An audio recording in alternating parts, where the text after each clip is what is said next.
Now, today, we are gonna see, what if Kid Harry Potter was betrayed by Hus family and friends and left in Azkaban? Join Patreon for early ACESS of Super Op stories. Also adult and steamy Harry Potter stories too. Please subscribe this channel, because definitely I will try my best to provide a valuable content for you all. Also check the description to support the original author for this beautiful creation.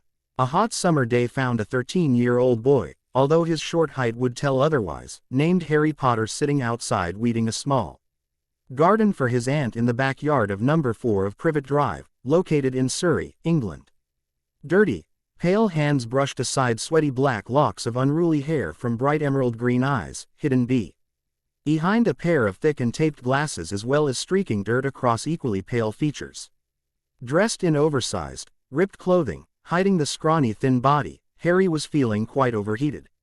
From the long hours beneath the burning sun, where he was forced to yank out every weed from his aunt's precious flower beds. As he tried to finish his weeding, Harry began to recollect why he was being forced into this physically demanding labor, especially without a steady stream of ice-cold water. His only family, and he used that term loosely, hated him. But it wasn't just Harry they hated. Ire extreme dislike also ran towards his deceased parents, who had died just a few months after his first birthday, murdered by a dark wizard named Voldemort. His relatives' extreme dislike probably would have loosened if Harry hadn't performed accidental magic as a child. But Harry couldn't help that he was magical or could do magic, nor could he help that his parents were Lily Evans Potter and James Potter. One a muggle-born witch and the other a pure-blood wizard. Although bloodlines didn't matter to his relatives, the mere fact that magic made the Dursleys appear unnatural, abnormal, even freaky, in their defense, justifiably gave them reason to hate the magical world. After all, they pride themselves on being the perfect, normal family to the public. And if being magical wasn't enough, Harry himself was going to one of the most infamous magical schools in Europe, Hogwarts School of Witchcraft and Wizardry, a school his parents had attended. A school his uncle desperately tried stopping Harry from attending. Speaking of school, Harry had just received his book and supply list from his head of Gryffindor House, Professor Minerva McGonagall. He received the school owl just a week ago as well as an owl barely 2 days ago from his best friends, Ronald Weasley and Hermione Granger. They were going to Diagon Alley together to collect their school supplies and wanted him to join. But that day was today and unluckily Harry had chores. His relatives would refuse to take Harry anywhere if his long list of chores were not done, or done perfectly in their eyes, which meant doing the same chore for several hours. And by the time his chores were done Harry would not be able to attend Diagon Alley. Then again, Lady Luck must favor him as his thoughts were interrupted by a shrill shout, "Potter!"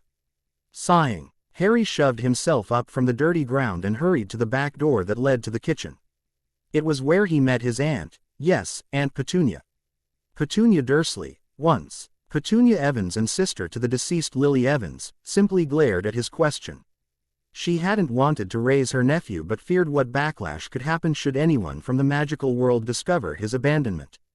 After all, they did find him when he had turned 11. She also happened to be a very thin, horse-faced woman with a long neck and a shrill-sounding voice.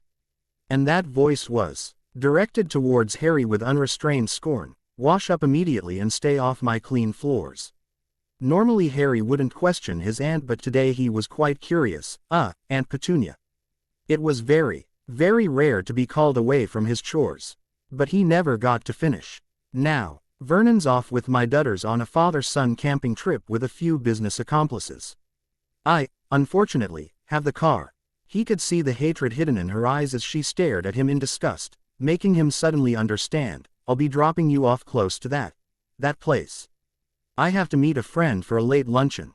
Fighting back a smile, Harry hurried through the tidy house to the bathroom and his small bedroom.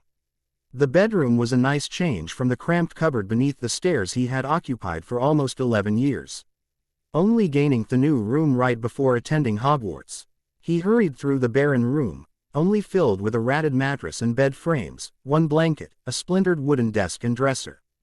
Just about everything else was locked in his trunk in the cupboard except a few essentials he had hidden under a loose floorboard, discovered by accident. Moments later, RRY was riding with his aunt in his uncle's Pride and Joy, a newer version of the old station wagon, though Harry couldn't see what was so new about the thing since it looked completely used and beat up. Speaking of his uncle, Harry was once again comparing his thin aunt to Uncle Vernon and her precious dudders. Vernon Dursley worked at a well-respected business called Gunnings. He wasn't too sure what exactly his uncle did. All he knew was that he really didn't care. But his uncle reminded him of a rather large pig. Vernon was a heavy-set man with pudgy fingers and a double chin. Even his eyes looked quite small and hidden on his pudgy features. Although, that never stopped Vernon from using his size to keep Harry in his place when he was younger. Harry always wondered if a steady diet would make a difference in both their lives. Then again, Harry spent more than half his life starving and being smaller than the average teenager. But every diet the Dursleys did try made no difference on Dudley Dursley. Harry's cousin reminded him of a baby whale, which he once saw on the TV at his babysitter's house, Arabella Figg. Dudley also went to a private school, bullying anyone he desired. He was the biggest kid there as well as the worst.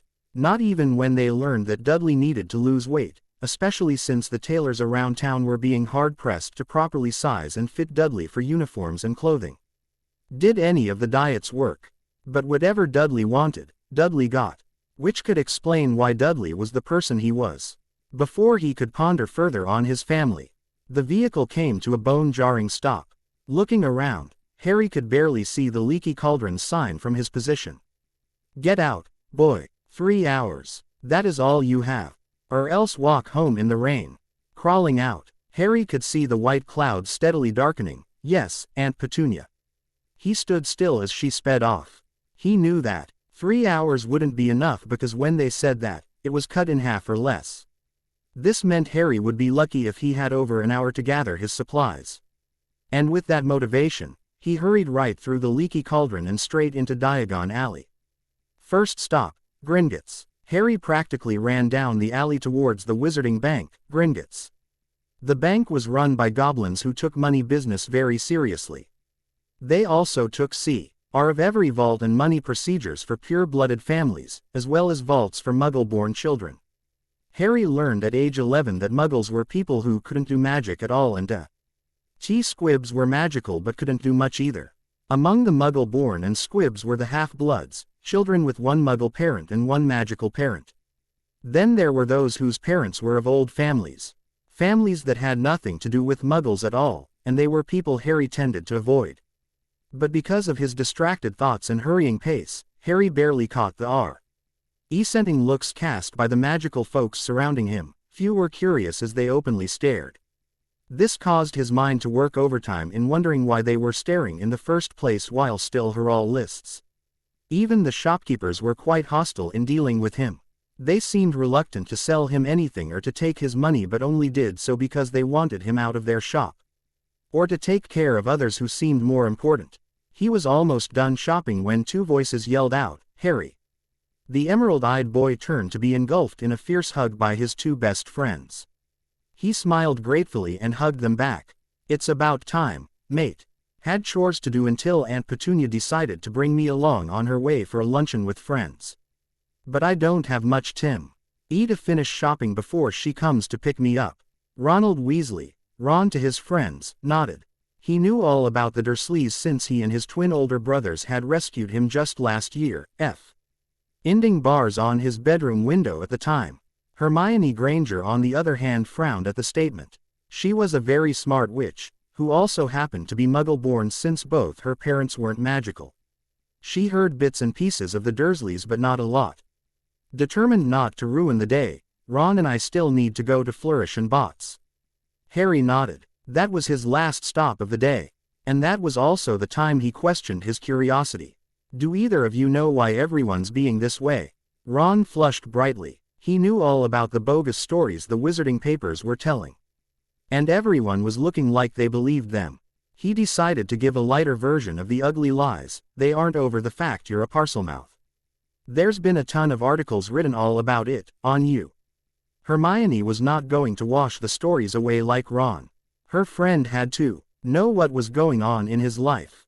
Harry was a little saddened at the thoughts and even more angry. But He shoved aside his emotions as the hostile clerk at Flourish and Bots practically shoved his books into his arms. But me being one shouldn't mean anything. It was something given to me that Halloween night. I'm not like Voldemort. His friends flinched and those who overheard scowled at his free use of the name. But Emerald Eyes suddenly caught something else, something he needed to do before he left. Glancing at the Muggle watch on his wrist, Harry noticed he had at least 15 minutes left to the hour and a half he had given himself to gather his school supplies.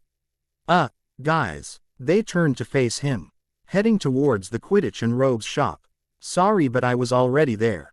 I need a few other things at the apothecary. Something I forgot to get, a new blade. They nodded, letting him go his separate way.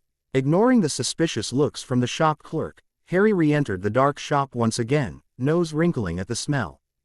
Harry, the hissed whisper caught his attention. He smiled at the sight of the tiny red-headed witch, hiding in a dark corner far from the shopkeeper's sight. He swiftly moved closer to hide behind the shelves with her, Ginny. Ginny Weasley smiled ghtly at the emerald-eyed boy before her.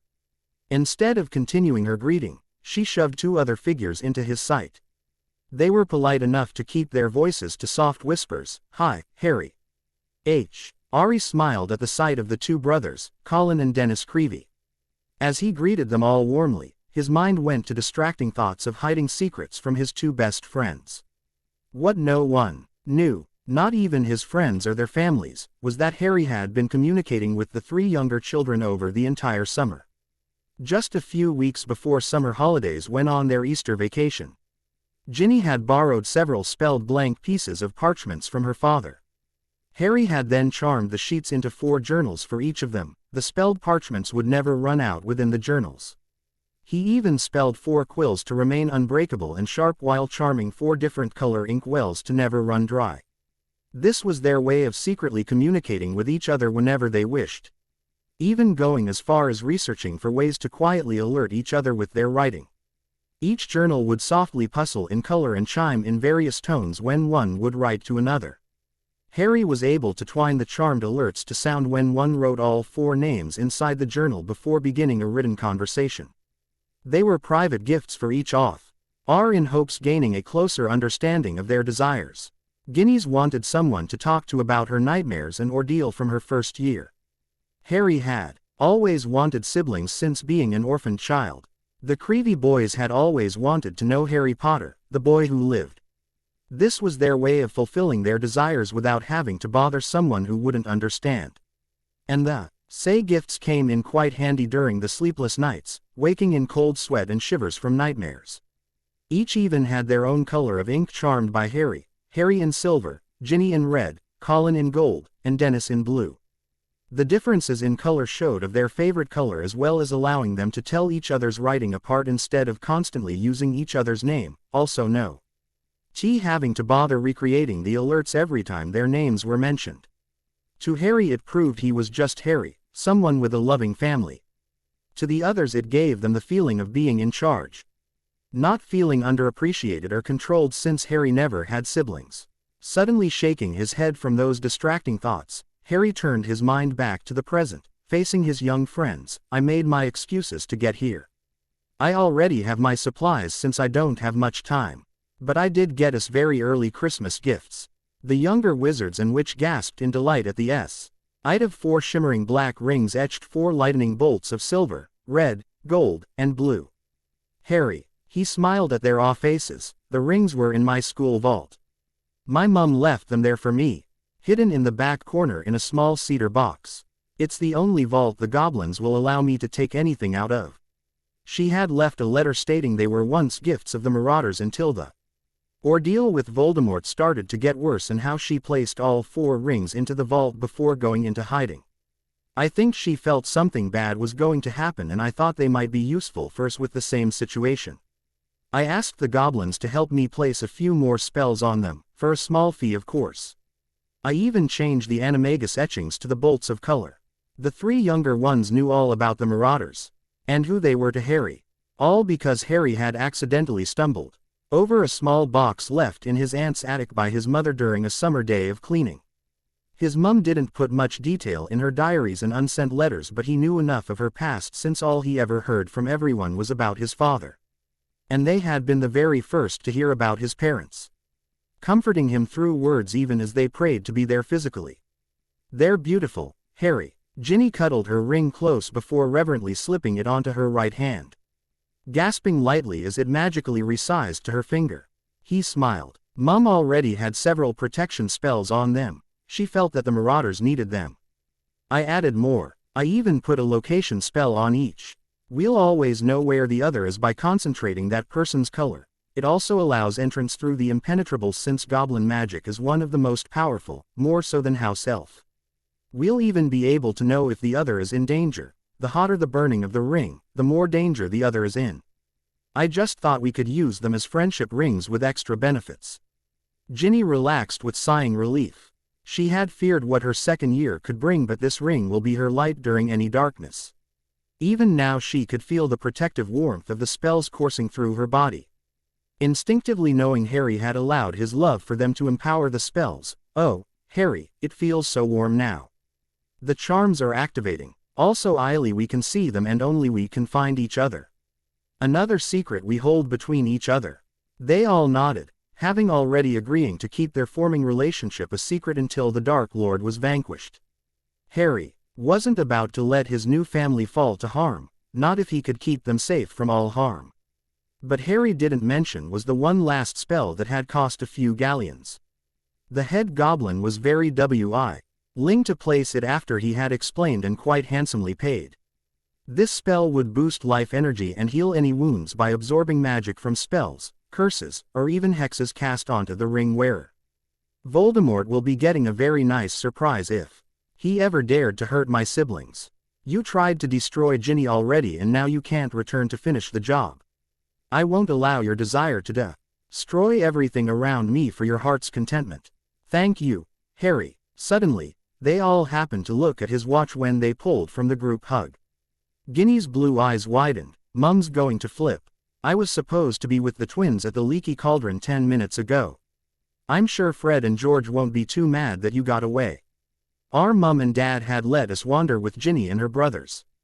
The two blondes gave sheepish smiles at the raised brow and smiling emerald eyes. "You three better hurry. I'll hear from you tonight. Aunt Petunia should be driving up shortly and I must hurry myself or miss my only ride." The four raced from the shop to their destinations. Harry ran past his best friends, waving frantically as he gripped the large group of bags with his supplies in them. He barely saw them nod in passing as he hurried, desperate to make it to the Leaky Cauldron and out to the corner of the street. And he was quite glad he had pushed his running limits, arriving just as Aunt Petunia was starting the car to leave. Hidden in the shadows from his most loyal followers, a corpse-looking wizard with dark red eyes peered at them, submissively kneeling. His anger was evident in the harsh tones. "Twice now I've been stopped from gaining a new body. And each time that meddling child is the reason. Harry Potter." Each kneeling Death Eater cringed behind their white masks, clutching the plain black robes tightly closer to their body. "I want that impertinent child removed, permanently. I want a way to keep him from interfering once again." Not one dared to speak. They weren't that stupid to try, even if their curiosity was bordering between survival and suicidal.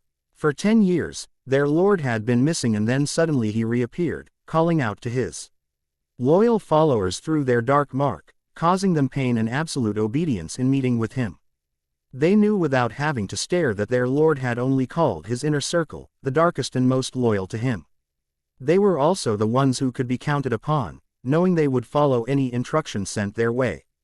As if knowing his kneeling inner circle's curiosity, the red-eyed wizard explained his desires in slow, hissing tones, delighting in their flinches. "You are my most loyal inner circle, even though a couple are still within the walls of Azkaban. You are the ones I entrust this mission.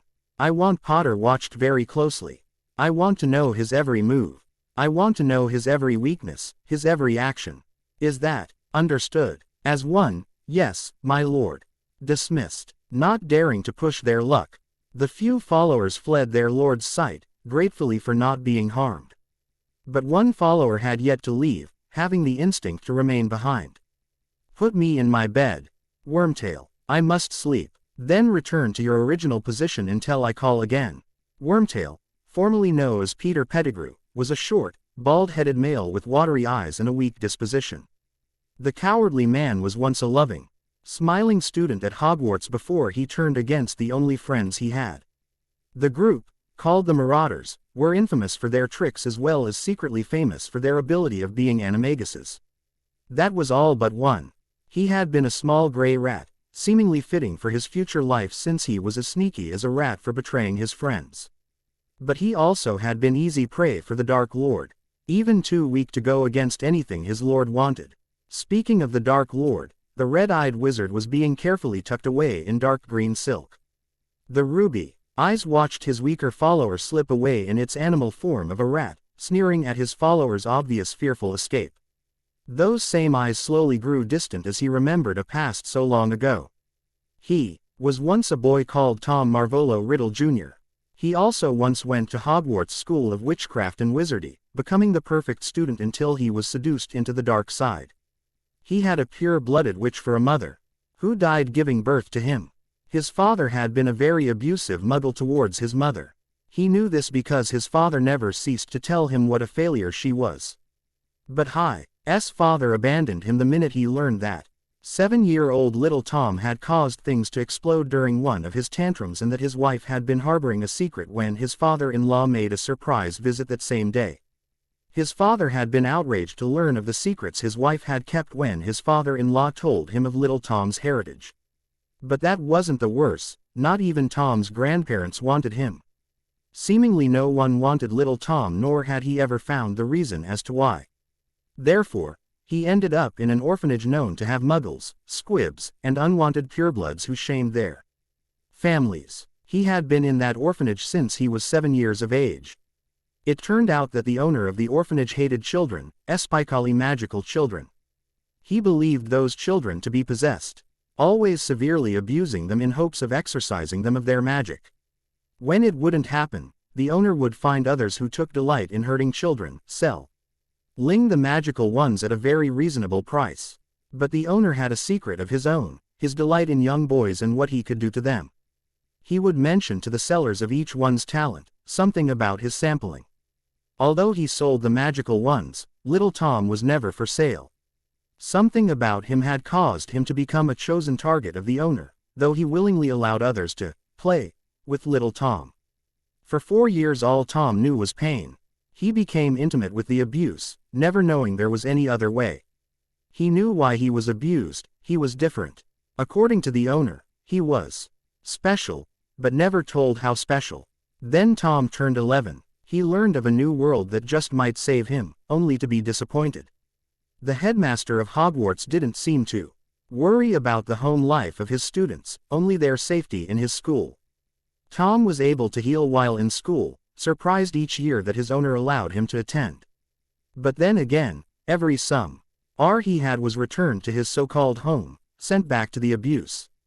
Emotional and physical, even the painful, sadistic touching of the orphanage owner. Even though he was a wizard, Tom was forbidden from performing outside of the school. Threatened that he could never return. Then again something inside of Tom spoke that being sent back every summer was giving the owner more reason to be intimate in Tom's life. Giving more reason to abuse him. That hatred of the orphanage owner, whose touch he could still dream at night, festered and grew. It grew to dangerous levels, which he had a hard time to control. It was that hatred of muggles that sent him to said orphanage on the idea of eradicating them from the world. Altogether, it was the hatred of wizards that gave him ideas of controlling the magical world for never trying to save him, for never venturing out to see his home life.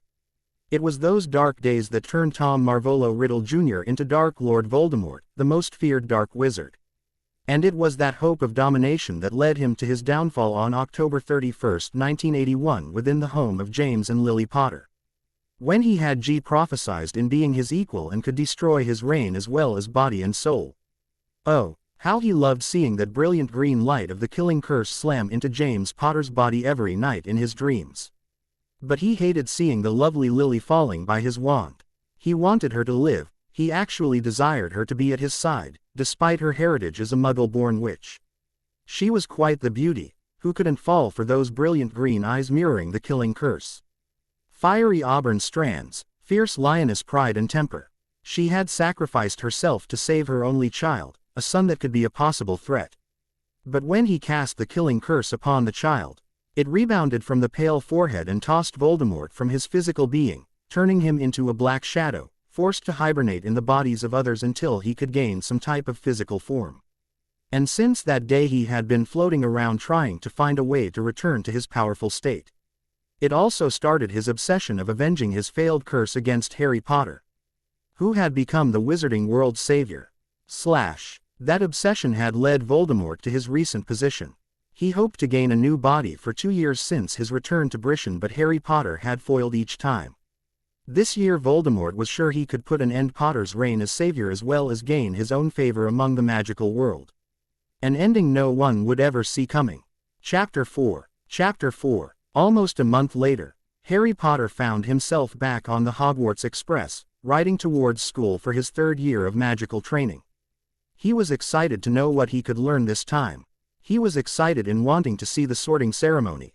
He loved seeing how others were placed into one of the 4 houses based on the qualities of the founders of Hogwarts, Rowena Ravenclaw, Helga Hufflepuff, Godric Gryffindor, and Salazar Slytherin.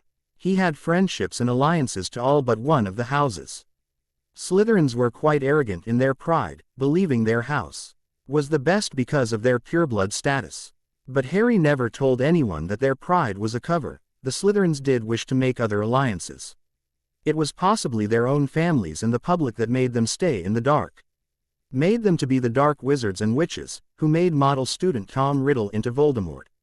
After all, the Sorting Hat did say he was perfectly fitted for Slytherin, causing him to ponder upon his past and comparing it to the small things he observed about the currently attending Slytherins.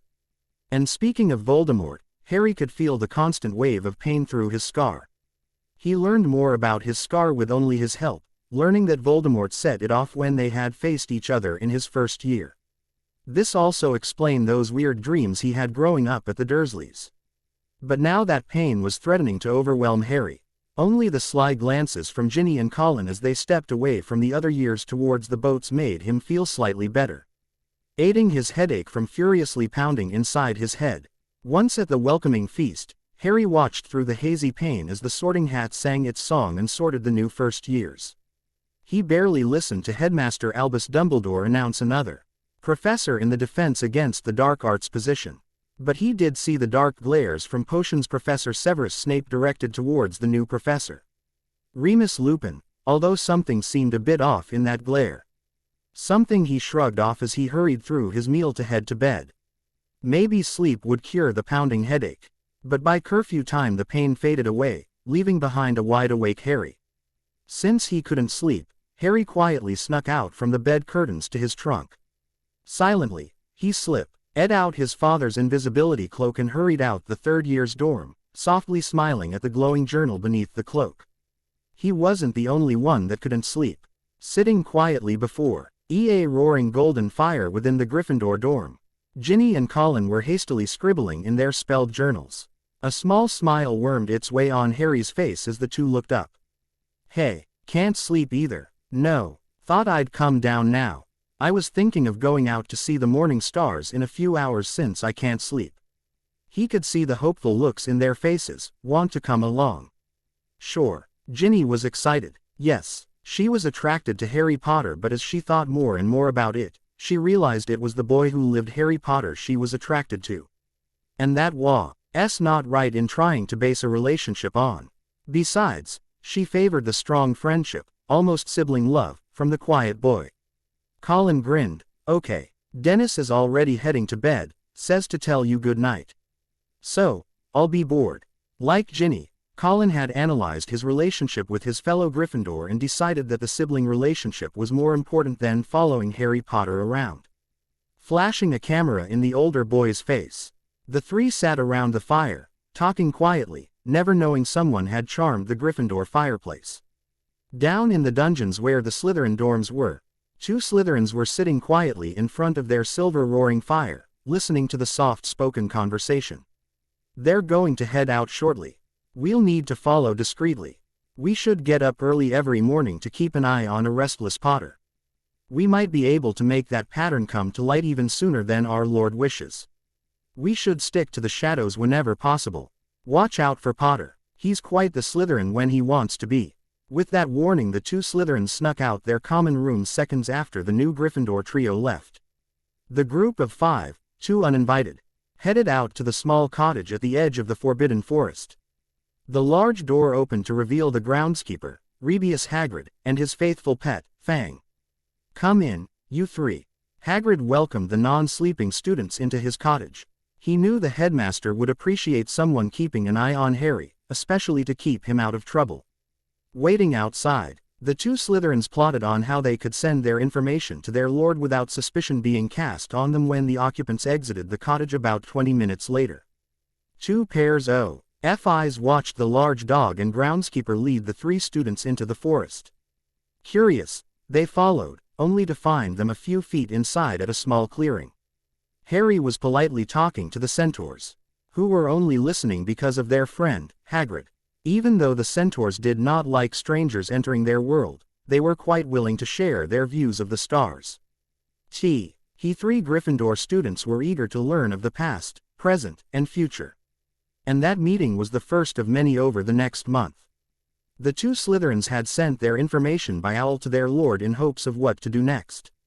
They even told of the days Harry would go first, only to be followed moments later by rushing Ginny Weasley and Colin Creevey, who would chatter about the next year of bringing Creevy's younger brother onto their excursions. And miles away someone was practically giddy with joy at the constant news. Dark Lord Voldemort summoned his few trusted inner circle to his side. It was time the plans were placed into action. He had his only potion master, Severus Snape, create several dark potions, keeping him from knowing the real plan. Voldemort didn't really trust Snape too much, because the dark-haired man had recanted his alliance to the Death Eaters to serve the muggle-loving fool, Albus Dumbledore, to avoid a long sentence within the walls of Azkaban. But there weren't many potion masters of Snape's degree to replace the man with. Because of the mistrust, Voldemort had been careful with Snape, at least that was until he learned how close his young follower was to Dumbledore. With that knowledge he began to open up more to his fallen one. But at this moment he hadn't carry out his plans. Gleaming red eyes glared down at the chosen few, Parkinson, Zambini. "Send word to your daughters. I want Potter's new friends at my side. It seems these new friends are his greatest weakness, more so than Potter's own best friends. Next weekend would be a Hogsmeade visit for the older years. Potter will be attending somehow, according to his words. But I don't care how it is done. I want that Weasley girl and Creevy boy at my side before the visitation is completed." "Yes, my lord." Before he dismissed his 2 followers, "Take this." He used his wand to float 2 small vials of a light purple liquid to them. "Feed these vials to the 2 students. Severus created a hallucination potion upon my order. Permanent carbon copies of the 2 will appear, fooling any into believing it is them. Then tell your daughters Harry Potter will be the murderer, even though he'll be busy during one of his treks to the forest." "My lord, what about Potter's wand and magical signature?" A 3rd vial, this one a dark blood color, was floating before their vision. "This is a potion based on Potter's physical features with an added feature to allow the caster to cast with his wand. I've already checked to make sure both potions will truly work. Be sure WHOEV. Drinks this potion will murder the copies with a witness. And take Potter's wand. It's the only way the potion will work. Now go." "Yes, my lord." Voldemort laughed delightfully as they raced away. And that weekend had come up fast. Harry reluctantly left his 2 younger friends to spend time with Hermione and Ron. He did spend most of his late nights and early mornings with Ginny and Colin, as well as the spelled parchment to speak with Dennis. Now was time for the original Golden Gryffindor trio. As the older years left, Colin had gone outside to the lake with Ginny. Both were content to sit quietly while waiting for Harry to return with gifts or trinkets for them, he promised. It was just after the last of the coaches left for the small magical village when fellow second-year Gryffindor, Morgana Fay, had stopped by. Ginny brightly smiled at the shy girl. "Hello, Morgana." The young girl shakily smiled back. "I was going for a walk." But I don't want to be alone. We'll keep you company if you like. Ginny didn't want to be rude to the smaller girl. She knew what it was like to be forgotten. Thank you. Little brunette Morgana Fey led the two around the lake, fingering the two vials in her robe pockets. Hours earlier, she had been pulled aside in the library by Blaze Zambini and Pansy Parkinson. It seemed their lord had finally given the word to begin Harry Potter's downfall. Morgana was not afraid of Albus Dumbledore. Because Morgana was a distant relative of the ancient sorceress, Morgana Le Fay, enemy of Merlin himself. And that history made little Morgana excite. To be the next witch to change the world. And that change included two Death Eaters, waiting at the edge of the Forbidden Forest on the other side of the lake. She kept the two Gryffindors distracted with small talk, deliberately leading them to the forest. By the time Ginny realized what was happening, she and Colin were swiftly stunned. Good work, Morgana, the young witch smirked, pulling the two vials out of her pocket. She waited for the Death Eaters to bind the two students before awakening them. This way she had an easier time to feed the potion to them, forcing out a carbon copy of the two. Ginny tried to fight her bonds but she couldn't get free. She and Colin were forced to watch an identical set of themselves slip out the Forbidden Forest with a chatty Morgana Fey, back to the school with no one the wiser. Chapter 5. While in Hogsmeade, Harry's scar began to burn. Something was wrong, but one glance at the invisible ring on his finger gave him the hint that all were accounted for. So, he pushed the thought into the far recesses of his mind, hoping against hope. And he wouldn't realize until Monday that he should have paid attention to that burn. Early Monday morning he walked down to the common room only to find his two siblings frantically writing potions. The two blushed, sheepishly smiling. Everyone in Gryffindor knew that if you were caught scribbling fast it was a potions assignment yet to be finished. It's due today and we kept putting it off. Harry laughed. That's what they did last time too. We've all done that but Snape always seemed to know. Ginny tilted her head, going down. He lifted the cloak. Yes. I'm leaving a bit early because Hagrid found a burrow for a large snake. He's never seen a snake that large in the Forbidden Forest. Might take me a while before I meet you at the clearing. That's okay. The two younger students peered at the disheveled area of parchment, quills, ink, and books. Might be a while for us as well. Smiling. Take your time. They quietly called out, just as he slipped out the common room. We want details. Harry snickered back at them, shutting the portrait of the fat lady in a pink dress. Harry had spent his entire walk quietly chuckling over his two younger friends' words. In his second year the entire magical community learned he was a Parselmouth. But out of them all, only THR.EE were excited to hear him continuously use Parseltongue. Those three were Ginny Weasley and the Creevy brothers. They didn't care that he gained that ability that fateful Halloween night, nor did THEY care that it was a trait of dark wizards. They enjoyed hearing the hissing syllables slip from Harry's mouth. Even Dennis got into the habit of recording snakes and owling them to Harry, just to learn what they were saying. After he received a howler from Ginny and Harry, as well as a verbal warning from his brother, about how dangerous it was to be that close to snakes and to not do it again. Dennis was told word for word what the snakes had said. That excitement was the reason they enjoyed leaving as early as they could, staying as long as possible in the Forbidden Forest. There were plenty of small snakes slithering about that Harry could talk to. And because his thoughts were continuously distracting, Harry never felt someone swiftly reaching out and slipping his wand from his back pocket. He never realized that moment that he shouldn't have left his robes back in the Gryffindor Tower. But he never wore his robes this early in the morning, especially not before classes began. Grid always had some type of breakfast ready, made by the house elves at times, for the three in his cottage.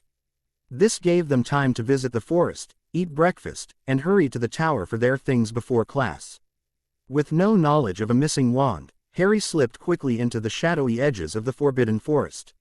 He knew Hagrid would be along shortly. Harry just wanted to try and find the snake himself, curious as to what it would say without someone else around. While he was searching, Ginny and Colin's clones were stepping outside the castle, just like the originals would have done that same day. Just as they stepped out, they were snatched by demanding hands, dragged from the groundskeeper's cottage to the Whomping Willow. Pansy Parkinson was quick to hand her fellow friend, Blaise Zambini, the potion required to turn into Harry Potter. Blaise drank the liquid quickly and cast swift binding spells onto the clone's legs. Pansy vanished into the shadows, not wanting to be caught. Dark eyes peered over to the castle doors from her hiding place just in time to see a small figure step out. Glee filled her eyes, knowing her plan to lure the unknown little girl had worked. It was only the matter of overhearing the girl and her friends mentioning Potter. With that tidbit of information, Pansy had lured the girl with the hopes of spending some time with the girl's crush. And it was working splendidly since the girl was moving in view of the willow. Blaise turned Harry Potter could see the new arrival out the corner of her eyes. She continued to torture the two clones, until she was sure the other girl was looking her way. And looking that way was what the hearing a loud familiar voice. The attention fell onto the small group just as Blaise said the two illegal words, Avada Kedavra. The other girl shrieked as she saw the brilliant green light speed towards two fallen figures on the ground.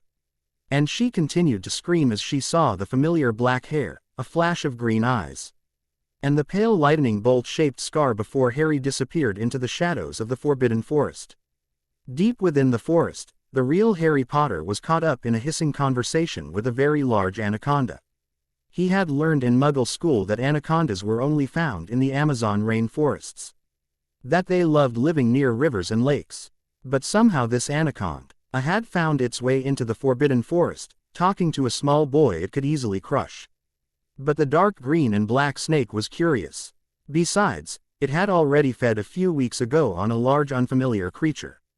And it was quite strange yet comforting to be speaking to a human, telling the human that he had been traveling on a boat, locked up in a small cage. When the cage had been taken off the boat, more humans began to take him somewhere he didn't want to go, another glass cage. Before those humans could lock him up, he had fought back and slithered off, searching for a safe place, finding it here among the dark shadows of this forest. Hagrid had just finished rounding up the Hogwarts professors and Medi-Witch. He was the one who had taken the screaming girl to the hospital wing for treatment when he heard screaming. And now he stood to one side, watching and waiting. Poppy, trained Medi-Witch, Madame Poppy Pomfrey wiped her hands against the old-fashioned black dress with a white apron.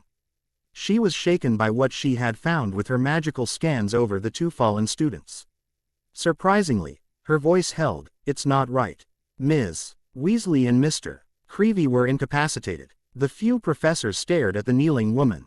Not one could believe their eyes or ears as she continued the scanning, as well as the explanation of the two younger students' death. Someone cast a partial bind on their legs and made vines wrap around their wrists, holding them down with their wands in their lap. One professor paled. Severus Snape knew this type of punishment. Several Death Eaters loved to bind their magical victims with their wands in easy reach, despite the fact the bound ones couldn't even reach them. With the partial binds, the caster used the Criticus curse on both of them while keeping them under a silencing charm. Poppy couldn't believe how someone could be so cruel to two young children. How could someone bind two innocent children, wands in close reach and view, then silence them as they were tortured, knowing they couldn't hear themselves scream? Their throats are torn and raw from the screaming, nerves completely shot and sensitized. The caster gave mercy after allowing the two to come close to insanity with two killing curses. The female members of the staff had turned away at some point, not wanting to believe someone at Hogwarts could do this much horror. As Severus began to believe that someone had allowed a Death Eater inside the school or one of his friends had their child commit the act, he noticed something lying a few yards away. Albus Dumbledore was sorrowful for the two families involved. He wasn't sure where he had gone wrong or who he had done wrong. The only student he knew that had this vicious streak was Tom Riddle. Least that was until solemn blue eyes spied his potions professor walking quickly a few yards from the two fallen students. He followed and was in time to see the man lift an abandoned wand from the grass. Severus, the dark-haired man, glanced up to see the headmaster. He handed the wand over to the frowning man. Just touching the wand made his hidden dark mark stir, truly worrying him. Prior incantatum. A flash of colors burst free surrounding a grinning green skull. Severus knew what they meant, the killing curse. Albus shook his head, gravely wishing he hadn't done the revealing spell. Not one of the professors liked how the normally bubbling, joyful headmaster suddenly looked very old and defeated. 11 inches, holly, and a phoenix feather core. A feather given by Fox, bro. There to one other wand in the magical community. No, Albus, no. Transfiguration Professor and Deputy Headmistress Minerva McGonagall tried to wipe away those words as she did her tears. She didn't want to believe it. She did not want to believe someone of her own house could torture a fellow friend in such a way. I'm sorry, Minerva. Blue Eyes tried to reason with the prim-looking woman, who promptly burst into even more tears. Albus glanced at the other professors, some still confused about the wand. This wand belongs to Harry Potter. Every professor gasped, suddenly hoping he was wrong. But he wasn't. His magical signature is exact. The Aurors will know more shortly. For now, Poppy, please take Ms. Weasley and Mr. Creevey to a private room in the hospital wing. I'll alert their families of the ordeal after I contact the Aurors. Still sobbing, Minerva gasped out, I'll tell Ms. Weasley's brothers. With saddened hearts and little hope, the entourage of professors hurried inside. All the while Pansy Parkinson watched from the shadows until it was safe for Blaise to reappear. The two Slytherins snuck back into the castle, barely making it past a distracted head of Slytherin House, Severus Snape. And as the entourage were back inside the stone walls, one student was still outside, waiting for his friends, never knowing what had happened. Chapter 6. Finally giving up on waiting. Harry walked back through the forest. What he didn't know was that on the other side, just waiting for him, was Minister Cornelius Fudge. He had arrived with several Aurors. They had verified that it was Harry Potter's magical signature, not faked or masked. They also verified that the bodies were indeed Ginny Weasley and Colin Creevey, tortured and murdered by Harry Potter. Now, they waited for the suspect to leave the Forbidden Forest, where the witness saw the boy flee. Distracted by various reasons, his friends were late. Harry slipped from the shadow confines of the forest and into the Aurors' sights. Quote, stupefy. Emerald Eyes flew up in shock and confusion just as several stupefies slammed into him. Albus was not too happy. Yes, he wanted Harry taken in for questioning, but not in this manner. Fudge, take him away. Cornelius Fudge smiled brightly. The gray-haired, middle-aged man turned his portly-shaped body towards the headmaster. You'll see your golden boy soon. At the trial tomorrow morning. Fudge knew he had to make Potter have a trial. The public would not agree with him tossing the boy aside without one. Albus had no choice but to watch the Aurors drag an unconscious Harry Potter away from Hogwarts by portkey. And tomorrow he would have to face the same young boy he believed he failed, though Albus wasn't sure where he failed. For his part, Harry wouldn't know what was going on after he had been knocked unconscious. Nor did he wake to an enervate when placed in a holding room at the Ministry of Magic, because two Dementors were there. Two black-shrouded ghostly figures with bony hands stayed in the same room with Harry, enjoying the emotions they could suck out of the boy, making him relive the night of his parents' deaths. By Mo. Rning, the Wizarding Papers learned of the students' deaths and Harry Potter's involvement. The public cried out in rage, believing the boy to be dangerous. They said he was already dark because of the Parseltongue from his second year. Supposedly trying to send a snake on a Muggle-born student before it was vanquished, and then sent a basilisk on the school when the first snake incident failed. L. Gossip courtesy of those who hated Harry Potter and his status. The ministry courtroom was filled with reporters, Hogwarts staff and headmaster, family members of the victims, and the panel of judges. Minister Fudge began the case against Harry Potter, gleeful since all evidence before and after the incident clearly showed Potter to be a Dark Lord in training. Bring in the guilty party. All eyes watched the double doors fly open to allow two Dementors, their cold grasp filtering out to the public and making them shudder at the touch, to drag in an unconscious Harry Potter. Leaving the boy in his current state, two Aurors, who followed the Dementors, chained the boy to a single chair. A ministry-approved Medi-Wizard hurried from the crowd to forcefully awaken Harry and force him to drink a couple drops of Veritaserum. Dazed Emerald Eyes, upon awakening, remained unfocused. Harry's body went slack against the cold chains while a part of him wondered what was happening. A smirking minister turned his focus to the dazed boy. What is your name? Harry Potter. The answer was quick, clear, and evidently loud. When were you born? July 31, 1980. Minister Fudge was quite satisfied with the Veritaserum. Sure it would work. He nodded to the Medi-Wizard too. Give Potter the antidote. He wasn't about to ruin the case by letting Potter give his actions of the day of the murders. Oh no, not without all the evidence first. And then, if the judges decided, maybe Potter would tell his story. Instead, Fudge was preparing the court for the arrival of the witness. Bring in the witness. Still affected by the spells, serum, and dementors, Harry was confused as to why this was happening. All he could do was watch a young female, a Hufflepuff by the colors of her ribbons in her hair, enter the room. The female student was then given a couple drops of Veritaserum. An Auror quickly placed a chair beneath her once the potion took effect. As it took effect, another judge took over. What happened yesterday when you left the castle? Her answer was quick, detached and emotionless. I left the castle knowing Harry Potter would be outside near the Forbidden Forest with 2 friends. As I went towards Professor Hagrid's cottage, I could see something off to the side. I turned around in time to see someone cursing 2 figures on the ground. I went closer for a better look when I saw 2 green lights suddenly flash in the air. I screamed loudly when the person turned around long enough for me to see a lightning bolt scar, green eyes, and black hair. I knew it was Harry Potter, but I couldn't believe what he did nor that he would run away into the Forbidden Forest. Just as Harry Potter disappeared, Professor Hagrid raced out to see why I was screaming. I was then taken to Headmaster Dumbledore, where I told him what happened and was then sent to the hospital wing. Thank you. The Medi-Wizard gave the student the antidote and led her away to her parents, keeping a close eye on her. Minister Fudge turned away from the witness to the side panel of chairs where the Hogwarts staff were sitting. Headmaster Dumbledore, please step forward with your staff. Albus allowed his Medi-Witch to tell Fudge what she learned through her magical scanning of the 2 bodies. With Severus at his side, Albus then told of finding Harry Potter's wand and the revealing spells cast on the wand. He then stepped aside to allow Hagrid to tell his findings before the entire staff sat back down. As Harry gained a tighter grasp on his detached mind, he began to realize that the ring on his hand was still warm. All 4 colors were still glowing when he glanced down. It was something else he had forgotten to mention to his friends.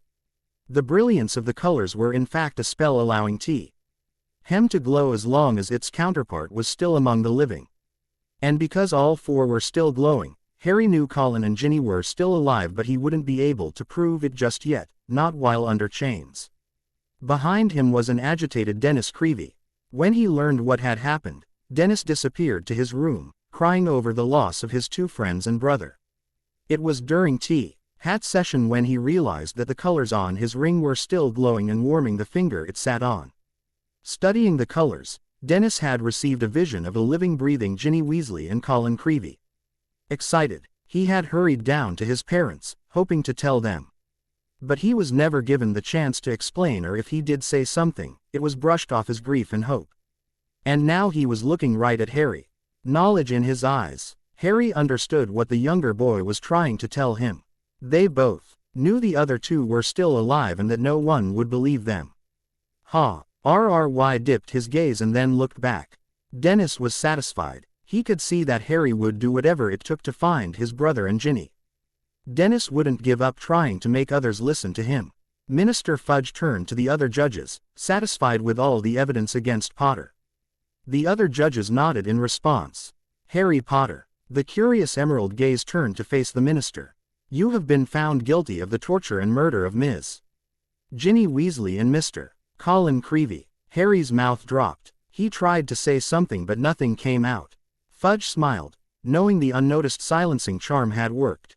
And as Minister Fudge could give Potter any sentence he wanted, but he knew even with the taking of the boy's magic or broken wand wouldn't stop anyone else from dealing out their own brand of justice.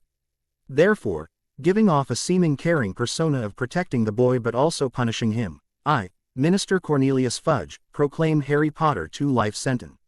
CES in Azkaban under the constant supervision of Dementors. I have decided this imprisonment with the sense of the public's reaction to allowing a free Harry Potter into society with either a broken wand or no magic. The public were quite satisfied with the sentence. And the minister was correct. They would have gone after the boy if he had been free with only no magic. Molly Weasley and Mrs. Creevey proved that on their own doing. Mrs. Creevey slapped Harry with force, leaving a red handprint on his face. "How could you? That was my son. I hope you die in that place." Molly's words hurt Harry even more. "I brought you into my family. I thought of you as another son. You are no longer welcome in my family. You are a disgrace to my family and to your parents.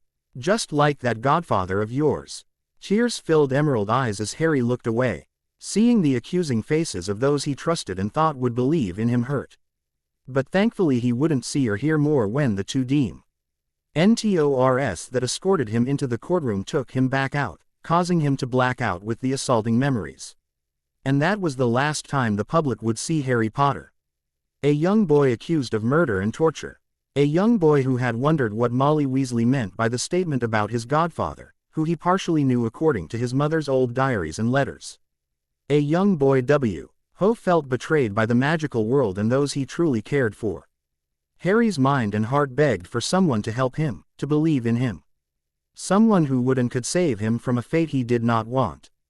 Chapter 7. 2 days later, students at Hogwarts School of Witchcraft and Wizardry were still gossiping about the infamous trial of Harry Potter. It was those same days that Harry Potter's unconscious wish and desire had been answered, though no one knew at the time. During lunch break, the entire school heard a sweet irresistible voice singing a song no one could understand.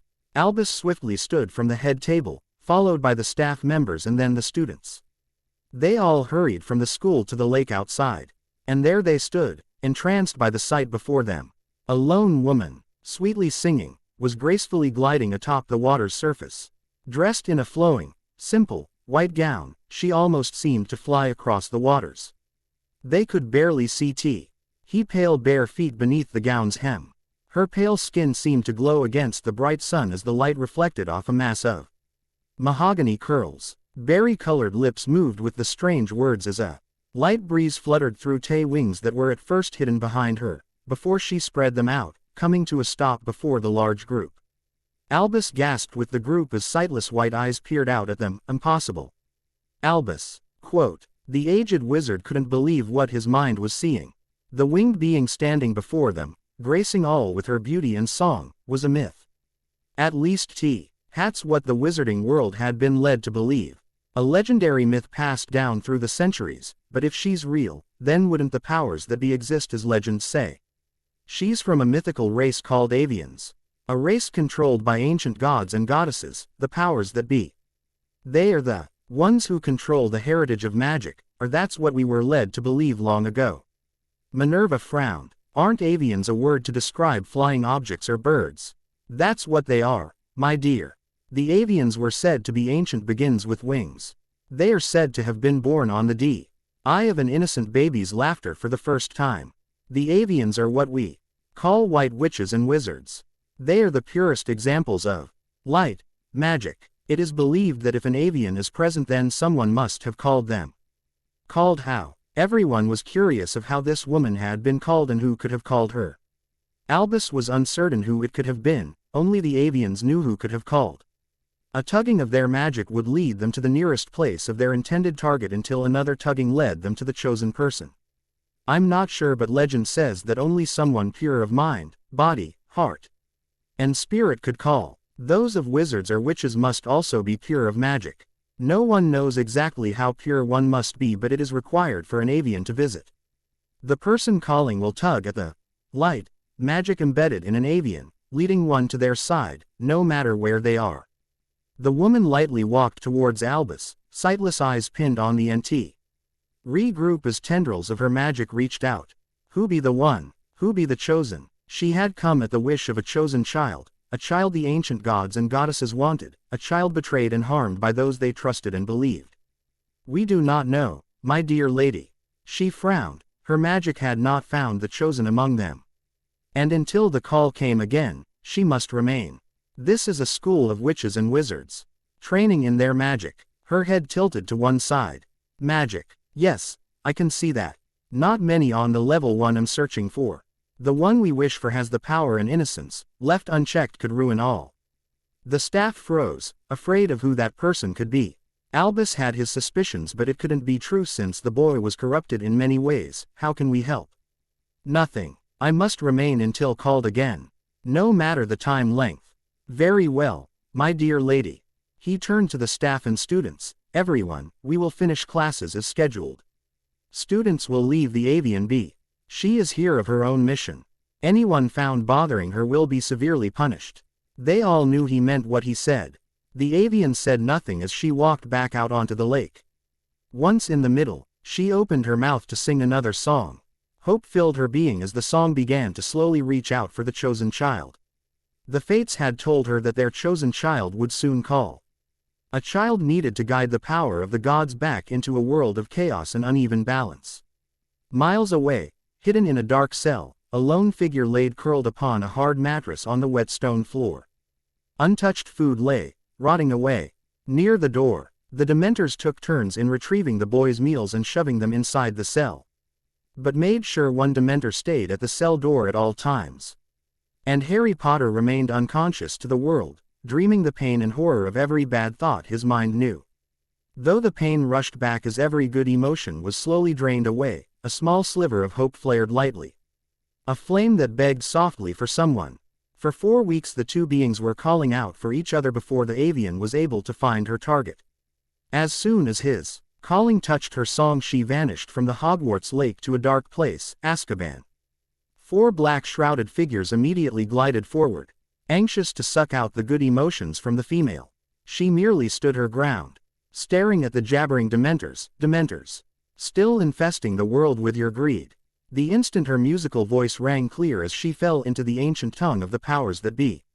The 4 Dementors fell back with high-pitched shrieks.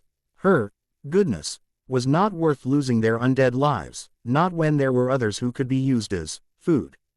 The powers that be are not happy with you. We allowed your greediness to survive the afterlife, but when you dare to infect the chosen child, it's not taken lightly. Be glad they are willing to let you live, for a price. They jabbered among themselves and to her. She tipped her head at their incoherent voices. They trembled in fear and hope, all wishing she would just leave and let them do their job granted by, not only the gods. The magical world. Bring me the boy, and you will free the other, Sirius Black. The gods have decided in payment for infecting the boy you will allow Sirius Black to be free. You will not chase him. Nor will any Dementor be allowed to administer the kiss.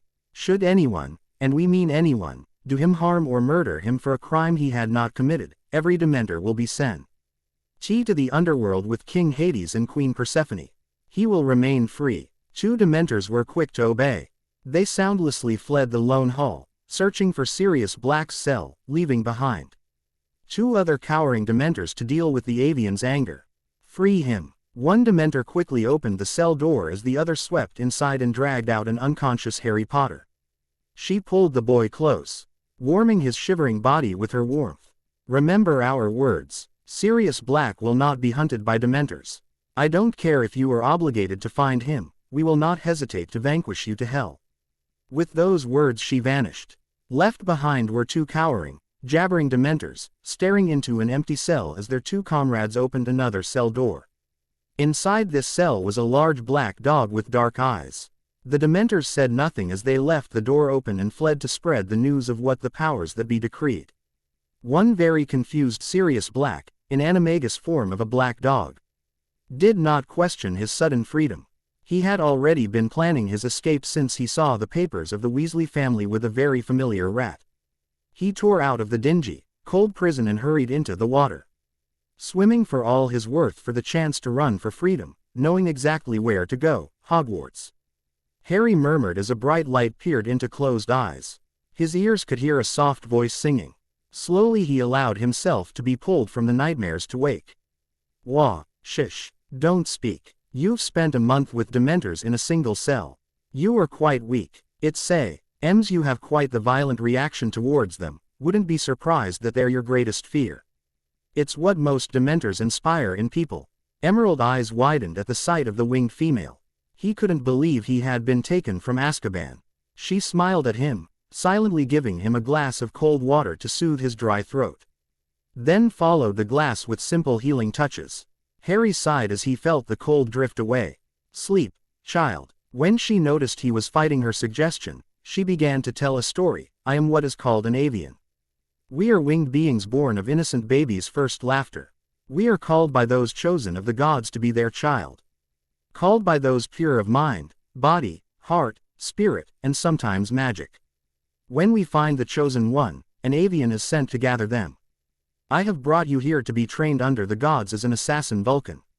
Still struggling against the call of sleep, Harry wanted to know more.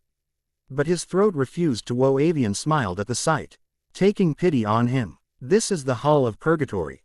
It is the place between life and death. It is here souls are sent to their rightful place. It is here avians live. I brought you here to heal you. Within a week I will take you to Mount Olympus of ancient Greece. There you will spend a few years with the Greek gods and goddesses to hone your skills in magic. From Ere you will be taken to Rome to meet the Roman gods and goddesses. Finally, you will spend time with Merlin and Morgana of Camelot and Lady Circe. Harry blinked. He was quite surprised to hear what he would be doing, but he wasn't sure what an assassin Vulcan really was. The avian seemed to read his mind quite well, for she was answering him again. An assassin Vulcan is a chosen warrior of the gods. They are the ones who appear every few centuries to do the gods' bidding. It is they who balance the scales of good and evil. It is they who are given the power to make changes to better the world around them. It is they who incorporate the justice truly desired by the gods. The training for assassin Vulcans will be painful, difficult, stressful, and sacrificing. But the reward from surviving the training is worth the shedding of tears and blood. Harry wasn't keen on bleeding for anyone, let alone ancient gods. But he knew that as Harry Potter nothing was simple. His family had been attacked, murdered, by a psychotic wizard bent on domination, all because of him, though he had yet to understand why. His life changed forever, living with hateful, neglecting Muggle relatives and being accused of murdering his two younger friends. He had been thrown aside by the world who looked to him as the answer to their problems, thrown away without ever having a chance to give his own part of the story. The avian knew what was on his mind. She could feel the turmoil of emotions. Do not worry, my dear child. You will avenge what was taken from you. The process has been started. Because of the world's betrayal and infecting you because of the Dementors, the gods have decided to grant an early gift to you. Emerald Eyes pleaded to know what could be so grateful that would make him remain. Your godfather, Sirius Black, has been freed from Azkaban as a partially free man. I know you know of this man. You have seen him through your mother's eyes. He is innocent of a mass murder he never committed, set up by the one man he once called friend, Peter Pettigrew. But if Peter's friends have given the boy the time of day or even the help, Peter would have never fallen so easily. The boy was weak, but so loyal to his friends. That weakness caused his downfall, beneath hours of torture. Tears filled Harry's eyes. He wanted to see the man who was promised Harry should anything happen to the Potters, but he never would. Peter was taken from his home to Voldemort, who tortured him until he broke. There was no one around who could have helped Peter, nor was there anyone before who was there for him. Your godfather and father were two of his friends, but they had a hand in his upbringing. They constantly left him out, endlessly used him to no end, and they even allowed him, unwillingly mostly, to take the fall for most of their tricks. That was one of many that can break even the most loyal. The avian then vanished from sight. Harry was left to think of the three men his mother talked about. Even she had once written that it wasn't fair to see Sirius Black and James Potter use Peter to their whim. She believed that Peter did not deserve what they did to him, which was why she balked at using him as the secret keeper. She had believed that the constant abuse during the 7 years of school would take its toll on the shy, stuttering, bashful boy. And Harry knew she was right. It all took its toll the night of October 31st, 1981. All Harry was left with now were hot tears of frustration, anger, sorrow, and helplessness. All at the public at large, his own father, his godfather, and Voldemort. But one thing was clear. He would do whatever it took to go through this training. He would become an assassin Vulcan, and he would do anything to change the past, if he could. He would stop Voldemort at all costs, even with his own life. Chapter 8. For a single week, Harry had laid in a private room, specially created for his use, as he healed from the mental injuries caused by the Dementors. During that week his avian companion had kept him, telling him stories of the world around him, even a story about himself. A story of a prophecy that had shocked him to his very magical core. He couldn't believe that he, a small boy of 13 with not much magical training, was expected to murder a crazed dark wizard, all to save a world that had readily shoved him away. And what would the wizarding world do without him, since he was the marked rival stated in the prophecy? At least that was his first thought. Maybe this training to be a powerful being would one day help him. And that was how he had found himself, after a week of healing, outside a large circular stadium. "Who are you?" Those words had raced through his mind, fighting the fearful shiver rushing through his body. Harry carefully answered, "I'm Harry Potter." He never got the chance to tell the mysterious voice that he had been dropped off by an avian or that she left him just as quickly as dropping him off. "Forgive us, child. We had forgotten you were to arrive." Harry listened closely to the mysterious voice, echoed quickly by others. "Yes, we did not realize our time had come for another chosen child." "What?" A soft feminine chuckle rang clearly through the thick white fog, settling before him. "You, my child, have arrived in Greece. Mount Olympus. We." Several figures stepped forward to place faces with the voices as Harry stared, "are the few of the gods and goddesses of Greece." Emerald eyes remained wide at the sight of the three lithe figures standing before him. The first female, who had a small spotted brown owl on her left bare shoulder and a gray wolf at her side, spoke first, though the animals gave him a hint since he did learn about the gods in Muggle school. "I am Artemis, goddess of wildlife and the hunt." The next female was dressed slightly different. The two did wear identical light blue robes, though goddess Artemis left her shoulders bare. This new figure was holding a large stalk of corn and rye in her hands. "I am Demeter, goddess of the harvest. I am also said to be goddess of the seasons." Harry knew the stories that this particular goddess had lost her child to a lord of the underworld, though for only 6 months of the year. But the next goddess made him realize that it might not be a good idea to be on her bad side. For she wore a mid-thigh length pleated dress covered in a shiny metal and a cropped breastplate. She also held a wickedly gleaming sword in one hand, the tip resting against booted feet. He realized she was the only female wearing footwear. "I am Athena, goddess of wisdom and war." He wasn't too sure what to say to these particular goddesses. If he remembered correctly, these were one of the most dangerous females told in Greek history, which made him more than willing to follow them when they invited him to do so. And that introduction had been made almost 5 years ago. Since that first day Harry had been pushed to his mortal limits and then some. But he was mostly given over to the two gods of war, Athena and her brother, Ares, both quite vicious in their training. He had been shoved into sparring matches, training with their honored warlords. There were even times Artemis had brought her favorites, a tribal band called Amazons, to train with Harry. When these Amazons had come calling, Harry had been faced with barely dressed, muscular women who hated anything male. Thankfully, because of Artemis, Harry had been accepted by the tribe and taught the Amazonian way of fighting, giving him a new appreciation to never anger a strong female. Before his sparring matches and weapon training Harry had spent 6 months with Hephaestus, the G. This god was the one upon to make the most powerful weapons no mortal could hope to defeat. It was under this god's tutelage that Harry had undergone creating his own weapons, created to his own unique personality. Hephaestus had stood to one side, allowing the young 13-year-old boy create his own weapons. Dark eyes watched, carefully observing the small slip of a mortal as the boy's creativity flowed free. Those same dark eyes had been shocked at the end result. It took 6 months to learn how to create weapons, control the shaping, and to fuel the mind with images of what the pounding of metal should become. After 6 months Harry had been allowed to create his weapons. For almost a year, under the watchful gaze of the only god to be physically impaired, Harry emerged from his tutor's grasp with 4 beautifully made daggers.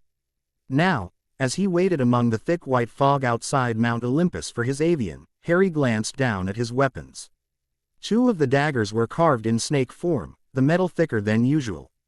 The thickness could do plenty of physical damage to one's body without having to aim for vital organs. The metal remained in bright silver colors. But the delicately carved handles, made to fit only his unique grasp, were stained two separate colors.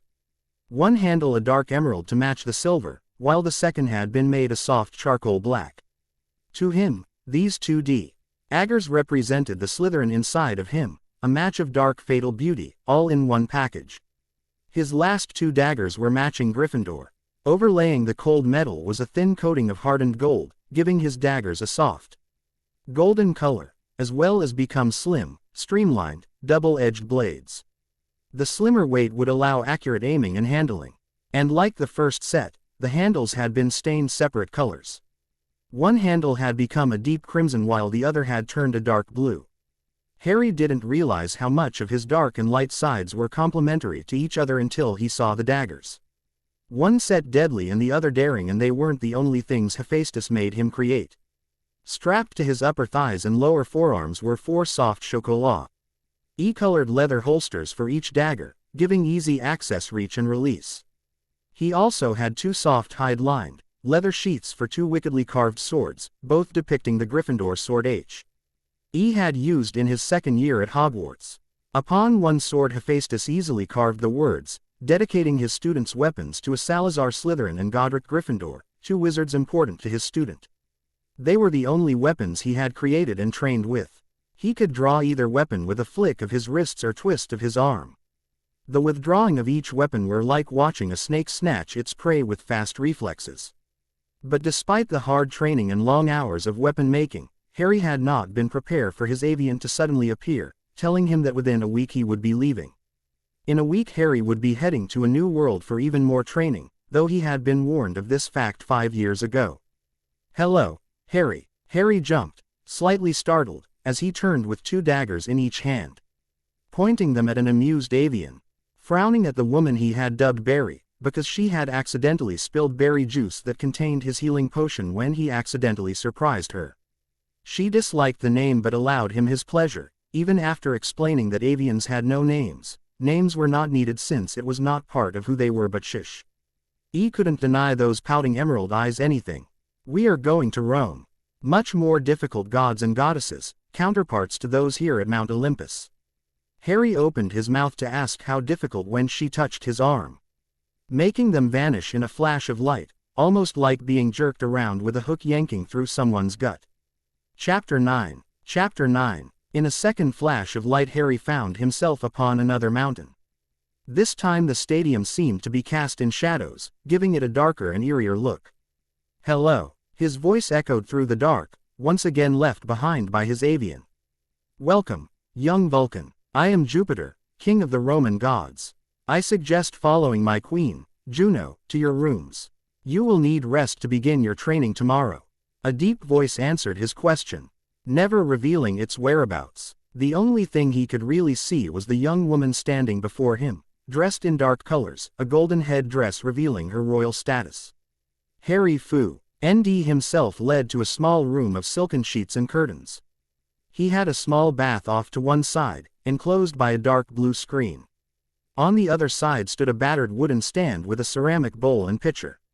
He didn't seem to have much room to move about since the bed itself took up almost the entire room, covered with dark silk sheets and pillows. But the one thing that really got him was the darkness. Here on the Mountain of the Gods, Harry could swear it was night, if he hadn't accidentally found a bay window, hidden in the dark shadows of his room. Looking out, he could see the rays of sunlight bouncing around beneath the light-colored clouds. "So dark," he murmured. Emerald eyes glanced around to see the stadium barely grazed by any light, let alone the few lit torches. He did not like this at all but knew he would be left in the dark until Barry returned to take him on another time trip. "Please let this be brief. I don't want to be lost in the dark again." Already his mind was falling back to the coldness of his cell in Azkaban. Hoping sleep would drown out the bad memories, Harry began to lie down. "Welcome again, young Vulcan, to Rome. Today you will be training with us before we settle into the regime of the Colosseum." Harry said nothing as he allowed his tired body to be dragged about. He couldn't sleep, not with the bad memories of the darkness threatening to overcome him. For the months following, the peaceful dreams of sleep would continue to evade him. His days and nights would worsen. He began to do the one thing he desired never to do, bleed tears and sweat of red. Pain meant nothing to him anymore as they continually pushed him further than the Greek gods ever had. Instead of paying attention to the bad and painful, Harry tried his best to find some good.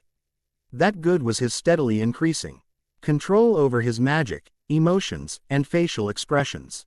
Even better, he was gaining the ability to control his very mind from any possible intrusion. That control helped him greatly when Harry suddenly found himself forced to entertain for the gods before the Romans and their emperor. Under an assumed name, Harry was the youngest gladiator at 17 years of age. He hated to be forced to murder in order to save his own life, as well as to fulfill the bidding of his tutors. They even had him spending any free time helping their warlords in various skirmishes. For almost 4 years Harry battled, trained, and forcibly spilled blood. Behind an impenetrable mental curtain lay Harry's childish innocence, never to be let out while he remained in a world of blood, war, and pain. This time the blood on his hands was real, telling him that this crime he was really committing and that Rome was just as bad as Azkaban, only he was awake the entire trip. Because his nights were full of insomnia, Harry lay awake. Every night he thought of his siblings. Every night he rubbed the invisible ring sitting upon the finger of his right hand, still warm even after all these years. It seemed the spells were quite powerful if they reached through the veil beyond time. And that's what kept him going, despite all the pain, blood, and separation from his childish innocence. Harry, the emerald-eyed man groaned. Not again. Barry sadly smiled. She knew what her young charge had to go through for these 4 years. Rome was what made an assassin Vulcan. Assassins could not be childish, squeamish, nor could they be timid. And she also knew young Harry would need this type of trait meet up with those who betrayed him. Yes, my boy, I am sorry, but we must leave here for our final destination. Circe, Morgana, and Merlin. What will I learn there? She barely contained the flinch at his harsh tone. Yes, she knew his training would be difficult, but she could only hope in the end he would overcome the horror of it all. Circe will teach you spells bordering dark and light as well as ancient magic none have possessed since the end of Druid's time. Morgana knows the arts of seductive power and the connection of dark arts to the shadows around you. Merlin will teach you the power of light, and together they will improve your wandless ability. Train you in the art of non-tongue spells, spells of ancient languages long dead, and mental arts of emotions and elements. Harry knew the drill, even as she explained what he would learn. Saying nothing, he waited for the sharp tugging at his navel as they vanished for his last training slot. Welcome, young Vulcan. Harry gave a tight bow to the elderly wizard and 2 lovely sorceresses. Good day, sir, ladies. Call us Circe, Morgana, and Merlin, for we will be your closest confidants during your stay. We will also be joined by Norse god, Loki. He may be quite the trickster, but he is a master of chaos. Magic. Your weaponry and physical battlement will be given to the Norse women warriors, known more commonly as the Valkyries. Harry said nothing. Mentally he began to prepare himself for more burdens on his already burdened soul. He would keep a tight control over his thoughts and wishful words. Hogwarts and the magical world were in a panic as they learned of the escapes of Harry Potter and Sirius Black from Azkaban. Albus Dumbledore realized what Harry's escape meant. Harry Potter was the chosen child of the powers that be. Secretly, the older wizard prayed at the boy he had helped to lock away would not lose what integrity the Gryffindor had once before. Nor did he hope Harry Potter would destroy the world as myths and legends spoke about the chosen child of the powers that be. But the white-haired headmaster refused to tell anyone of his young student's new position. Instead he played the role of concerned headmaster of his students and the world at large. Blue eyes stared down at the thick book upon his desk. Since he was a child, Albus had collected anything he knew about the legendary powers that be. There were mentions of warriors called assassin Vulcans within the book. Warriors with outstanding power held in check by the gods. The warriors were trained in all arts of war and combat. They had no qualms about how their power was wielded, only listening to the gods. There were rumors that these warriors were used to extract justice, even vengeance, on those the gods deemed. And if Harry Potter would become such a warrior, then the wizard Ding World could be in more danger than the boy having power to destroy it. Harry could extract his own vengeance, punishing those who had betrayed him. Or the gods could deem a more suitable punishment. But worse, Harry and the gods could allow Voldemort to win, giving him the aid he desperately requires to overthrow the Ministry, gaining full control of the magical world. It was those thoughts had caused shudders to run down his spine. Give us mercy. Allow Harry to fight, for the innocent ones caught in this war. After all, it was what Shadow would have done. Shadow. Albus heavily frowned, wondering where that name had come from. He had vague memories of a man appearing 30 years ago. A man with an aura of power and danger. From his fragmented memories, Shadow seemed to be a person caring for innocences. Pale fingers scoured through the book, searching for references to such a person. But all he found were notes, fragmented and faded with time. All he knew was that Shadow was powerful and hunting for someone he cared for while working for a higher power. What memories do time hold? There must be more. But what the aging headmaster did not realize was that someone was watching. Barry had entered the office silently. She cast her magic about, fading the memories and writings. It wasn't the time. Their child had yet to begin his mission. You failed him. He's ours now. And once he begins his mission, you shall realize what it was you ruined. Chapter 10. Chapter 10. Molly Weasley was furiously spitting out words as she uninvitingly entered the headmaster's office. You have to find that murderer. No mother's child is safe with that thing on the loose. We've done what we can, Molly. But no clues have been left behind of Harry Potter's whereabouts. Albus knew this was only the beginning. Soon owls would find their way to his office, demanding he find Harry Potter and Sirius Black. Molly opened her mouth to enrage even more when she was interrupted. The headmaster's door flew open as a very shaken and bruised Severus Snape struggled to walk inside. Albus. Even his voice made the very proud, controlled man seem weak. Albus quickly conjured a steaming pot of tea, handing a cup to the trembling potions master. What did you find, my boy? Severus slowly swallowed the hot liquid, silently rejoicing at Albus' insight in adding a healing potion to his tea to counteract the Cruciatus curse. He doesn't have Potter or Black but is looking for them. It seems the Dark Lord was quite ecstatic that the world turned its back on Potter. A little too ecstatic. But he's also not happy with his control over the Dementors. They refuse to search for either Black or Potter. Seems something or someone spooked the Dark Lord's new allies from his side. They won't leave Azkaban. Solemn blue eyes stared forward, unfocused. Why would Voldemort be ecstatic? Does he know something we don't, my boy? Severus shrugged. He had his suspicions but he couldn't be sure. But Voldemort's not the only one who has lost control of the Dementors. I was informed that not even Fudge was able to force the creatures to leave Azkaban. There's more, Albus. By winter solstice, Azkaban will be brought down. He's becoming a bit more doubtful of my status. He mentioned an attack that was recently executed that I did not know of, a plan that made him very happy. As you know, last time he left me out of his plans. I believe he's retrying the idea of flushing me out as a spy. Albus frowned. This is not good, my boy. You must be very careful. Try to find out this recent plan, if possible. The only thing we know that was recent was Harry Potter's trial. And those words caused even Molly Weasley to keep her mouth closed. The minds of all three were running overtime.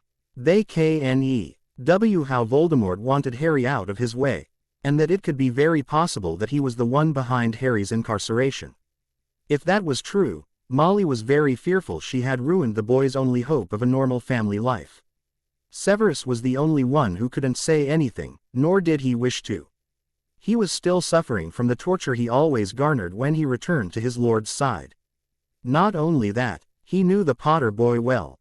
He knew Potter's reaction when the school had turned against him for being a Parselmouth.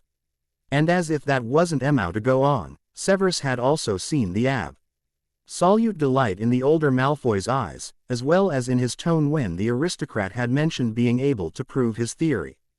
He had been slightly confused at those words until he noticed his low Rhodes' increasing suspicions of him as well as the recent order of a very difficult and dark potion his lord has requested, as well as a missing experimental polyjuice potion, one that allowed the drink to perform with someone else's signature wand. I will be calling an emergency order meeting. I cannot express the importance of your safety, Severus. Nor will I be able to have someone on the lookout for Harry Potter and Sirius Black. Not with news about winter solstice. Severus barely held back a sneer at Black's name. He had been fighting his natural reaction at the mention of the man as he sat before Albus. He simply stood and stalked out of the room, quietly, stating Poppy's name, knowing if he didn't him there. But before he could fully sweep out of the headmaster's office, Remus Lupin slipped inside. Severus. The dark-haired man glanced at him as Albus spoke. Ah, Remus. Tonight will be an emergency meeting about Harry Potter and Sirius Black's whereabouts. The professor barely contained a flinch. Tawny eyes met with Onyx and knew the dark-haired professor knew all about the recent acquisition of a new pet. A pet that happened to be a large black dog with even darker eyes.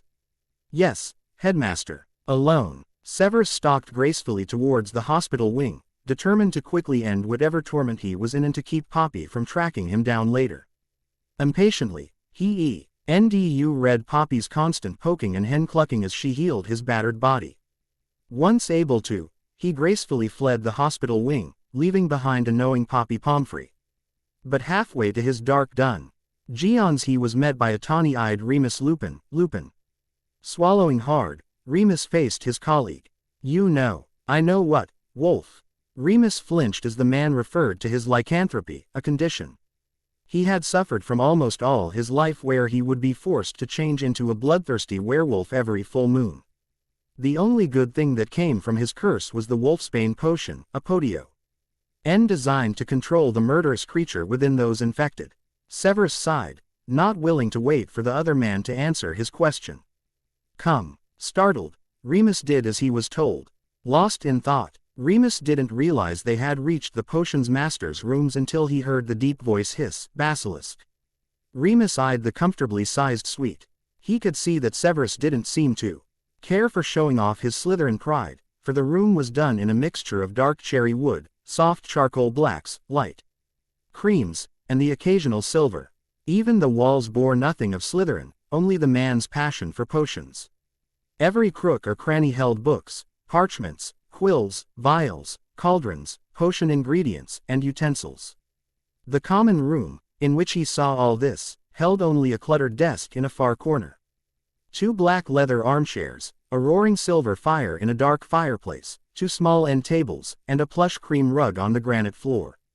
Unusual coloring. But I always saw you as a true Slytherin. One does not need emerald and silver to be a Slytherin, Lupin. Not knowing why, Severus gave a brief description of his rooms. We are in my common room. The door to your right, across from the fireplace, leads to a small dead-end hallway for my bedroom, bathroom, and a private lab. It's nice, comfortable, though a bit messy.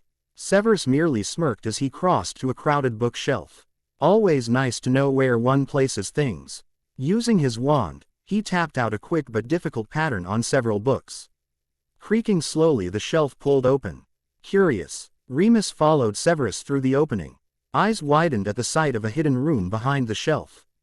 He stared at the bookshelves of finished potions, very rare and dangerous ones. He could see the layers of carefully catalogued ingredients, commonly used, very rare, and dangerous. He even saw various bottles of experimental potions and cures. And further within the room was a small nook in a far wall, but large enough for several wine glasses and tumblers for drinking whiskey and such to sit, even with several bottles of expensive liquor. Severus poured each a half glass of dark brandy, leading the way back to the fireplace. When did you acquire the mutt? Remus sighed. Neither man could ever get along in the same room nor the same conversation. Just a few days ago. I ran into him in the Forbidden Forest. How did they escape? Siri doesn't know. He didn't even know Harry was there. He only knew that one night 2 Dementors opened his cell door and then fled. He said they seemed frightened because anytime he ran past one, it fled from sight. He swam the river to the other side and made his way here. He believes Peter Pettigrew is living among us in Hogwarts. But since I told him of Harry's plight, he hasn't left my rooms, grieving for what he believes is his fault. Severus gave a tight nod. All day he had felt nothing like himself. Something was wrong, changing. Even his memories of the past were altering, revealing vague things he only saw in dreams. Staring into the silver flames, he asked the man at his side, "What's changed?" Remus once again swallowed hard. He was hoping the man wouldn't question the same feelings he had. "Severus, please let it be something else.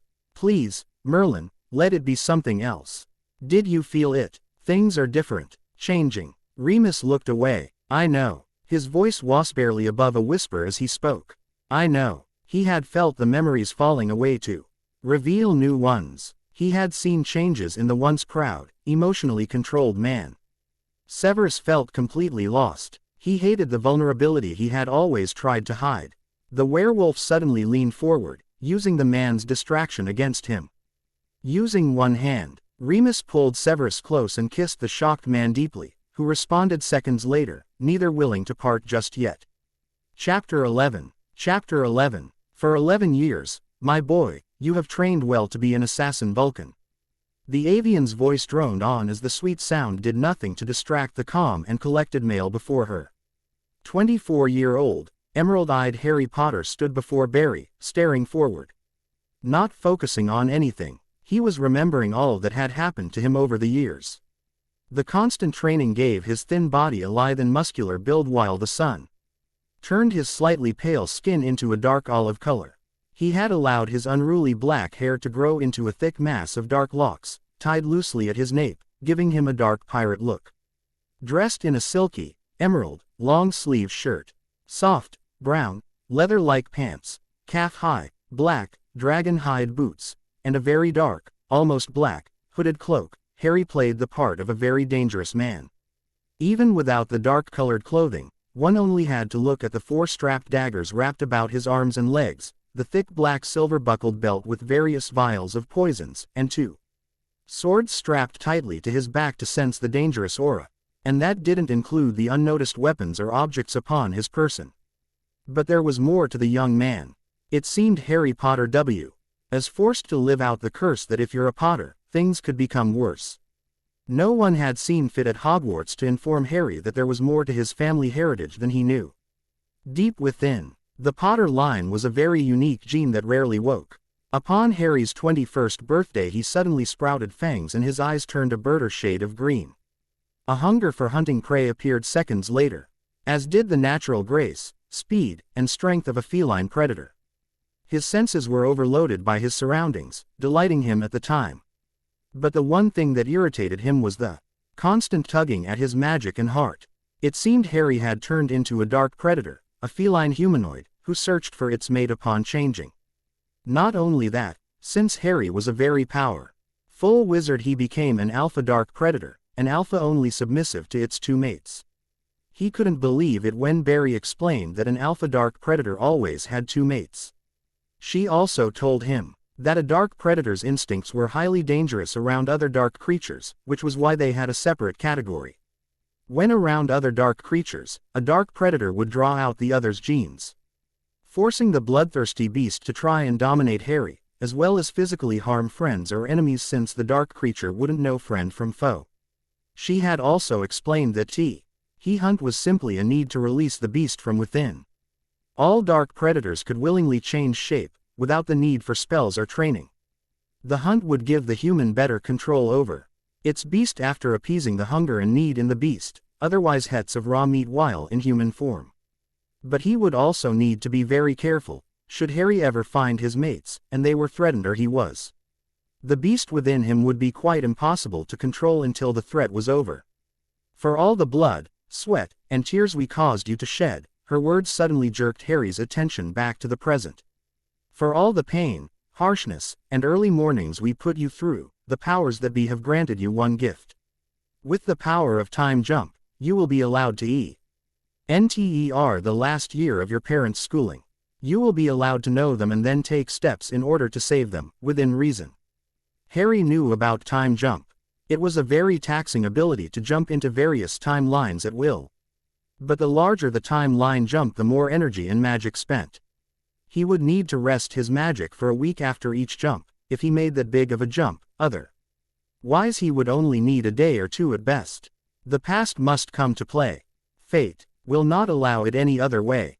We give you a year to decide how to save your parents. But it must also let them die for your time to happen. It is a reasonable gift we grant you before embarking you onto your true mission. Thank you. Harry knew fate was quite the fickle being, and she knew the outcome of every past, present, and future. But Harry was ecstatic to learn he could try to save his parents. He also realized that in order to give his parents a new life, he would need someone or something to take their place. That kind of research could take time. He had never heard of any spell or potion with the ability to create such a suggestion, at least none that anywhere telling. But, he heard her stress the word, no one must know of your true identity, nor must they be told of the future. Though, we will look the other way should a very smart witch learn of the truth by accident. Barry felt Terry B.L.E. for doing this to their child, but it was the only way fate would allow Harry to save his parents. She also felt bad that she could tell Harry how to save his parents, since a similar device had already been created and used during Harry's time. The powers that be were calling this mission a trial run, wanting to see how Harry would deal with his parents and the ideas he could procure to save his parents. Harry smirked. It seemed the powers that be had a sense of humor. They didn't care if Harry accidentally on purpose let out details of his parents' future, as long as he didn't outright tell them. Unless they figured it out on their own. Fate has amplified your connection to your scar, connecting it further through your ring. She knows you wish to keep your friends, your siblings I should say, safe from harm. Go to them should they call to you, but do nothing more than help. Thank you. Harry was glad when Barry had told them of his siblings. They kept him updated on their situation as it happened. They were the ones to keep them safe as long as possible, especially since no god ever interfered with mortal upbringings without a chosen to do their bidding. He also felt that he shouldn't keep secrets from them, even if he knew they were keeping secrets from him. You have made us all proud, my child. You have earned the name Assassin Vulcan Shadow. The year will be 1977, the summer. You will be left outside your bank, Gringotts of Diagon Alley. We have already cemented your way into Hogwarts. And remember, a dark predator always knows its true family from potentials. Gratitude barely flitted over steady features. She knew how much Harry worried that his senses would choose his family as a mate. And now that those fears were laid to rest, she stepped back to allow him to leave. With a flick of his wrist, barely noticeable had she not closely watched, Harry was surrounded by a thick cloud of shimmering smoke. Seconds later, he quietly vanished. Good luck, my child. Be well. Wrapped tightly in a dark hooded cloak, a mysterious man suddenly appeared in a shadowy alley off a very busy street. Emerald eyes glanced up to see the huge white building of Gringotts, the Wizarding Bank. Ah, Gringotts. Harry's eyes flickered slightly as he mentally concentrated, casting a small glamour over his features. He knew some people would not enjoy seeing such feline-like features on a wizard. He respected their feelings, needing to be accepted so he could do his assignment. He barely took a step forward when something fell behind him, thump. Turning, Harry slightly smiled. A small owl, a very familiar one, seemingly belonging to a certain Greek goddess, fluttered before him. Gently, he received the letter and the owl vanished. Shadow, we leave this to you. We leave your earnings found over your years of training in your hands. Be well. Leave it to you, Barry, to remember the things I had collected over the years. With a wave of his hand, the small chest that had fallen from the sky floated after his graceful stalking form into Gringotts. He ignored the gasps and stares of the occupants in Diagon Alley, as much as he deliberately ignored an aura suspiciously watching him before hurrying off. No doubt announcing his sudden arrival. Far from Diagon Alley, deep within the stones of a magnificent castle, a small owl was delivering a rolled parchment to a very aged wizard. At the request of its mistress, seated in his office, Headmaster Albus Dumbledore was enjoying a small luncheon with his deputy headmistress, Minerva McGonagall, when the tiny owl dropped something into his cup of tea. Albus, the blue-eyed, white-haired wizard blinked as he read the letter. It's a letter. It simply states that someone has come to fulfill our defense position. Who could it be? Before Albus could speak, a head suddenly appeared in his fireplace. Headmaster. Someone has suddenly arrived in Diagon Alley. It seems no one knows of this mysterious man. He broke through the non-apparition wards. Thank you, Auror Garner. I shall see to it immediately. Albus had set the wards up himself, trying to keep the section a safe haven for young wizards and witches. Times were growing more dangerous as darkness was growing more powerful, and if someone could break such wards, then it could mean that the darkest wizard known could be there or someone on his side. "Shall we?" Minerva, the younger witch, by several years, nodded. Following the headmaster to the fireplace, they quickly flowed to Diagon Alley and then were directed towards Gringotts, where Albus placed a powerful invisibility charm upon the two. Harry felt the sudden rush of powerful wandless magic in the air, announcing Albus Dumbledore's arrival. He knew that the older wizard was here to see who the new dark wizard was, but Harry didn't care, even though he would have to play nice. After all, this isn't my Dumbledore. He doesn't know what he will do to me. He simply carried on, sweepin' through the doors with dangerous grace.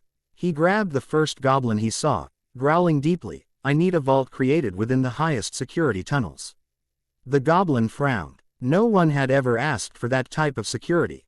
It was offered. "You are." Two invisible and one visible pair of eyes watched as the young man swept back his hood and cloak, slightly turning so Albus could see the silver stitching upon the emerald shirt. An outline of silver flames surrounding a bleeding red heart. The goblin immediately stepped back in fear. That signature picture was rarely ever seen. Even Albus suddenly understood who the dark wizard was. Slightly relaxing, Minerva was quite confused until the deep voice purred, "I am Assassin Vulcan Shadow. The first in 1200 centuries. One moment, please." The terrified goblin fled to find the head goblin of Gringotts, hoping not to make the Vulcan wait too long. Harry simply recovered his head as he waited patiently, watching as two very familiar young wizards swept inside. Followed by their parents, one a pale blonde with blue eyes while the other was a black-haired with onyx eyes. Albus stayed longer to ensure that the arriving family wouldn't cause trouble. He knew Thates cared only for themselves, not others, not when others could threaten their reputation or power. The two fathers looked about, disgusted that a goblin hadn't arrived to greet them as demanded. Whatever happened to the goblins? Respect these days to make us wait with common trash. They stalked forward to demand help, followed by two gossiping females. One such female, a very pale brunette, ran into Harry, crying out as she stumbled back. Both males turned to see the other woman glare at the hooded figure. Harry coldly glanced at the two women, not bothering to help the fallen woman. "Now, see here, you will not treat my wife in such a way. Nor should you treat a Snape in this fashion." The other male glared darkly, adding his arrogant thoughts, "Nor a Malfoy. We demand an apology." Their two sons stared, eyes wide, at the confrontation. Harry's voice simply rolled out in a cold, detached growl, "I respect whom I choose. I do not pander to simpering, weak, arrogant people." Before either male could retort, two goblins suddenly appeared. One deeply bowed to one knee before the male, shocking all who saw. "I am head goblin Thanos." Harry wept a deep bow back in respect to the creature. "I would like a moment in private." "This way, sir." Albus watched as the young man made a discreet sweep of his hands, causing the two older males snap. And Malfoy to suddenly blink and then release their anger on not being immediately waited upon by a goblin. He suddenly realized that the younger man was not about to let either family walk out. No. A goblin bowed to someone they considered beneath them when they refused to help the Dark Lord in any way nor bow to him. This was definitely a man to meet. Chapter 12. Once alone in his office, head goblin Thanos turned to his esteemed guest. "How may I be of service to you?" Harry waved his hand, allowing the goblin to know he wasn't kidding about being a powerful wizard. At his feet the chest dropped, causing the head goblin to swallow hard. Harry swept his cloak back, forcing the symbol of all assassin Vulcans to appear once more. "I am Assassin Vulcan Shadow. As you know, we have the power to jump time. And before you ask, no, this is not my time." Head goblin Thanos was not stupid. He wasn't about to ask what wasn't his business. "I am here simply to open a vault. I won't be in this time very long, but long enough." But of course the head goblin knew this. All Vulcans answered to a higher power and did as bid. All magical beings knew this, although the wizards or witches didn't. The power from a Vulcan always made the invisible lines of magic sing, announcing the arrival of something powerful. I must stress the importance of the objects within this chest. Very rare and very valuable. Once again, Head Goblin Thanos was not stupid. He knew the rarity of Vulcans, themselves, as well as the power. No goblin would ever try to test that power. He, Thanos, had me. The Dark Lord once and refused to serve the man. Unlike most, goblins did not fear Dark Lords. They were quite satisfied and proud of what they could do. Not only that, they didn't think it was worth interfering in man's battles. It was exactly what he had told the Dark Lord, leaving it stand as he vanished from the man's sight. There is some paperwork to be done. I'll send for 3 other Gringotts employees to create your vault in our highest security tunnel. Headmaster Albus Dumbledore was trying to explain the day's actions to a very concerned Minerva McGonagall. Who was that man, Albus? He, my dear Minerva, is an assassin Vulcan. He sucked on a lemon drop that Minerva had refused since returning to his office. Minerva's eyes grew wide, but they were stories. Stories told to all children before bed. No, they're quite real, very rare, but real. There was a record centuries ago of a strange figure appearing in various timelines. From what little we learned, assassin Vulcans seemingly do what they are told. But the ministries have no power over them. Then who gives the orders? We do not know. This, Albus held up the same parchment he had received earlier before leaving. As a letter from someone called Barry. It seems we have finally found our new defense against the dark arts professor. Albus, we know nothing of this man. He could be a Death Eater in disguise for all we know. Minerva couldn't believe her ears. She was beginning to realize what others had been saying. Albus Dumbledore was insane. Insane for inviting an unknown man into these halls. He could hurt the children. Albus lightly chuckled. Lemon drop, dear. Minerva glared coldly at him as he offered another to her and he took another couple for himself. Vulcans are quite powerful. They are powerful in magical and physical attacks. The children could learn a lot from this type of professor. Vulcans. Training was recorded to be sacrificing, at least that's what one was able to draw from the last Vulcan. But we didn't learn much. Maybe this time you and I may learn more. Minerva stiffly stood. I hope for your sake, Albus, that this man does not betray this trust you too easily place in people. If not for yourself, then for the children's sake. Albus could only watch as the stern witch swept out his office. So do I, Minerva. So do I, but there may come a time the children will need his teaching. Even if it means saving a life they never thought to save. Harry silently followed 4 goblins to the cart, the only means of travel to the various vaults. He smirked at he sight of their highest security tunnel, surrounded by vicious dragons, red-eyed hellhounds, slobbering dire wolves, and a deep black abyss beneath the tunnel. But what really caused him to smile was the fact that the guards weren't even chained to the high walls, only illusion to look like they were chained. Sir, Harry glanced up to see the 4 goblins waiting upon a concrete platform. This is the highest security tunnel. The only way to enter, to pass the guardians, is with a Gringotts employee. But the floor, they pointed at the concrete beneath their feet, will only appear to a Gringotts employee under their free will unless we deem it necessary for our guests when they visit the vaults. Harry could see the shadows covering the floor around them, falling into that black abyss. I see. Then stepped out behind the goblins. He watched as the 4 goblins called out to the stone before them, calling it to reshape into a new compartment, pushing the others aside slightly to make room for a new vault. He was in awe at what they could do before his attention returned to the guardians, only to be jerked back to reality moments later. Sir, your vault is finished. Very well. One goblin opened the door with a snap of his fingers, until a key could be made. From the entrance, they watched as the young assassin swept inside, laying his burden down in the middle of the floor. Harry stepped back, flicking his left wrist towards the chest. The lid flew open, pouring out a steady silver stream, forming it into a tall pedestal. Seconds later piles of gold and silver coins and sparkling jewelry and gems flew to the floor and corners of the vault, spreading out in a bright colorful rainbow. Once the vault was sufficiently covered, the stream stopped.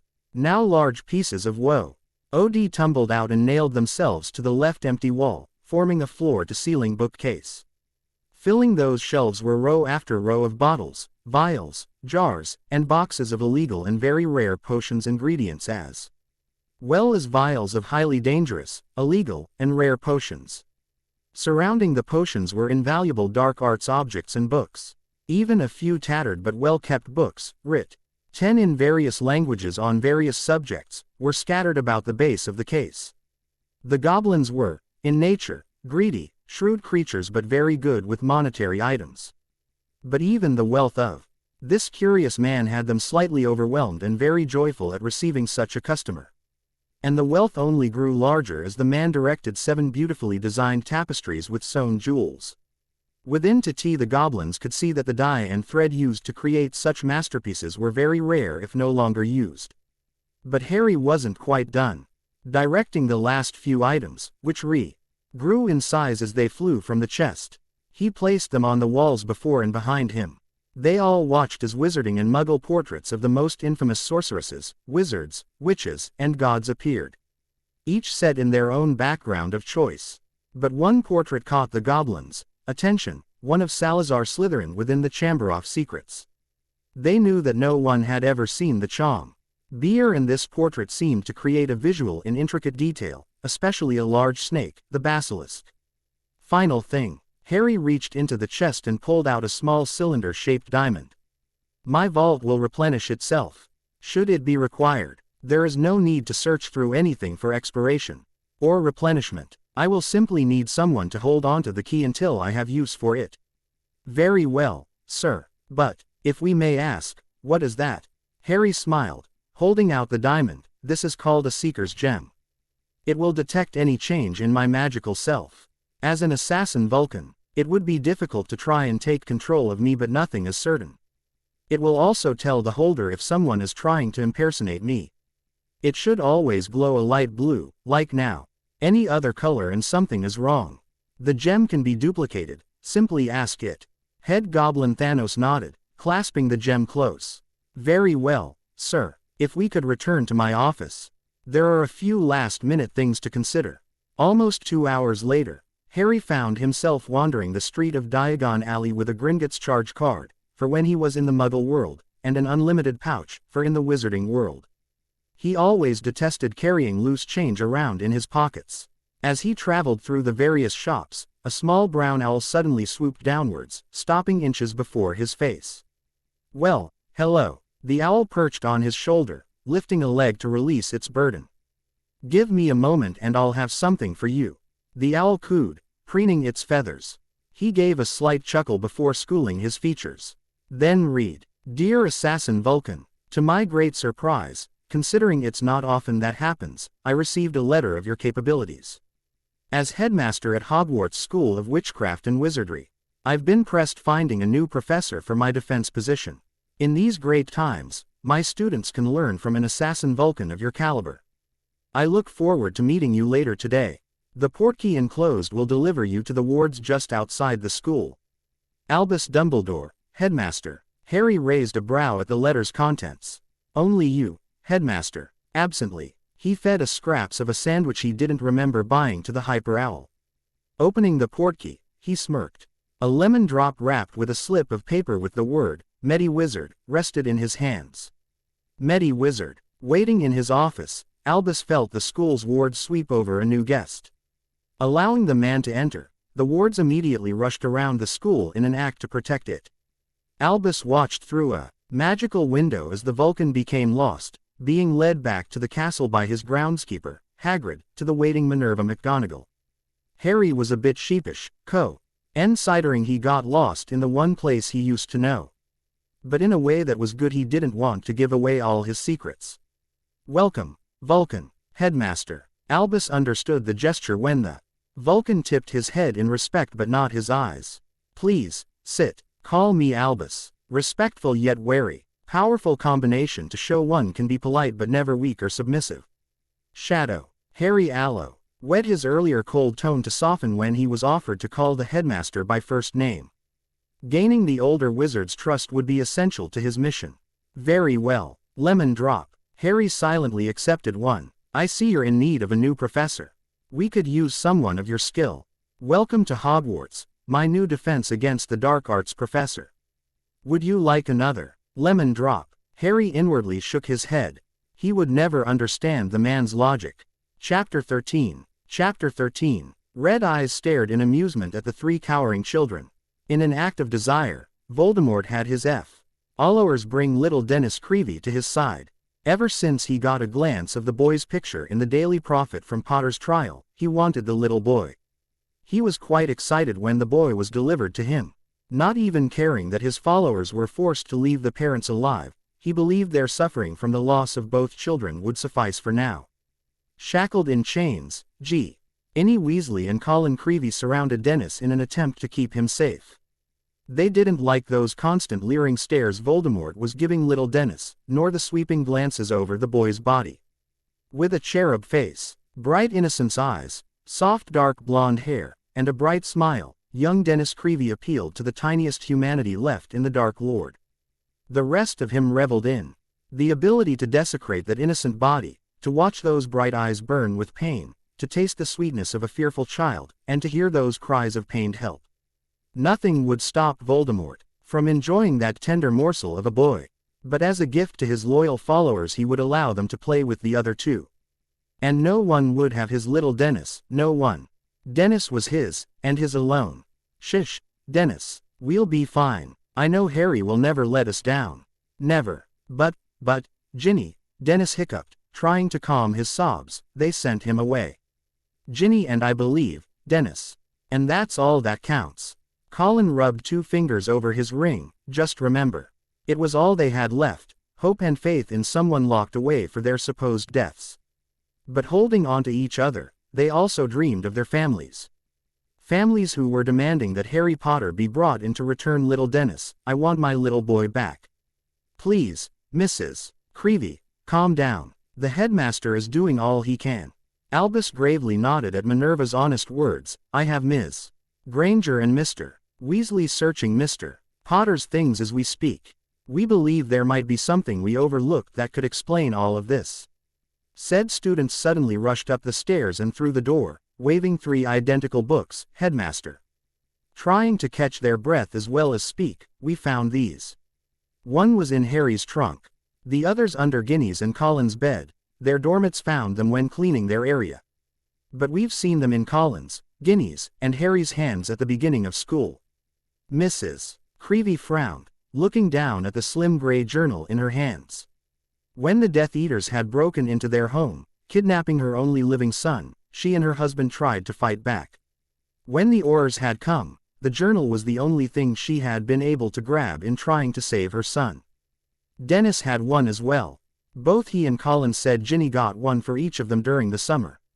Laying the 4 books on his desktop, Albus raised his wand and said one word, reveal.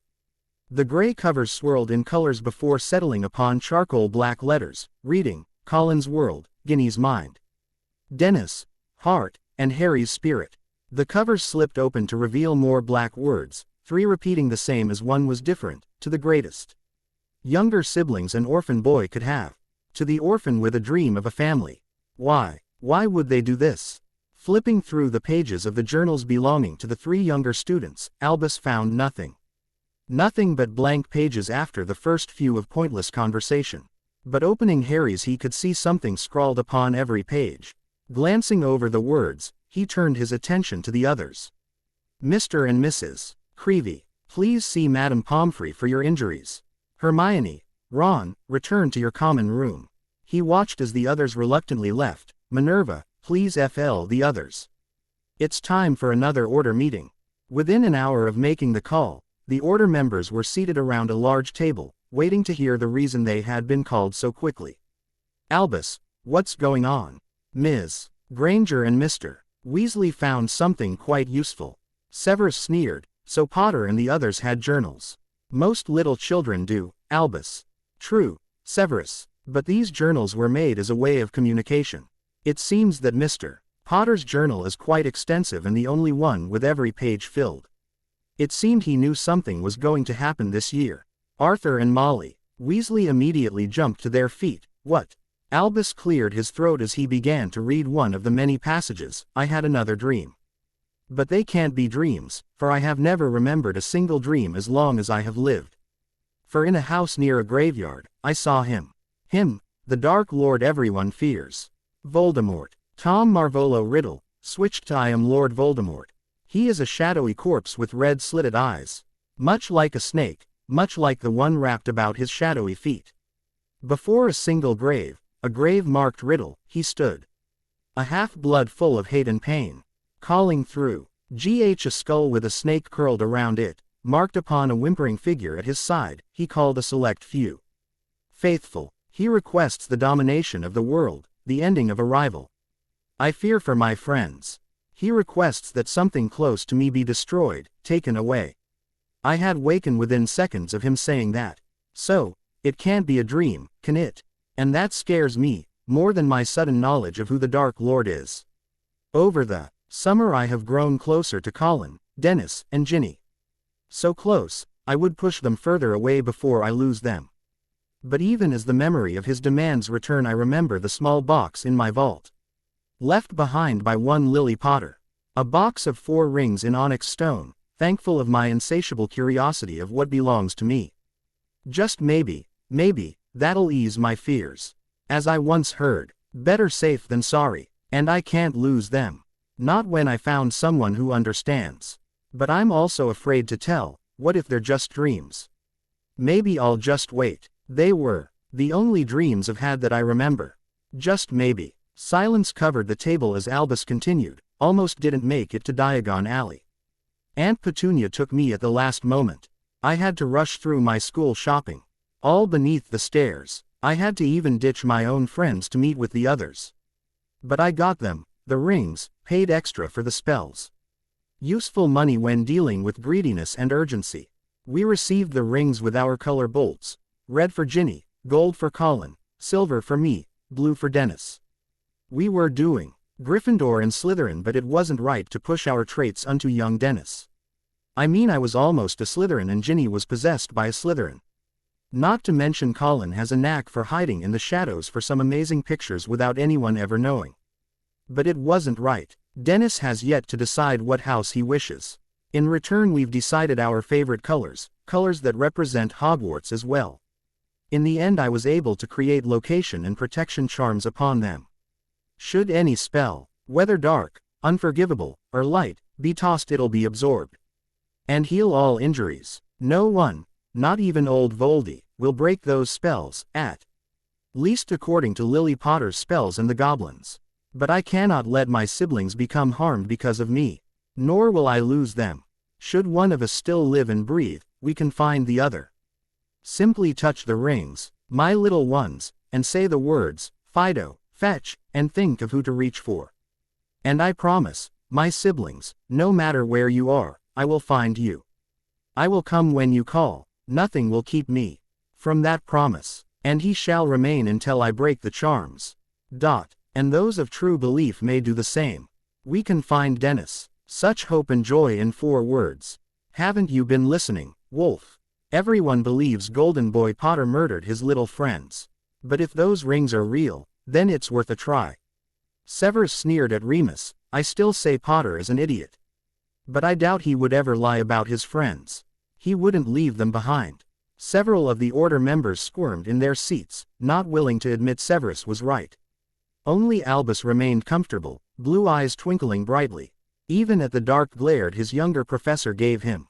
But it was only a matter of time before he would add more troubles to their doorstep. Poppy, when you checked the bodies within the hospital wing, did you notice anything amiss?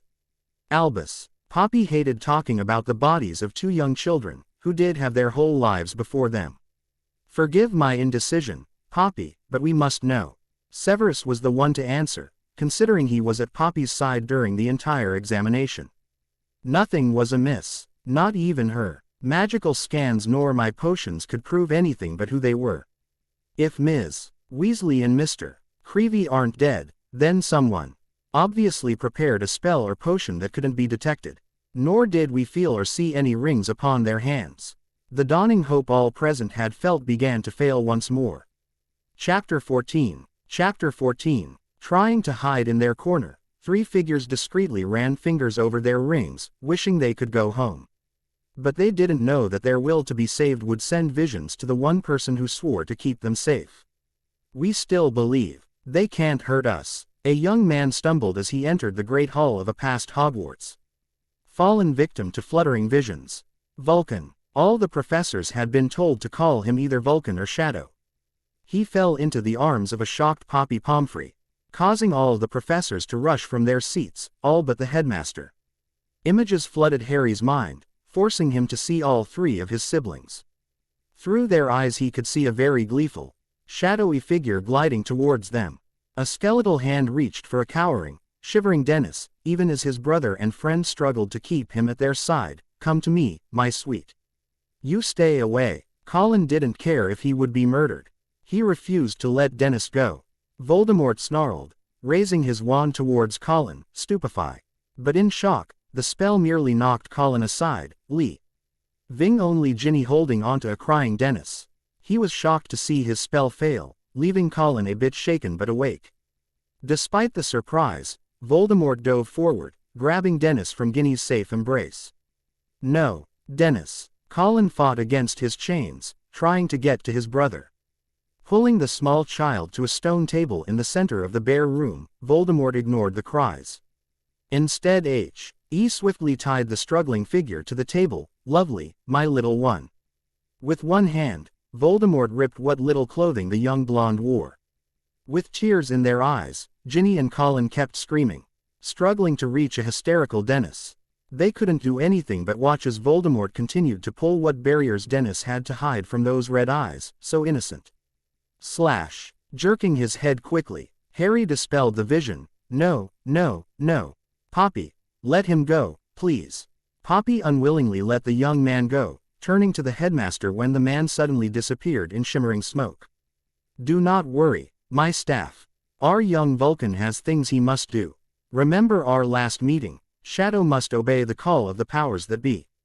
Quickly pushing his magic into the time jump, Harry found himself in the shadows. Near two hysterical children, silently he moved forward, wrapping himself in his cloak. Ginny hiccuped but was able to keep her scream in her throat when a familiar touch grabbed her shoulder. Softly, she whispered so Colin heard, "Harry." Harry said nothing. Keeping to the shadows, he moved closer to the crying figure upon a slab of stone. Eyes close, he enforced the magical barrier on Dennis' ring. Shoving Voldemort back, red eyes flared in anger as they watched an invisible figure untie his sweet morsel, allowing to his brother.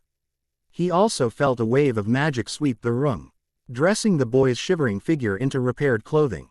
"You won't touch them, Tom." Voldemort bristled in pure fury as he recognized that name. He stiffened even more when a shadowy figure slipped into view. "Potter." "Yes." Harry watched as Voldemort immediately cast several spells in his direction. Discreetly, he cast his own spell, Illusion of the Mind. Red eyes widened as he saw his spells fly through Potter's body, scorching the walls behind his rival. "Impossible." Harry smirked. "I am the impossible.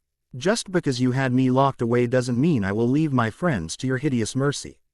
I will always be here for them. And like my godfather on the run, I'm looking for the one who caused my demise. I'm coming for you, Tom Riddle." With those words, Harry vanished, knowing his siblings were safe for now. Although, inwardly, he was screaming at the powers that be to be able to save them, being denied at the same time. And those three siblings were ecstatic to know that Harry had kept his promise and that their faith brought him to their location. Soon, very soon, Harry would find them. He wouldn't let them stay in this hellhole very long, not if he had the chance to save them. Even though there was a small part wishing he hadn't left them. Harry's sudden appearance frightened several female members of the faculty. "Sorry about that." He sheepishly grinned at them before pulling his cool mask back on. "Ah, welcome back, Shadow. And what should we do about your classes?" Bright emerald eyes glimmered, knowing Albus was trying hard not to fall into his old ways of leading up to what he wanted to say or know. "I won't lie to them. I will simply tell them I will vanish from time to time. They will also get the week as a simple class, most likely essays or reading." Shadow. Poppy could see that the proud man was struggling to hide his fatigue. Harry waved a careless gesture towards the concerned Medi-Witch. "I'm fine." Simply drained at the moment. Time jump requires plenty of concentration, willpower, and magic to sustain myself through the void. I will gain it all back by the end of the week. Albus merely nodded, concerned but quite excited. Immediately, his memories began storing this new information on rare Vulcans in a tiny part. Someday soon, he would write it all down, possibly saved for the ministry or for the Hogwarts library for the inquiring minds, who all like to learn new things every day. Before Harry returned to his seat, a mischievous sparkle gleamed deep behind the cold, indifference mask. Allow me to introduce myself, Albus. After all, children must learn from the original source. No sooner did he speak than his senses immediately went into hyperware, spreading out towards the new sense that see me. Deed adrift beneath the Great Hall's doors. With knowledge that the students were arriving and ready to enter the Great Hall, Harry quickly hid behind his cool demeanor, looking quite like a tensed predator. Which also reminded him to tell Albus about his charms. He didn't think Albus would like not knowing Harry wasn't fully human if it meant harm to his students. Albus smiled brightly, knowing that his students could only be warned from the original source itself, as you wish, Shadow. But he also knew the young man was hiding something. He couldn't put his finger on it, but he could swear that the young man was using magic to hide a very large part of himself, a part that should be free to the world, as confident as the man was as a Vulcan. But for now his attention was distracted, waiting patiently for his deputy headmistress to finish the sorting of new students. Then he gracefully stood, smiling brightly to every student. Welcome, students, old and new. Welcome to a new year at Hogwarts. And as always, rules that some obey and others don't. Cheerful laughter erupted from the students as the professors, except one, seemingly glared at the joyful headmaster, must be stated. First, as you know, our caretaker, Argus Filch, has kindly suggested you visit his office for the banned list of various items. Groans filled the air as they sent glares to the shabby-looking man, holding an even scruffier cat. Both sneering back, but Albus continued without fault. Second, all heads of house require those on the Quidditch teams to report to them for the schedule of games this year and for tryouts held by Madam Hooch. Third, the Forbidden Forest is still off limits to students without a teacher present for detentions. And lastly, we have a new professor for the defense against the dark arts position. Blue eyes turned to the solemn figure. Harry tipped his head and gracefully glided around the head table to face the students.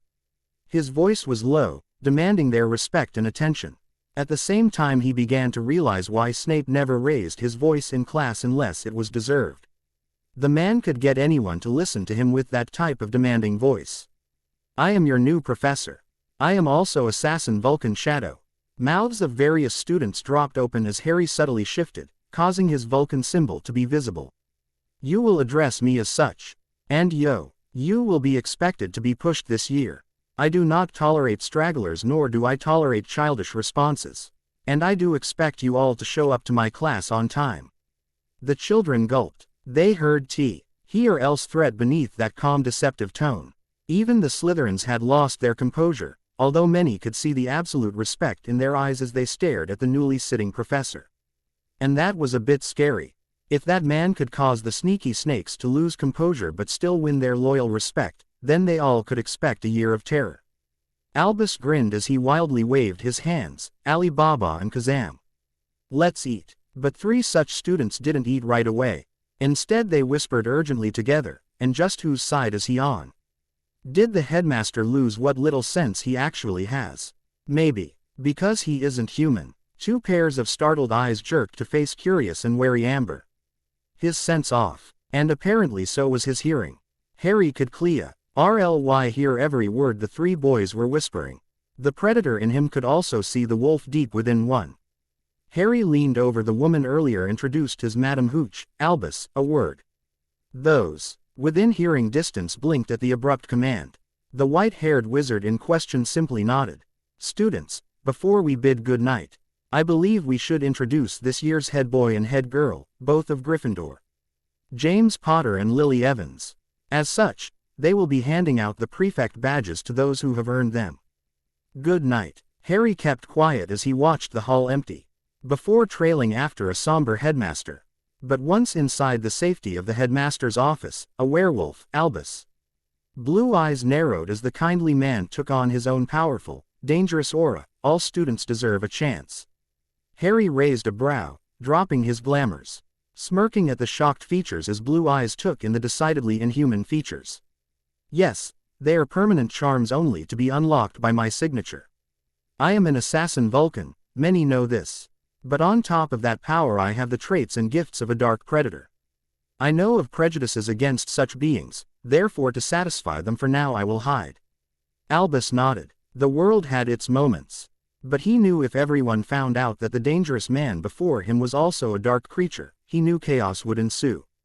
Made him thankful that young Shadow was willing to oblige others, even though as a Vulcan the world had no choice but to accept him, whatever he may be. But then again, he had never heard of such creatures. And apparently he said that out loud. We, dark predators, were once thought to be extinct thousands of years ago. Our genes rarely bloom, only blooming beneath a power strong enough to sustain us. I am a feline humanoid, a being with traits of felines. And because of my power as an assassin Vulcan, I caused Thken, but my power also allows me to be in even more control of my so-called beastly side.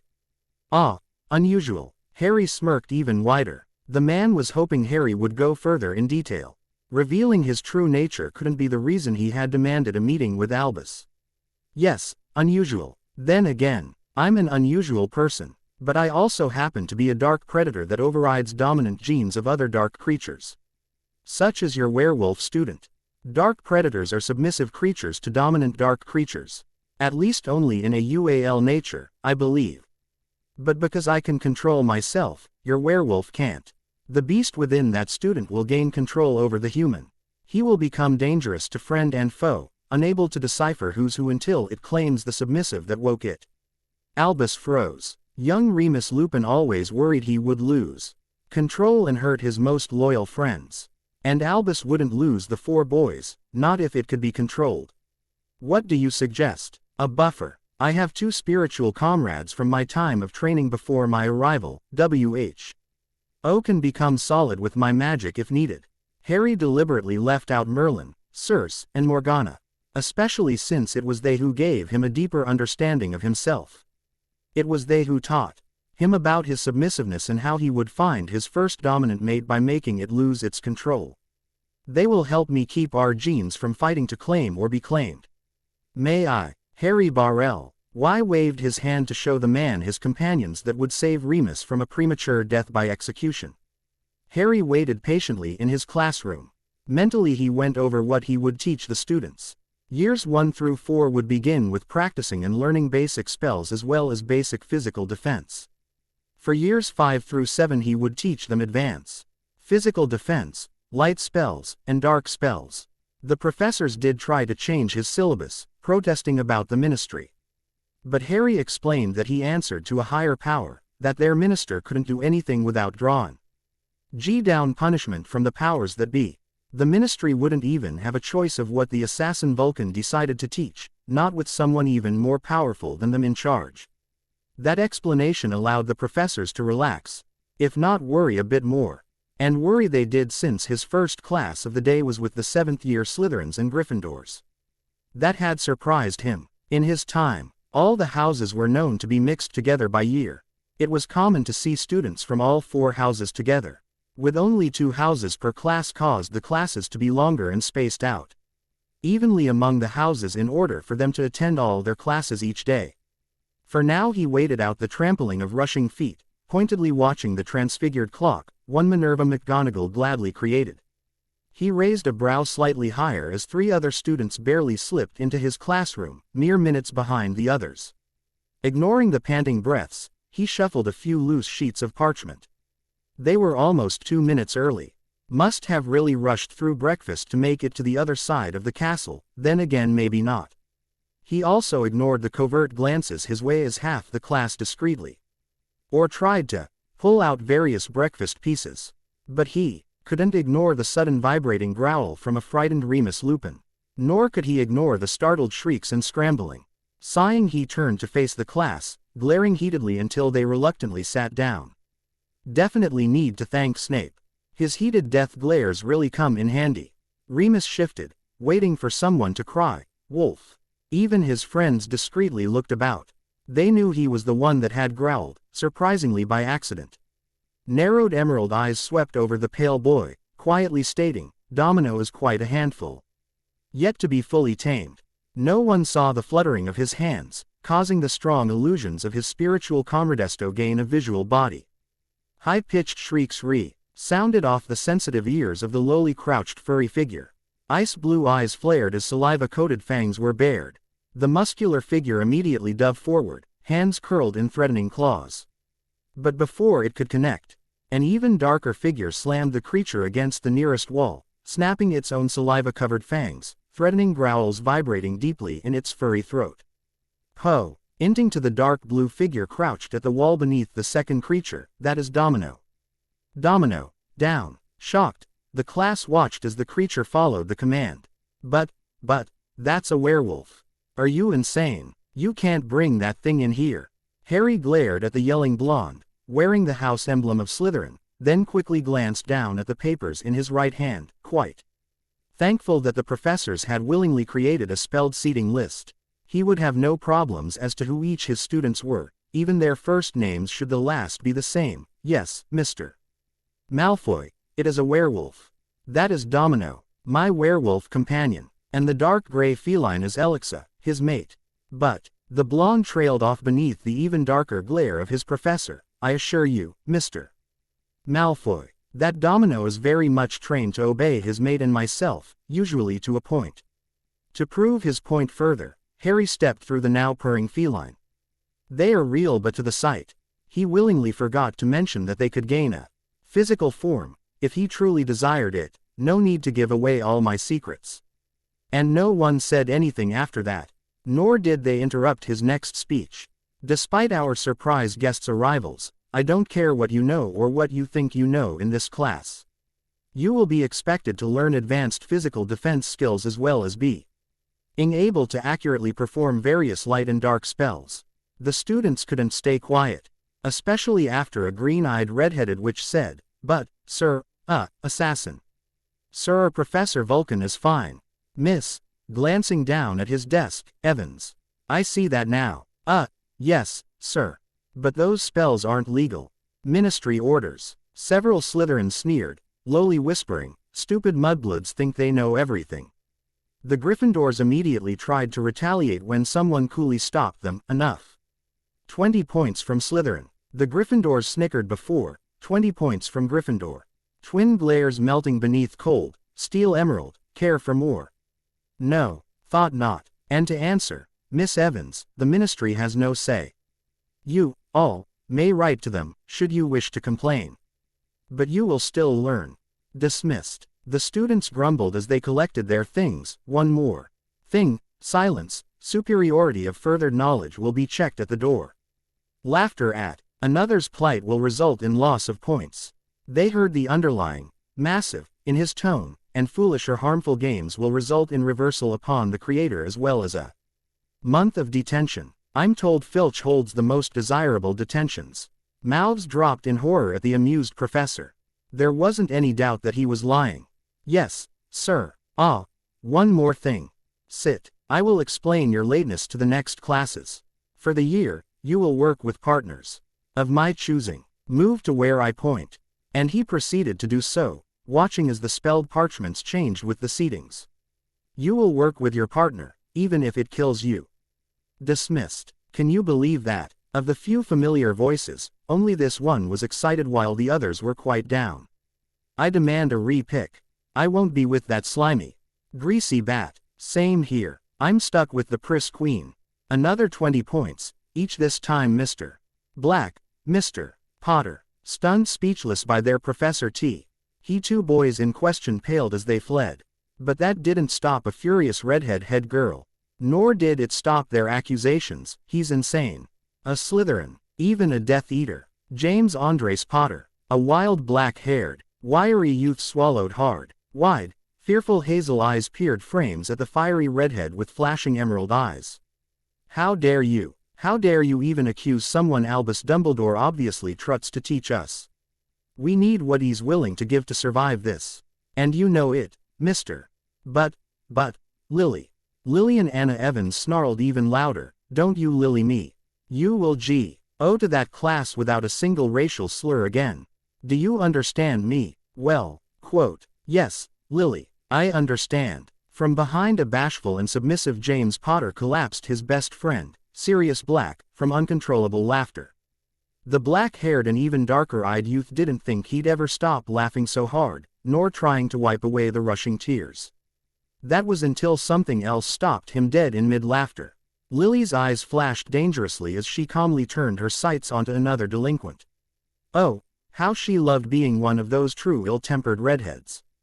That and the able, to put fear into two boys that were at least a foot taller than her. Even her tone was dangerously calm. And just what are you laughing about, Sirius Helsing Black? Hearing that tone and name sobered him quick, helping him to jump to his feet in hopes to hide further behind James. But Lily stalked the two suddenly submissive boys. You, James Andres Potter, will work politely and willingly with Narcissa Black. No matter what she or the other Slytherins say. But, did I just hear but, Potter? James knew he was in trouble. His girlfriend never called him Potter. Not since their 5th year. And no, Lily, I would never, she deceptively smirked, patting him on the head, good boy. Then turned to Sirius, and you, Sirius Helsing Black, will do the exact same thing with Severus Snape. Am I understood? Yes, Lily, good boys. You will behave, just like Remus and I with Lucius Malfoy and Bellatrix Black. The cat that ate the canary grin was the last straw for Remus. He was the one to collapse from laughter. Should someone send a stupefying curse your way, how do you stop it? Harry had spent almost 2 hours trying to encourage his students to think differently. Plus, he loved tearing down what the ministry thought was right and wrong. If he could get one student to think differently, then it was possible that one student could save themselves as well as others. You can't, but according to this answer, they weren't willing to change perspectives just yet. 5 points from Gryffindor for a wrong answer. You should be reading your assignments, Mr. Black, but I shall give you the answer. If you cannot deflect the spell, simply move.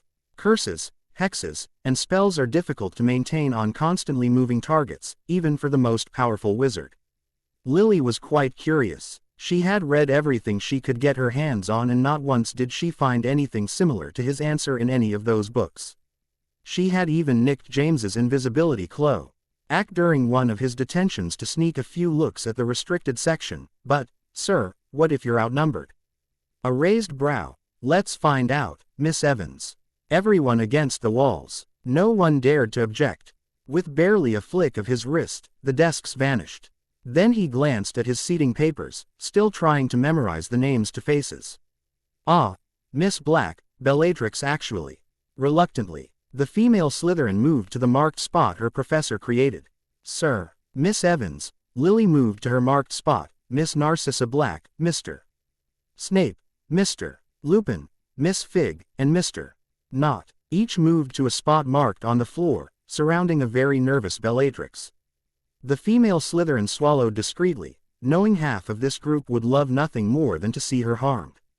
Harry nodded, satisfied. Now, Miss Black, raise your wand as if to defend yourself. Someone in the group will disarm you. Confused, Bella turned her stunned gaze to the professor, but how will that help with a stupefying curse? Actually, this would be for any curse. But even more difficult if you were unarmed. Being the most perceptive, besides Remus Lupin, Lily quickly summoned the nervous girl's wand. Cherishing the sudden if not quickly masked relief upon the pale face. She knew Bellatrix had to be afraid someone would disobey their quiet professor, who took the disarmed wand. Now then, you are surrounded. The enemy has taken your wand. Although this isn't reality because most enemies won't even stop at just taking your wand. One would summon the wand and 5 more could curse you. Any ideas on how to defend yourself? No, sir. Bella did not like the gleams in the Gryffindor's eyes as they watched her become surrounded. Remember, hitting a moving target is difficult with your own teammates in the way. Knowing your enemies makes things easier. One may be weaker in casting. One may not know as much. One may be easy to bait into anger. Dodge the spells, find something to shield yourself. Run and lure them to your allies. Never let the enemy know what you're thinking, what you're planning. Bellatrix nodded. She eyed each of them as they began casting simple spells. Then suddenly, before she could be hit by a sudden combined attack that left her spot scorched, she dove aside and rolled up behind a surprised Lily Evans. Very good. Using Miss Evans as a shield might guarantee a way out. Some enemies won't attack their own, others simply don't care. Both females immediately began to catch on, carefully leading her captive backward, who gave a good struggle to make it real. Bellatrix yanked the slender wood from pale fingers. She tried to send a stupefy, but all she got was a weak bind. Ah, the wand did not match with your talent.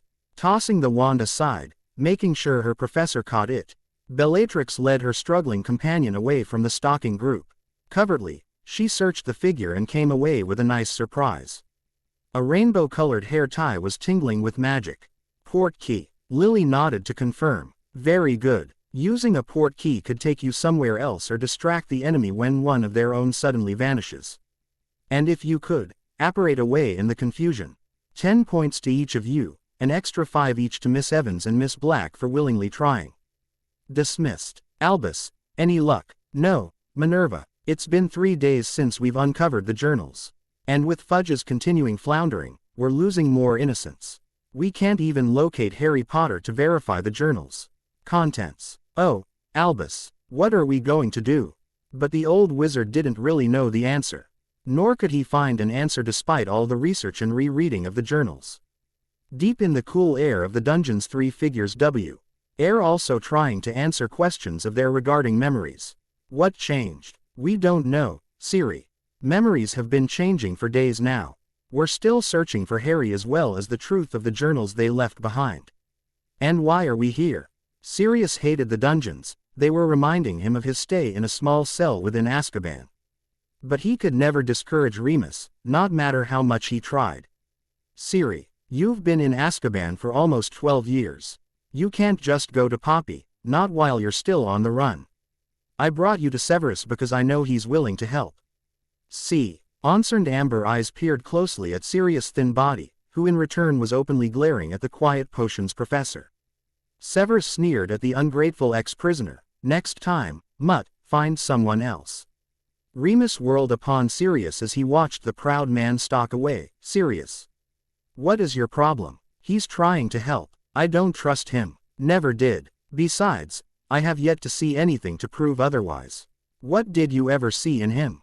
Unknown to the future friends, their past selves were having a very similar confrontation. What do you see in him? Remus frowned at the 3 boys he called friends, his pack. He had Lily help him drag his friends to the library that Saturday in order to finish a project due on Monday. But now he tried to play dumb.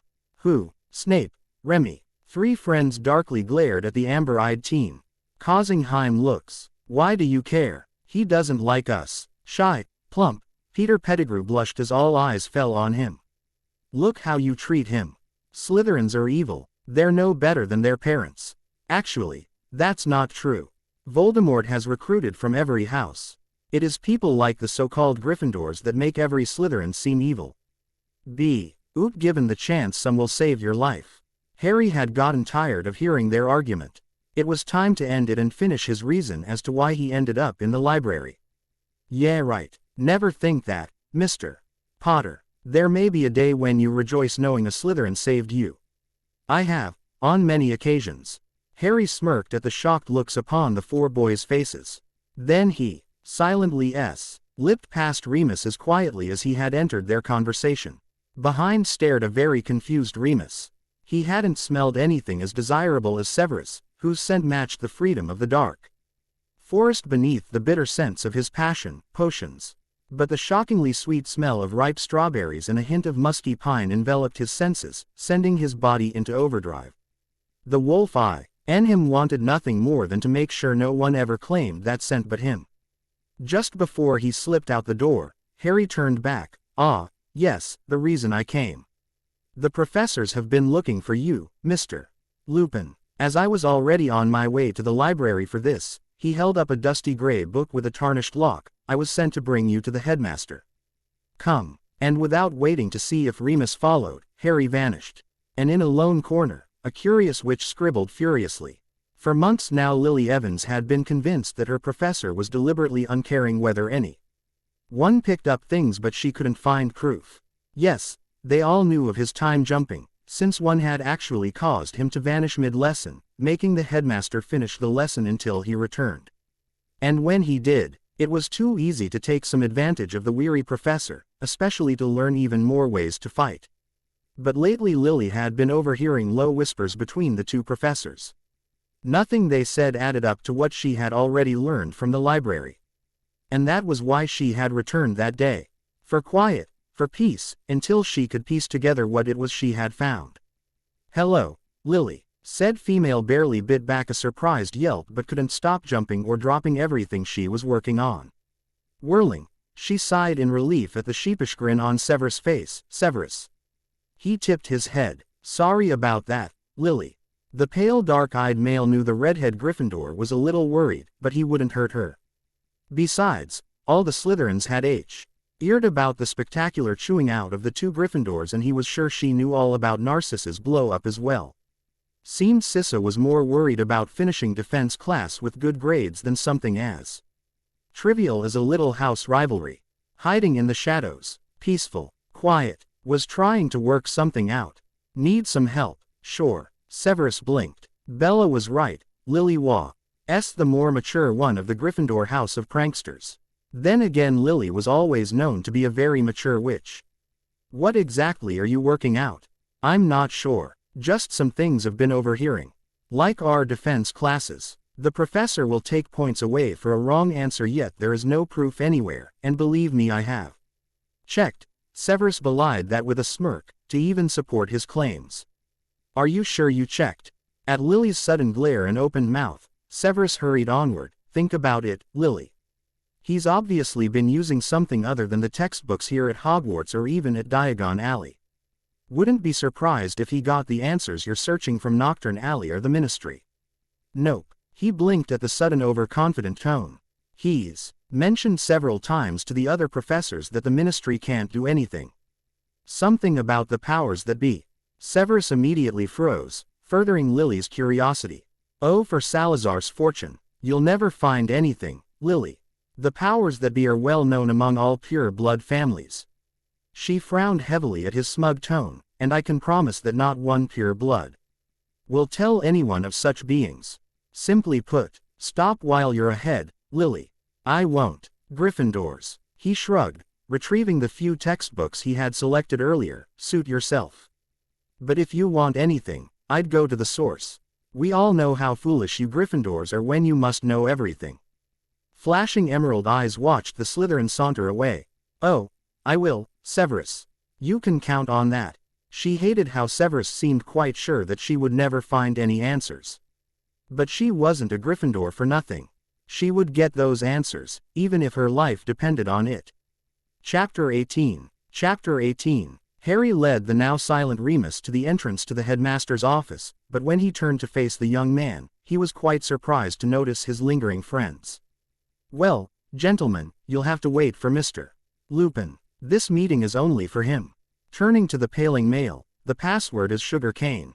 With that, amber eyes watched the mysterious professor silently vanish into the shadows surrounding the hallway.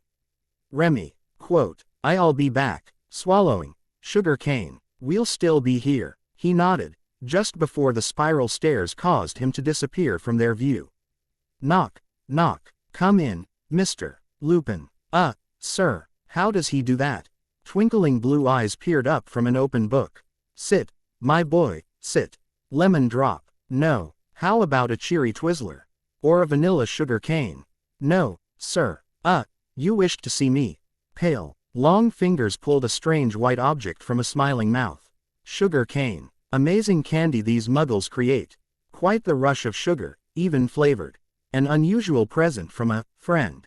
Albus willingly forgot to mention it was Shadow that gave it to him when he had returned from his sudden errand to Diagon Alley earlier that day. "Sir." Remus was really starting to worry. "Maybe I have to leave. Maybe everyone knew it was me, not Professor Shadow's pets." Yes, here." Remus blinked when he was handed 3 thick volumes. "What? Seems our resid. Ent defense professor thought these might come in handy. How? I do believe it's almost time for lunch. Run along, young Remus. Try eating outside. Lovely day it is. Remus nodded, stunned at the sudden dismissal. But how did he know what I was? Remy. Amber eyes blinked, not even remembering walking down the steps. Whoa, where'd you get these? Sirius yanked one of the books out of his friend's trembling hands. A Guide to Lycanthropy. Journal of Romulus and Remus in Olden Times. Quote, Wah. James read the next title. Dark creatures are merely misunderstood, the truth behind us all. Quote, why would I be given these? Remus could only stare as his three best friends yanked away his books, reading the titles in shock. What's that one? Myths and Facts of Mating, Biting, and Scenting of Werewolves. All four boys could only stare at the books, each wondering where they came from. As far as they knew, no one knew anything about werewolves, except that they were dangerous creatures a couple of nights each month. Maybe the professor knows. You know something, don't you, Professor? Harry blinked at the sudden question, glancing up to see his mother staring at him, Miss Evans. He had not realized she could have followed him to his private office or had been in hiding around a corner. Either way, she had entered the room just as he finished grading a couple essays. You do. She tossed several sheets of parchment on top of his few graded essays. And don't lie to me. I will deal with this later, Miss Evans. Never assume someone will immediately tell you anything simply because you demand it. Good day, Miss Evans. Never had she been so abruptly treated nor shoved out the door without a physical touch. Lily's temper flared. I will be back. I will get those answers.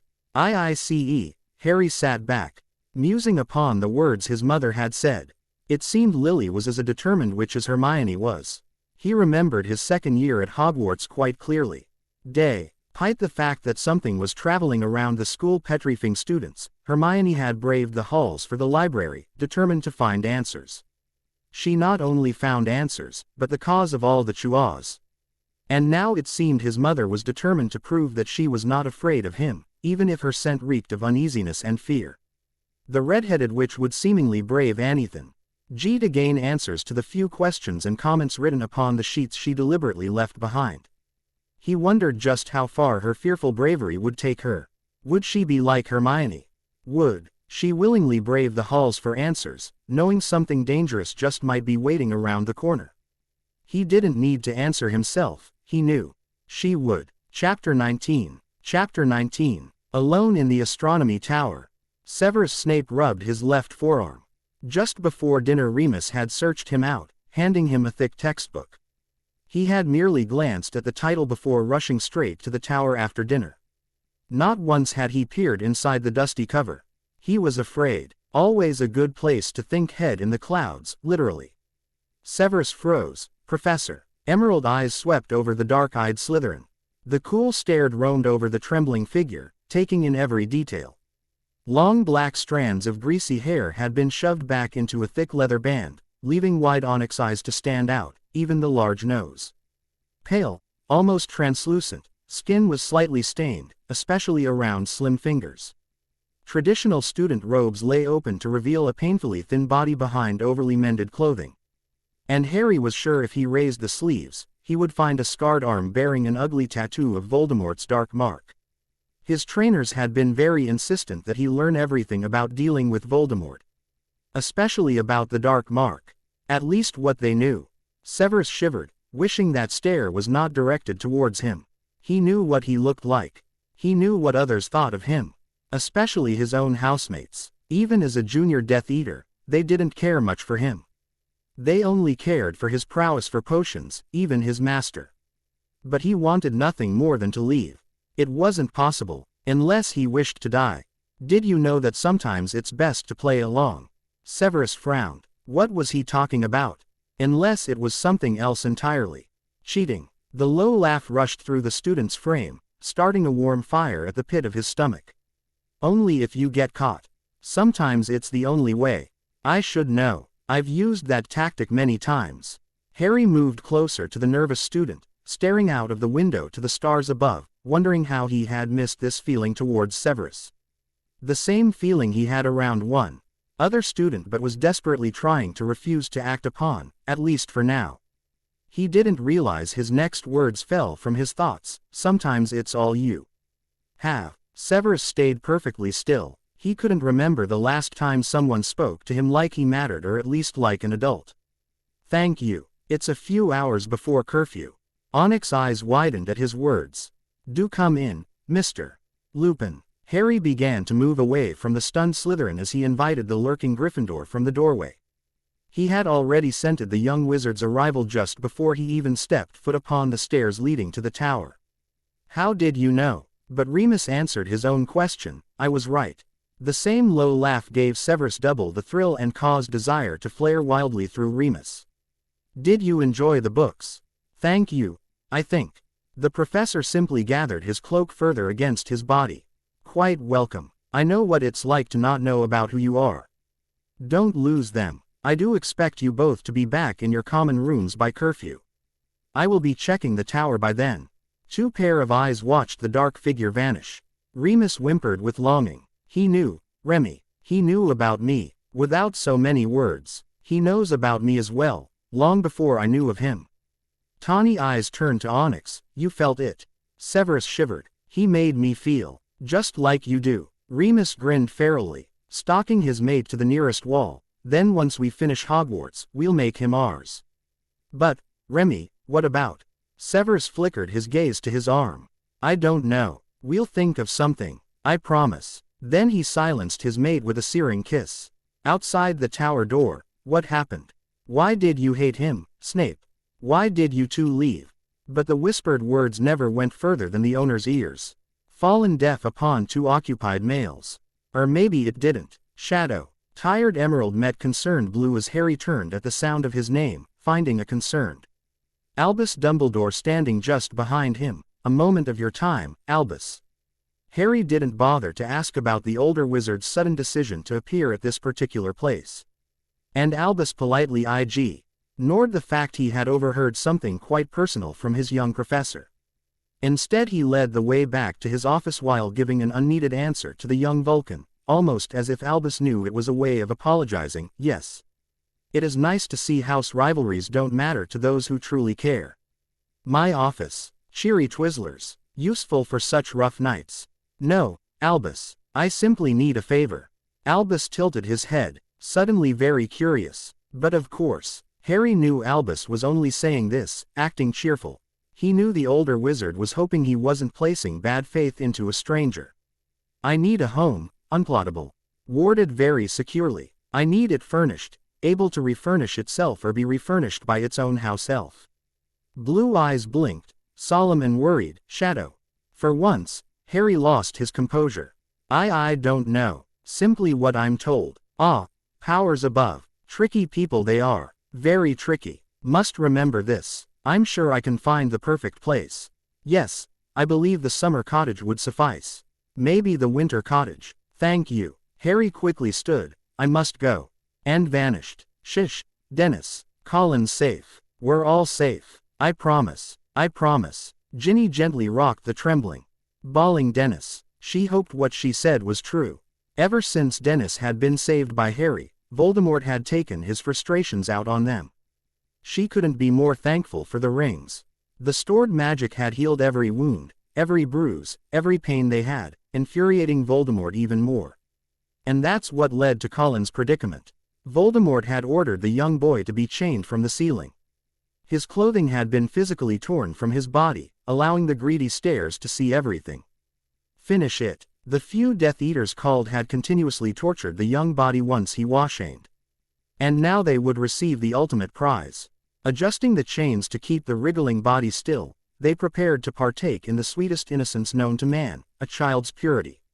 Enjoy, my faithful few. Take him how you've longed, how you've desired. Then we shall move on to the sweetness of a Weasley. A Weasley I have possessed before. She is very tasty. Ginny flinched at those words. She could still feel his overpowering presence in her head, throughout her entire body. But she refused to let him win.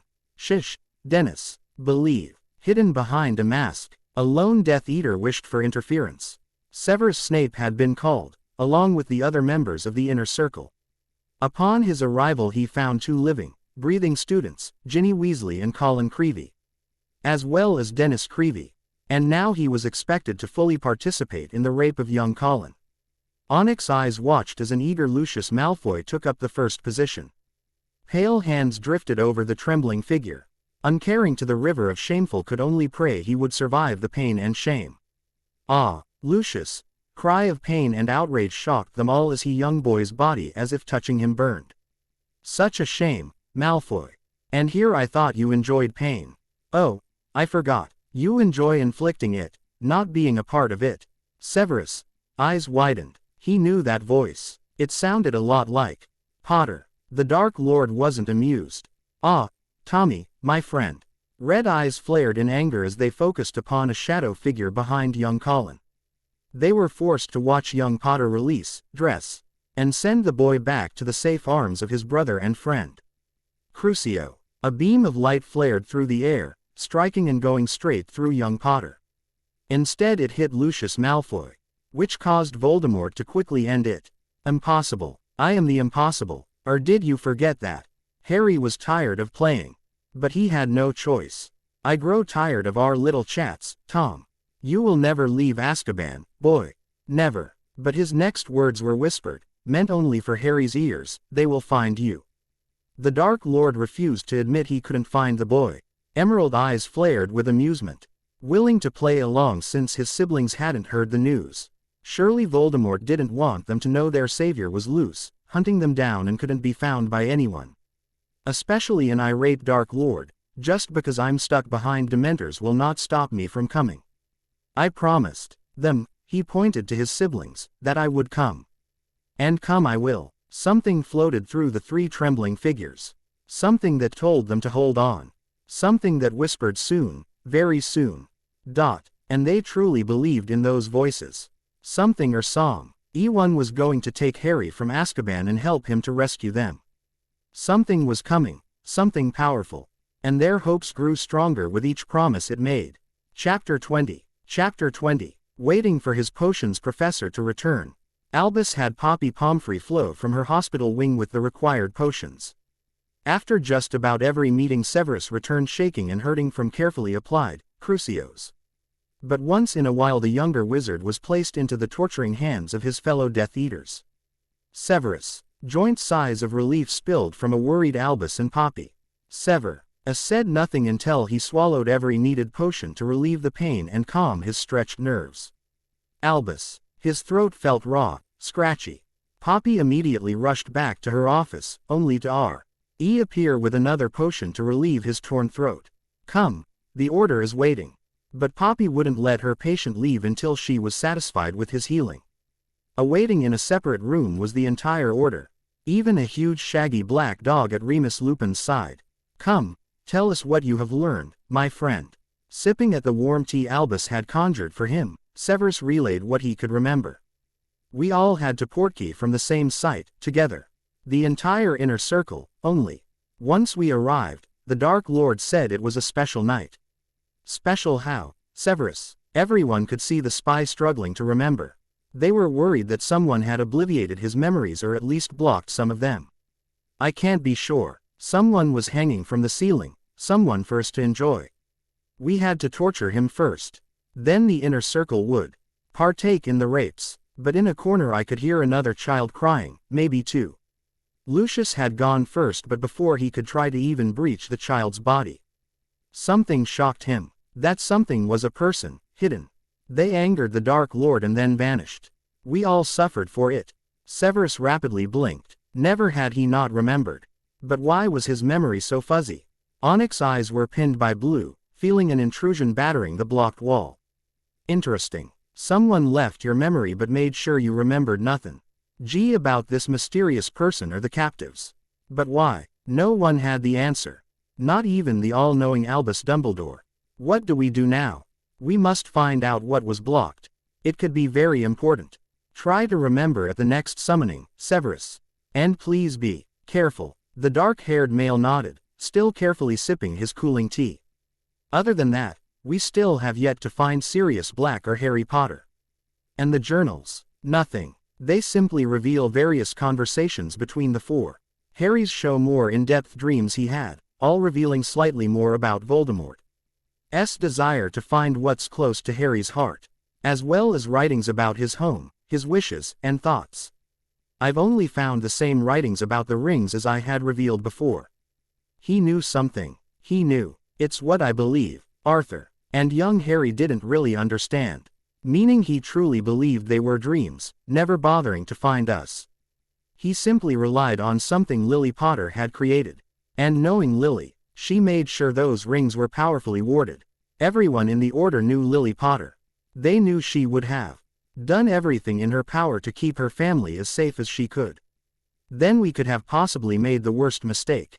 We lost him. Molly couldn't contain her grief, sobbing out her words as she remembered the last things she had told the Brock boy she once thought of as her next son. Even with these journals, Minister Fudge will never give Harry a second trial. He wouldn't give Sirius Black a trial. We all believed he was guilty. And if we were wrong about one, we could be wrong about another. Everyone hung their head. With each new reference to those journals, the Order was beginning to believe that there was a slight chance that Harry Potter was truly innocent. And that simply brought them full circle. They had all conmened Sirius Black simply because they heartedly agreed he was guilty. After all, he was the Potter's secret keeper, wasn't he? But Albus, words rang true. Black had never gotten a trial, simply thrown into Azkaban based on what little evidence the Aurors had found, being the secret keeper and murdering innocent people with one spell. Although that had never been proven since Sirius Black's wand was never checked, a fact never learned until a couple Order members had searched. And if what they learned about Harry Potter was true, that the boy truly didn't understand his dreams but sought to protect his siblings anyways, then it was entirely possible they just condemned the most innocent of all innocents. A young boy looking for a family and where he belonged in this world. And if Harry Potter was innocent, why couldn't they be wrong about Sirius Black? Selective few within the public had openly scorned the faux trial of Sirius Black, believing the man to have been innocent. Both wizards had been condemned based on the words and actions of others, not once had they been allowed to defend themselves nor given Veritaserum to prove their guilt or innocence. That was something they lingered upon as the meeting was dismissed, each leaving with a dark cloud upon their minds. They could not believe that they had willingly destroyed the lives of two innocent people. And what frightened them more, could they have possibly done this to others or will again in the near future?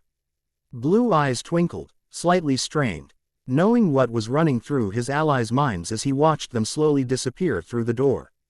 He had trouble grasping such thoughts and fears himself, but he why hoped Harry and Sirius could willingly forgive the world at large. After all, it was to err in human nature, especially considering the last two figures leaving his office, straggling as if they had something more they wished to tell. I'd suggest remaining in that form, my friend. At least until I am sure. Remus swallowed. Sir. He was afraid that Albus would have forced Sirius to come out of hiding.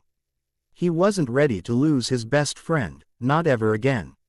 He wanted nothing more than to rebuild what little family he had left, if he could allow Harry to forgive what little he didn't do during the boy's trial. Albus grimly smiled, trying to regain control of his facial features and emotions, trying to become the annoying, lovable Albus Dumbledore, Lemon Drop, Snuffles. The Black Grim simply snorted in a vague reaction. Chapter 21. Chapter 21. Ah, Shadow. Lemon Drop. Harry chuckled lightly. No, Albus. A cup of tea would be nice, a little sugar and milk. Albus immediately summoned such a drink for the weary Vulcan. Eventful jump. Yes, quite. Seems things are finally falling into perspective for me. Emerald eyes widened as a small black owl suddenly swooped inside. Ah, yes, sorry. Albus shrugged. The Ministry has no power over you, my boy. Albus had forgotten that the Vulcan's time jumps interfered with the wards surrounding the school. And the Ministry kept demanding an answer as to why. Harry shrugged as he stretched, much like a purring cat. Just before he slipped out of the office, a large chessboard caught his attention. Peering closely, he moved a pawn. Checkmate, I believe. Albus dropped his teacup as the Vulcan silently slipped out of his office. Fox gave a startled trill as the hot liquid splashed at him. Blue eyes stared at the board. Well, that was interesting. He had been playing this game for weeks. A very close friend would owl him with every move. And it seemed Shadow had allowed his recently departed friend to escape the trap Albus had set just before her. His first beloved's death. Most interesting indeed. No one had known about this chessboard, no one. He had warded it carefully. It seemed there was more to the Vulcan than he believed. Yes, most interesting indeed. Quote, Professor. Harry twirled to find head girl Lily Evans waiting for him at his office. He had completely forgotten that Lily wasn't ready to be deterred in the quest for answers. But also didn't realize he had been that deep in thought. On his way to his office, Harry's mind had wandered over his possible return to his own time. So deep in thought and excitement at the possibility of seeing not only his siblings but his godfather, Sirius Black, he had entered his office without a care to his surroundings. And he could almost hear King Jupiter raging his lack of attention to his surroundings, no matter how deeply he had withdrawn into his memories. Ah, yes, forgive me, Miss Evans. I had forgotten. Come to me tomorrow, after lunch. Lily hadn't forgotten that next day. As a matter of fact, she made sure to visit the house elves in the kitchen for a picnic lunch, determined to wait him out and making sure he could find any other excuse to delay the much-needed conversation. Then she hurried to the professor's office, politely asking the guardian if she could enter since she had been told to return. And there she would wait, nibbling on lunch as she ran over what to say and ask him. Waiting as he had already been detained in the Hogwarts library. Will you three stop? We need to finish this tonight. Frowning, Harry stealthily glided towards the voice, waiting. For what he wasn't sure. But the rising tones were ruining his concentration upon finding new material to surprise his students. We won't. He's a filthy Slytherin who's just waiting to follow his master's orders. You don't know that, Sirius. Another snorted, already a Death Eater, and left in school. He could poison us all, and you know it. Leave him alone. He's got you under a spell, doesn't he? Why not? Can't possibly get a girl with those greasy looks. Leave him alone. Harry had had enough. Quiet. His eyes blazed before he realized that he had dropped his permanent glamour. Every time he was angered, it was hard to keep the glamour in place. Professor. The boys were shocked to see a fanged Vulcan. But one seemed gleeful. I was right. You're not human. Swiftly, Harry warded the small area. He even cast a spell to cause anyone in the library to suddenly forget all about any shouting they had just heard, not willing to air out any of his hidden secrets to everyone. I am human. I am what is called a dark predator, a feline humanoid. Sirius snorted. There's no such thing. Blazing emerald eyes made the young man suddenly wish he wasn't there. I assure you, Mr. Black, we are quite real. Now, sit. The four boys had no problems with obeying. Neither one wanted to anger their professor further, not when they had no clue what a dark predator was nor what they were capable of. Very good. But he paused, seeing a very scared Slytherin among the four. Seems someone was eager to delay a possible get-together. With a single glance to the scattered textbooks, Harry decided to dismiss the young man from a possibly uncomfortable situation, knowing quite well Remus would clean up. Ah, Mr. Snape, good. I was just looking for you. I guess it is easier to lie to Snape once I'm older. Then again, he is my student this time. Nothing wrong with a tiny white lie. I'm sure Mr. Lupin will fill you in later as the headmaster requests your presence in his office. Yes, sir. The password is still the same. He mentioned revisiting a failed solution to a problem you had. Three Faces lost every bit of color and Severus grew tense. He had already tried to put that certain problem from 5th year behind him, especially since his relationship with Remus was doing so well. Thank you. And he fled the library without a backward glance. And you three, what happened to friendship and talking over problems? Not that shouting isn't good. Done it myself a few times with my friends. It's nothing. Nothing, Mr. Lupin. That sounded like something. Quietly, Remus spoke, not wanting to get into further trouble, but knew Madame Pants would be arriving after the professor left. They were accusing Severus of poisoning the school. Harry held up a hand to stop the other two boys from adding their opinions. Not that I don't care, boys. But I must stress something. To accuse someone of being a Death Eater is to end their life before it can start. What? But he's only a Slytherin. Emerald eyes glittered dangerously. Young Severus is dependent upon your not knowing. He doesn't need you shouting that he is a Death Eater. To be a Death Eater is to risk. James smirked. I told you, Remy. He's a filthy Death Eater. 50 points from Gryffindor for accusing a fellow student without proof, Mr. Potter. But, his father looked quite confused and stunned. Even his godfather. You did not let me finish. As I was saying, to be a Death Eater is to risk imprisonment. But being a spy among Death Eaters is even riskier. Young Severus made a mistake. He had to want to be a Death Eater, for Voldemort can detect lies among his faithful. They swallowed nervously. Only a powerful wizard could easily detect lies without using some type of spell or potion. All he has to do is capture your eyes and rape your mind. They shuddered in revulsion. And that is what Severus is risking. Risking his life to bring about the downfall of a very powerful dark wizard by entering a snake's den and revealing its secrets to another. I would hope that in the future, you will be careful of what you accuse others. Sirius and James suddenly understood. Especially Sirius. He had come from a family line of dark wizards and witches. And he turned his back on them. He refused to serve or even support the Dark Lord. For that, he had been disowned and marked for death by his own family, his own blood. And several attempts were almost successful if his friends, as well as the headmaster, hadn't interfered. Do not force your headmaster to lose such a valuable source. But we're Gryffindors, and he's always trying to recruit people, even Remy. Rivalries are just that, rivalries. But just don't go to extremes. Such as a fifth-year incident. How? Quote, I do not betray those of my confidence, Mr. Lupin. Harry's entire being became cold as ice, almost as frozen as one. I do hope you aren't asking me to breach such a debt. And no. Remus fell quiet for only a moment. How did you become a Vulcan? Assassin Vulcan, was the immediate correction. I was chosen. I was trained by those who chose me. I trained in the arts of physical, magical, and mental combat. I learned to cause the least amount of damage in the most fatal ways. Dark Predator. In Muggle history there are predators and preys, such as believed in the magical world. Like wolves, my animal side relishes the taste of fresh meat, the joy of a bloodthirsty hunt, and the need to be free, in control.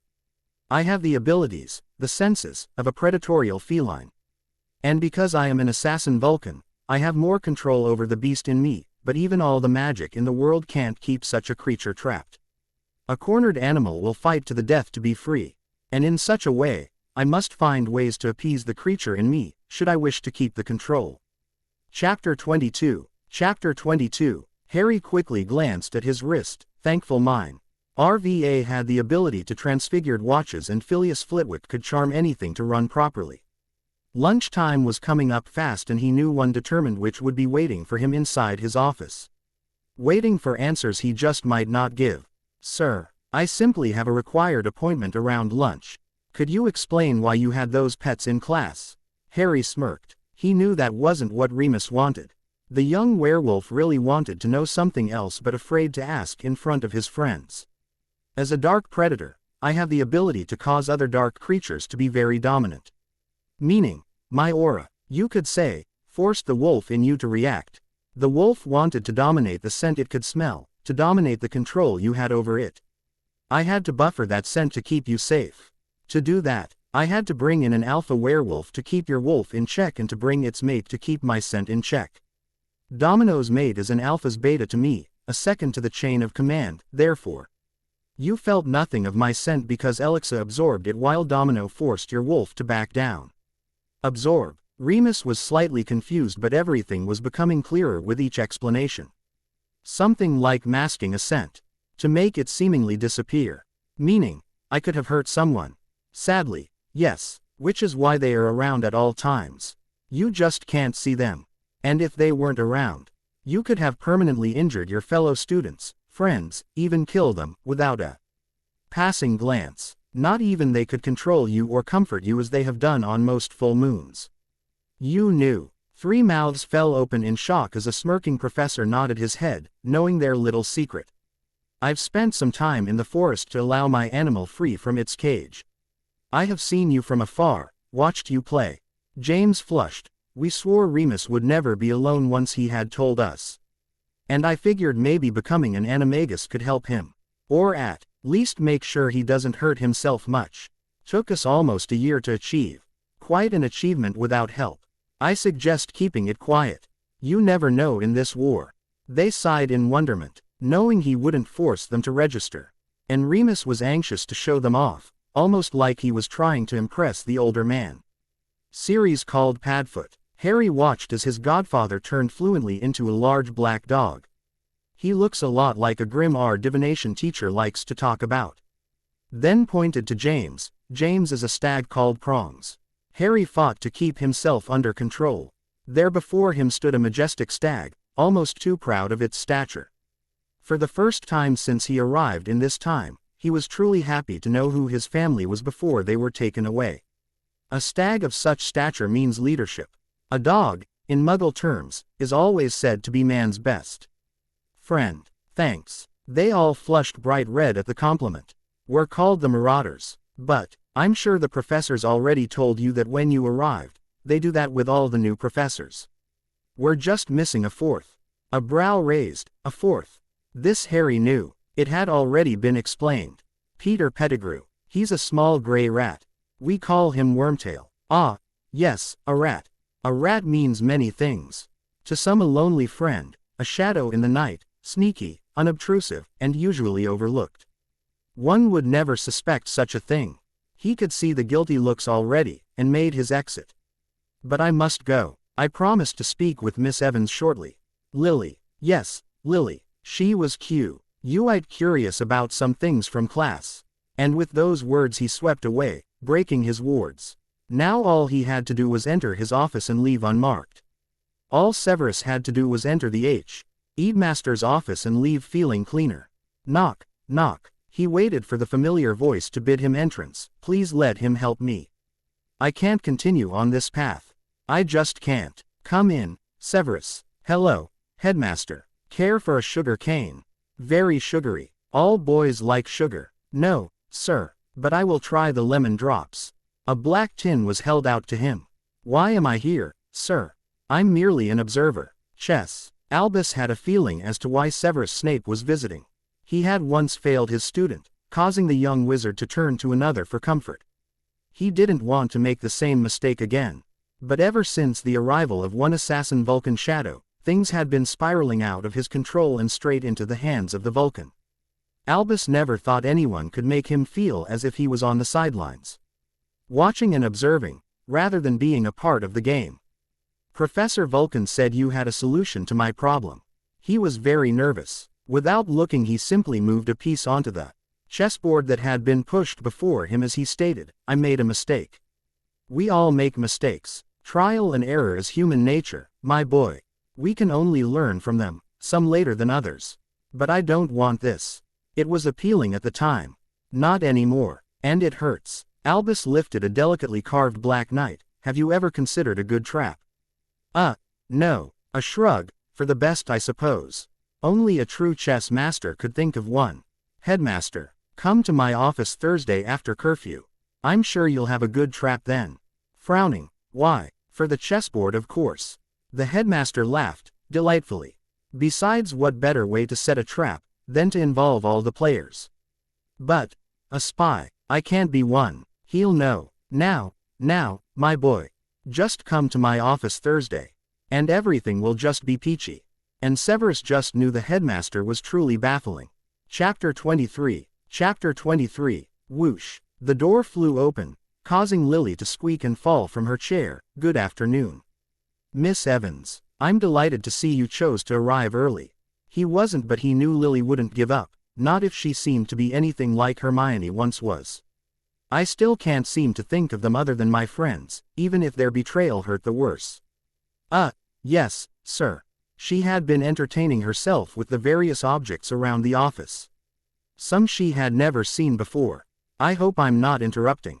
A brow raised at the innocent smile, one that screamed you will answer me simply because you can't resist. Have a seat, my dear.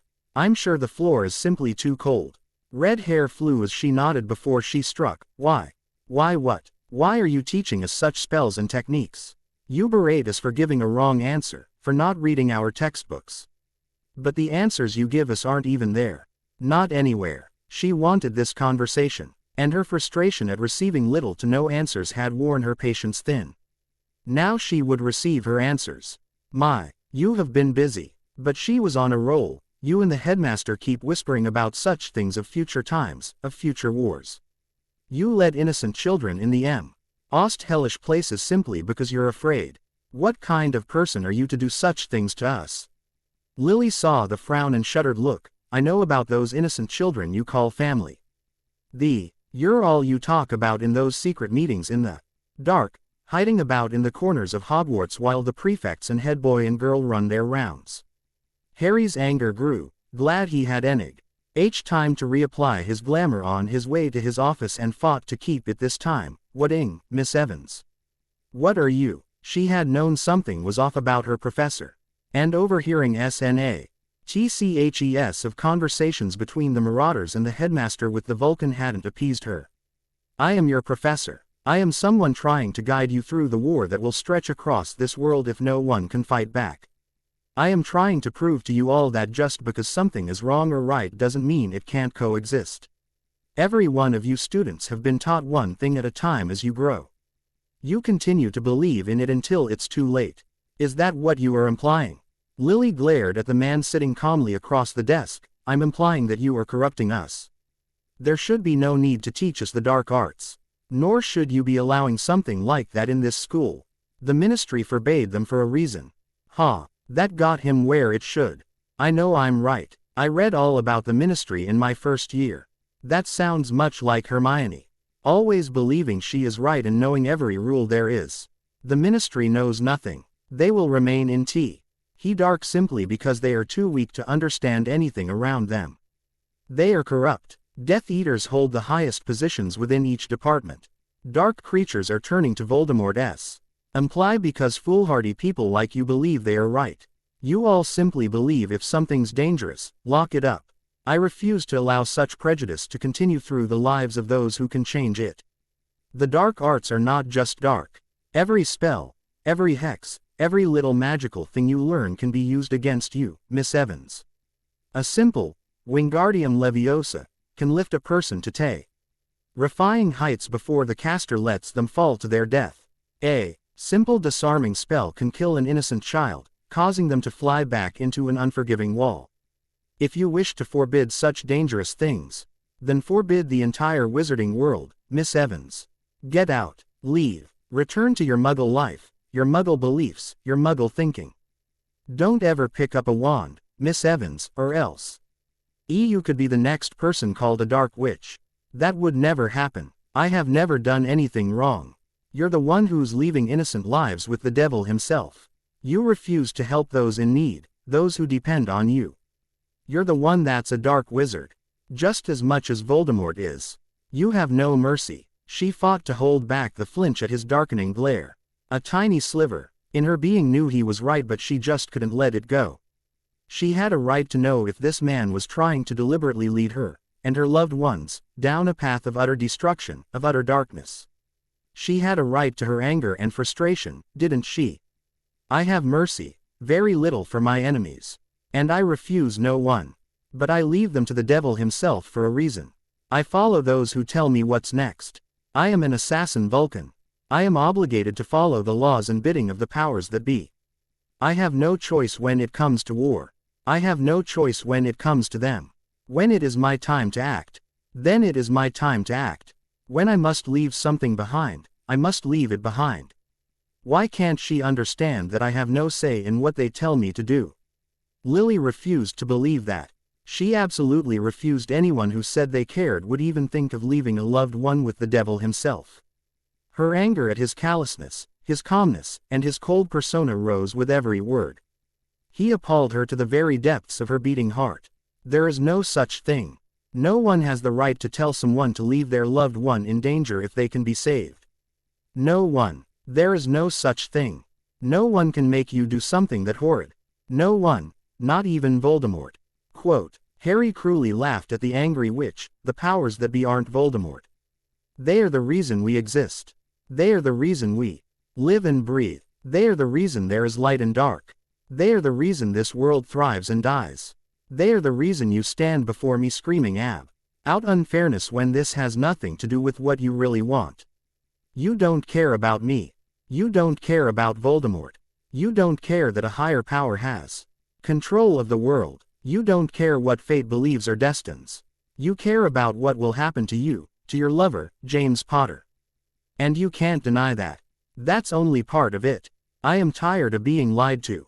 I am tired of you telling me I'm wrong. I am tired of you sidetracking everything we learn. I am sick and tired of you saying, read your assignments, when there is no assignment to read. For every assignment you change the rules. You change the rules. He had to be lying. She did care about Voldemort, she did care about him, and yes, she did care about James and herself. She just wanted the truth.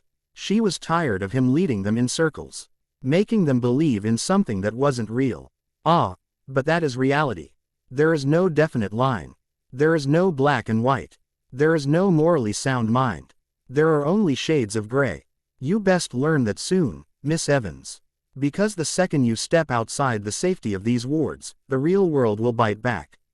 The world does not do as you command. The world does as it commands. It doesn't care if you learned how to turn a feather into a pig. It cares if you can save yourself from a Death Eater flinging killing curses at your heart. It cares if you can protect those you love from being tortured day in and day out. Then tell me how it is. Please, just tell me the truth. She desperately wanted to know why he was being unfair, why he was being misleading. She desperately wanted a real reason as to why she was so angry before and then deflated with every word he tried to say about reality. That is not how it works. If it did, I wouldn't They left those I love in the hands of the devil himself. Like you with the headmaster or your parents, I simply follow the rules and commands of a higher power. I follow myself. I depend on myself. I protect myself. Then why are you here, demanding answers that I cannot give you? Because you have them. You have them. You've told Albus Dumbledore all your secrets. Wow, Severus. Sneers must really be rubbing off. Lily couldn't believe she had actually called him a liar, again, even if in not so many words. I've told Albus Dumbledore nothing. He assumes. Just like you. You've seen it already. You know. He had to know. Why else did he treat the world around him as if it was going to break? Why else did she always feel like she needed to hold him, to force him to cry? Whoa, where did those thoughts come from? Now this is interesting. Never knew Mum had such a temper or mouth. I know what, Miss Evans. And I would choose my words carefully, lest they come back to haunt you. You knew some of us will die. You speak of it in vague terms. You look at most of us as if we are already dead. It seemed as if she had lost her anger, deflating back to the slightly unsure but curious witch that she was.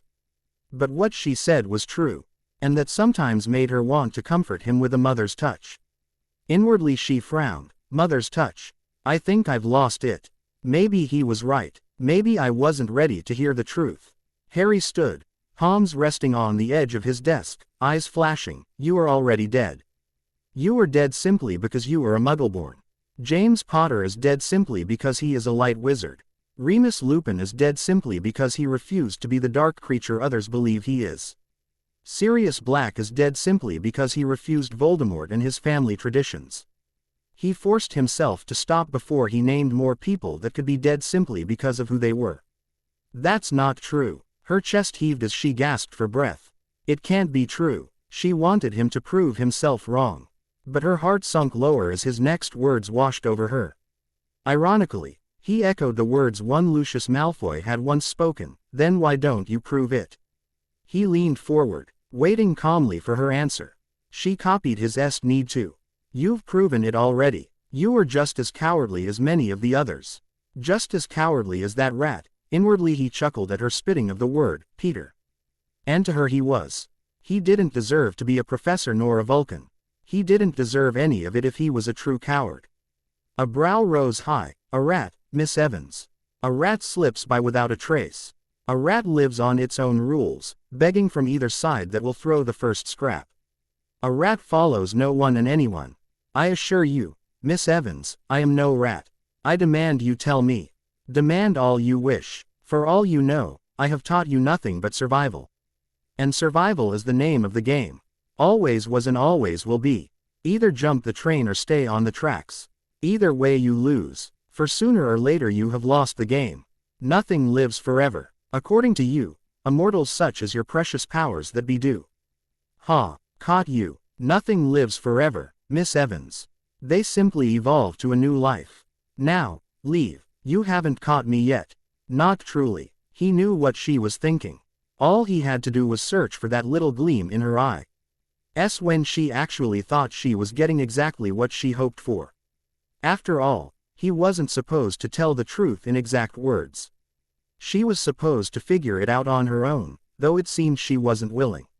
She seemed stuck on other ideas that were her truth and her truth alone. He could only hope she would learn that the world didn't care what she believed, but only what the world believed. Lily wasn't done. No, I demand you tell me. Tell you what, Miss Evans? Tell you what, when you die, when Mr. Potter dies, where to find the answers? When Voldemort wins or loses? Tell you what, he had to be careful. He just gave her more questions that she was searching the answers to. All of it, everything. You aren't ready for the truth. And you never will be. Just go, Mum. You've already proven that you can't be budged from your inbred concepts. He hoped she would leave. Some time alone just might cool her down, forcing her to see the world in his eyes. The eyes of someone who knows the trickery reality could produce. Lily's temper flares to its fullest. I demand you tell me. I have a right to know my own death. Be it 50 years from now to only 2 years from now. I demand to know it all. She felt ready to sob. She had to know. She was afraid that she, or her loved ones, would die early in the fight against Voldemort. And she was truly terrified to lose.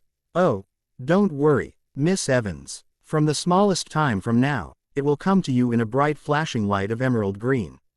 You have your answers, now leave. Lily found herself suddenly facing the office guardian.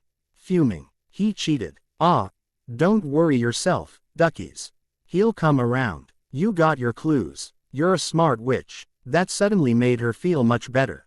She did get what she wanted. She was going to die soon. Her and James, in a flash of green. But that train of thought made her queasy, wishing she never demanded answers.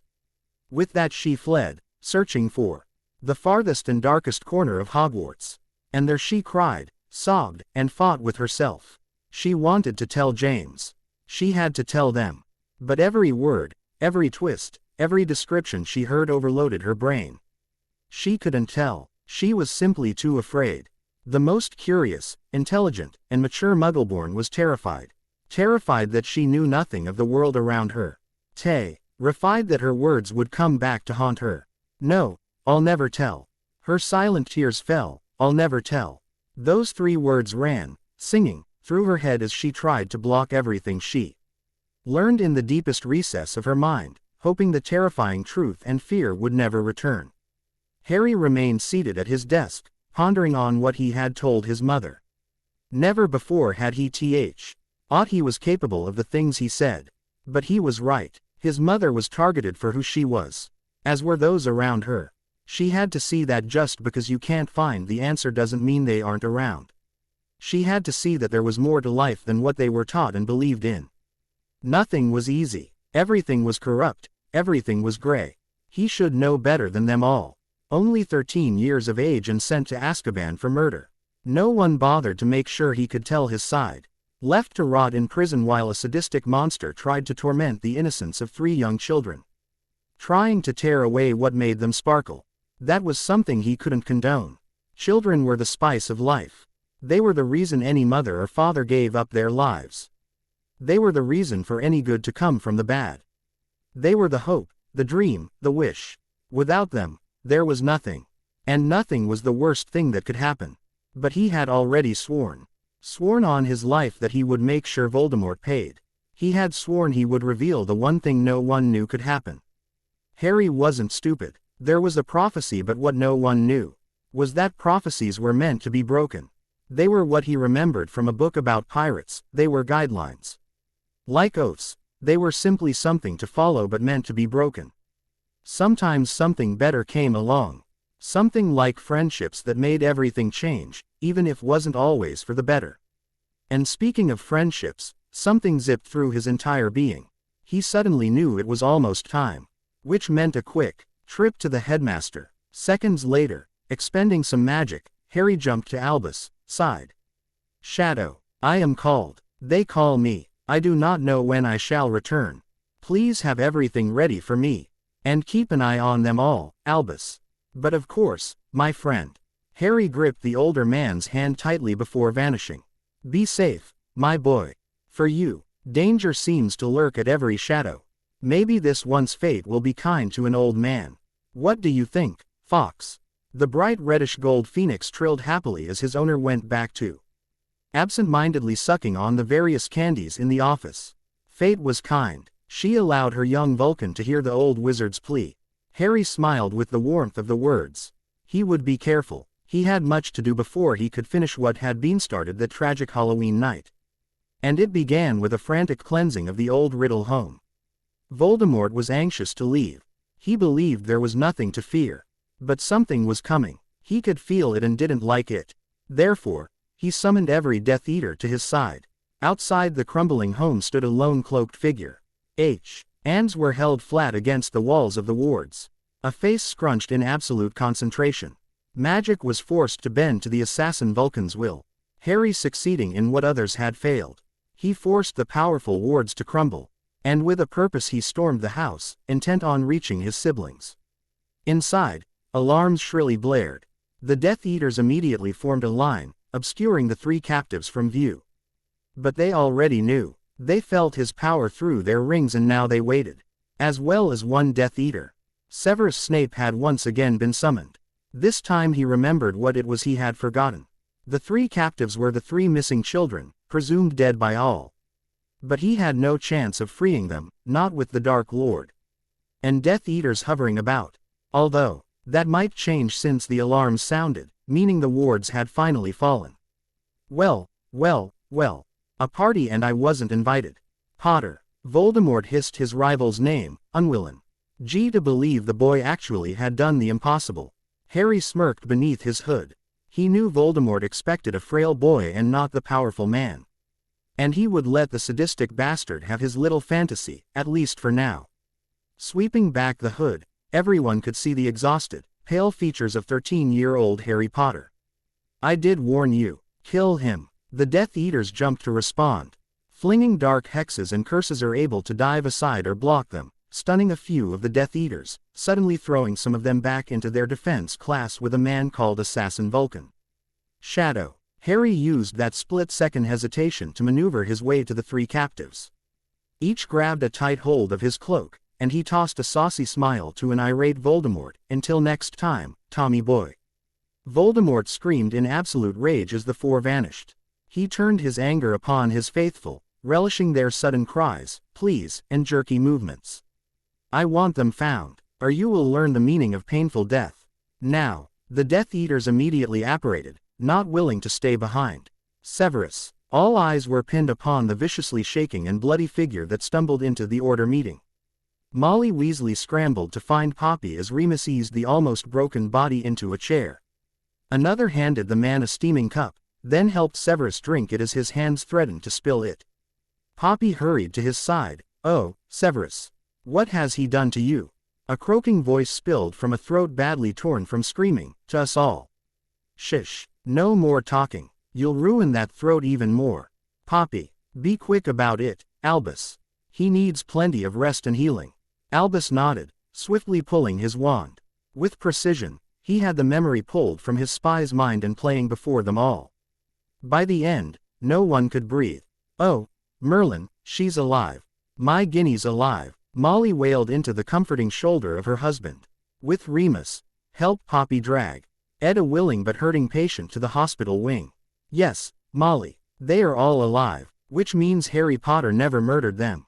We must find them. Fudge will have no choice but to retry Harry Potter. But Harry wouldn't be easily found. Ah, the chosen one has returned to us. Harry smirked as he dropped the glamours to reveal his true self, in all his Vulcan and inhuman glory.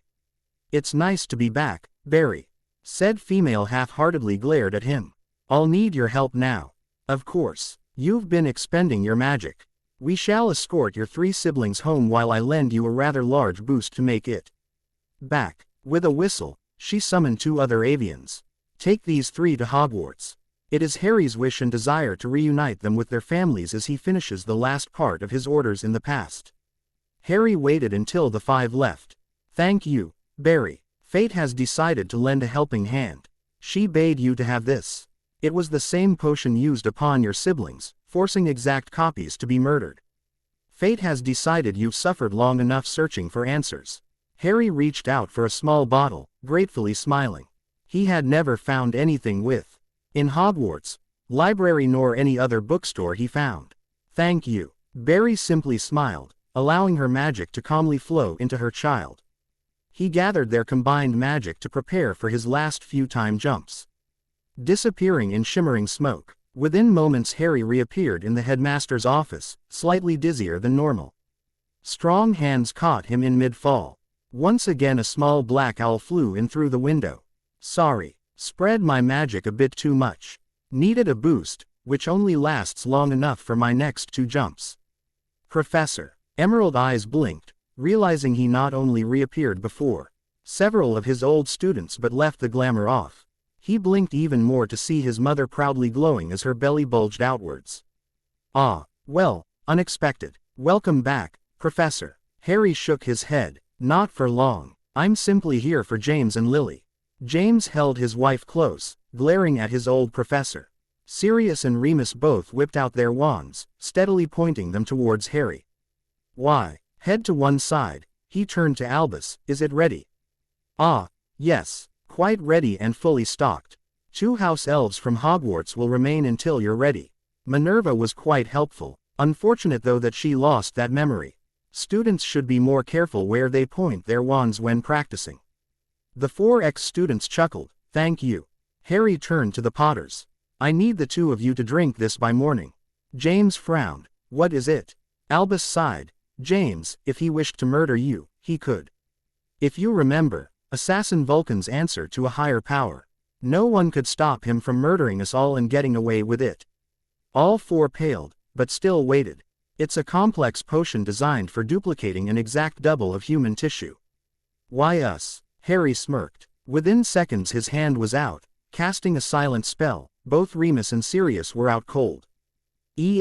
Sorry, couldn't let them know. They won't remember a thing once they wake. But I'm just following orders. Lily's eyes widened. We shall. And our baby. Here he shuddered, his expression left behind. What? No. James was not going to let his firstborn child be taken from him, not if he could stop it. Maybe he couldn't win against the assassin Vulcan, but he would try. Lily understood, but the how she couldn't explain. James. Seconds after his name she grimaced, clutching her stomach. Lily. Only labor pains. Hours later found Lily in the hospital wing with James and Madame Pomfrey. Their 3 friends and the headmaster waited outside. Lily, why didn't you tell me you were having labor pains? Because this is all your fault, James Andres Potter. Quote. The 3 friends cracked with laughter as they listened to Lily berate James through the entire pregnancy. Time to start pushing. Lily. Breathe. Lily. Breathe. I am breathing, you moronic idiot. They could hear several smacks and James crying out in pain as Poppy kept urging Lily to push. He's almost here, Lily. Just a bit more. Don't ever come near me again, Potter. Do you hear me? Touch me and you'll be castrated. Just like your friends when I'm done with them. Quote. The 3 friends paled at her raging promise. Not wanting that to happen. Albus chuckled. It's quite a normal reaction, my boys. She'll be just fine once it's over. And it was. Once they heard the baby's cry, they rushed in to find the parents cooing over a tiny babe. Lily held up the baby. His name is Harry James Potter. They could all see the milky pale skin, tufts of thick black hair, tiny waving fists, and sleepy bluish-green eyes. Poppy smiled as she recorded it all. I believe his eyes will more likely become green as he gets older. Congratulations, Lily and James. It's a beautiful, very healthy baby boy. By the early rays of incoming dawn, Harry had already whisked away the true parents of little Harry, while exact duplicates remained behind, cooing over an innocent sleeping baby. He knew a deep felt thanks would be given to his saviors. Not just for allowing him to save his family but for giving him a potion to create permanent clones to save his timeline. And before he could return to his timeline, Harry gave his parents time to collect a few invaluable mementos before hoarding them away to a very heavily warded summer cottage. Without a word, he vanished, leaving behind two distraught parents, alone in their grief. Harry silently reappeared at his siblings' side. For a confused moment he viewed a dazed Ginny Weasley testifying to the questions tossed out by Minister Fudge, by the same man he had sworn for years to repay. Why would you risk your life following Harry Potter? Routine. Colin and I were always the last to go to bed. We were also the second to rise. We loved spending time with Harry and Dennis. Every chance we got. Potter's your family. Fudge seemed skeptical. He had wanted nothing more than to find something, anything to allow him to hand over Potter's life to the hungry public. But with every word flowing from the young redhead and her two blonde companions, it seemed the perfect plan to rid of Potter was deliberately falling apart. Yes, we liked having him as an older brother. And my family already considered him part ours. Harry liked having siblings since he was an only child. Harry suddenly grinned. Something familiar was radiating in the air. Queet led him to Ron's left side robe pocket. Ron flinched and jumped when something snatched his pet rat from its hiding spot. Blue eyes searched frantically for Scabbers. But Scabbers was suddenly placed in the hands of one Severus Snape, who desperately tried to keep from shivering when a familiar voice whispered, "Here's Pettigrew." Fudge grudgingly accepted the testimonies.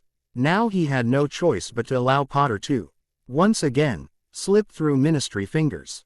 At least until he remembered the boy had escaped the prison in order to not serve his sentence. Yes, I have you now, Potter. I hereby grant Harry Potter's innocence of all murder charges against him. But he will still serve time in Azkaban for escaping before such a trial or his sentence was over. Minister. There's still the innocence of one Sirius Black. Harry Potter proudly stood in his adult glory before the shocked courtroom, fangs flashing. Outside, he remained as cool and collected as was expected of assassin Vulcans. But on the inside he cheered at the chance to outwit the incompetent minister. He relished the idea of making the public to turn its bloodthirsty sights to the one man who caused the most horrific times ever. Dementors. Seize him. Three robed figures floated forward, bony hands outstretched. We told you not to touch him. We warned you about hunting him down, did we not? The three Dementors screamed in pain as a bright light flashed between them and their prey, forcing them to return to a very unhappy god of death.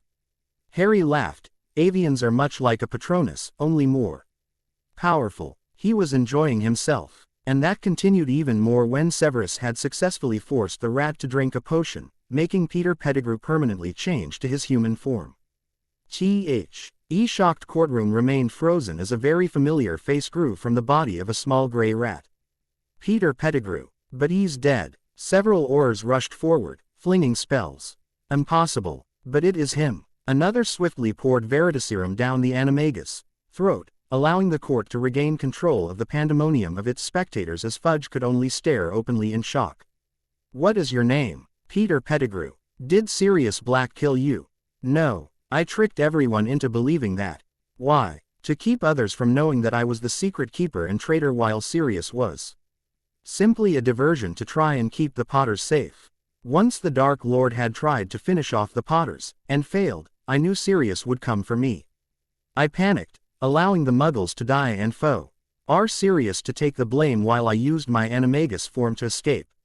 Fudge frowned as he overcame the shock, worrying about his career but having no other choice. I hereby declare that Sirius Black is free of all charges. He could only hope that this change of decision, both changes of decision, would still buy him points. He refused to lose his position as Minister of Magic but didn't know someone was already planning on finding ways to toss him out for all his incompetence. And Harry couldn't be happier with knowing he caused such an uproar against the minister. Gleefully, he began muttering more truths, knowing others would overhear and take action, and he placed two innocent people in that horrid prison without ever letting them a chance to speak for themselves.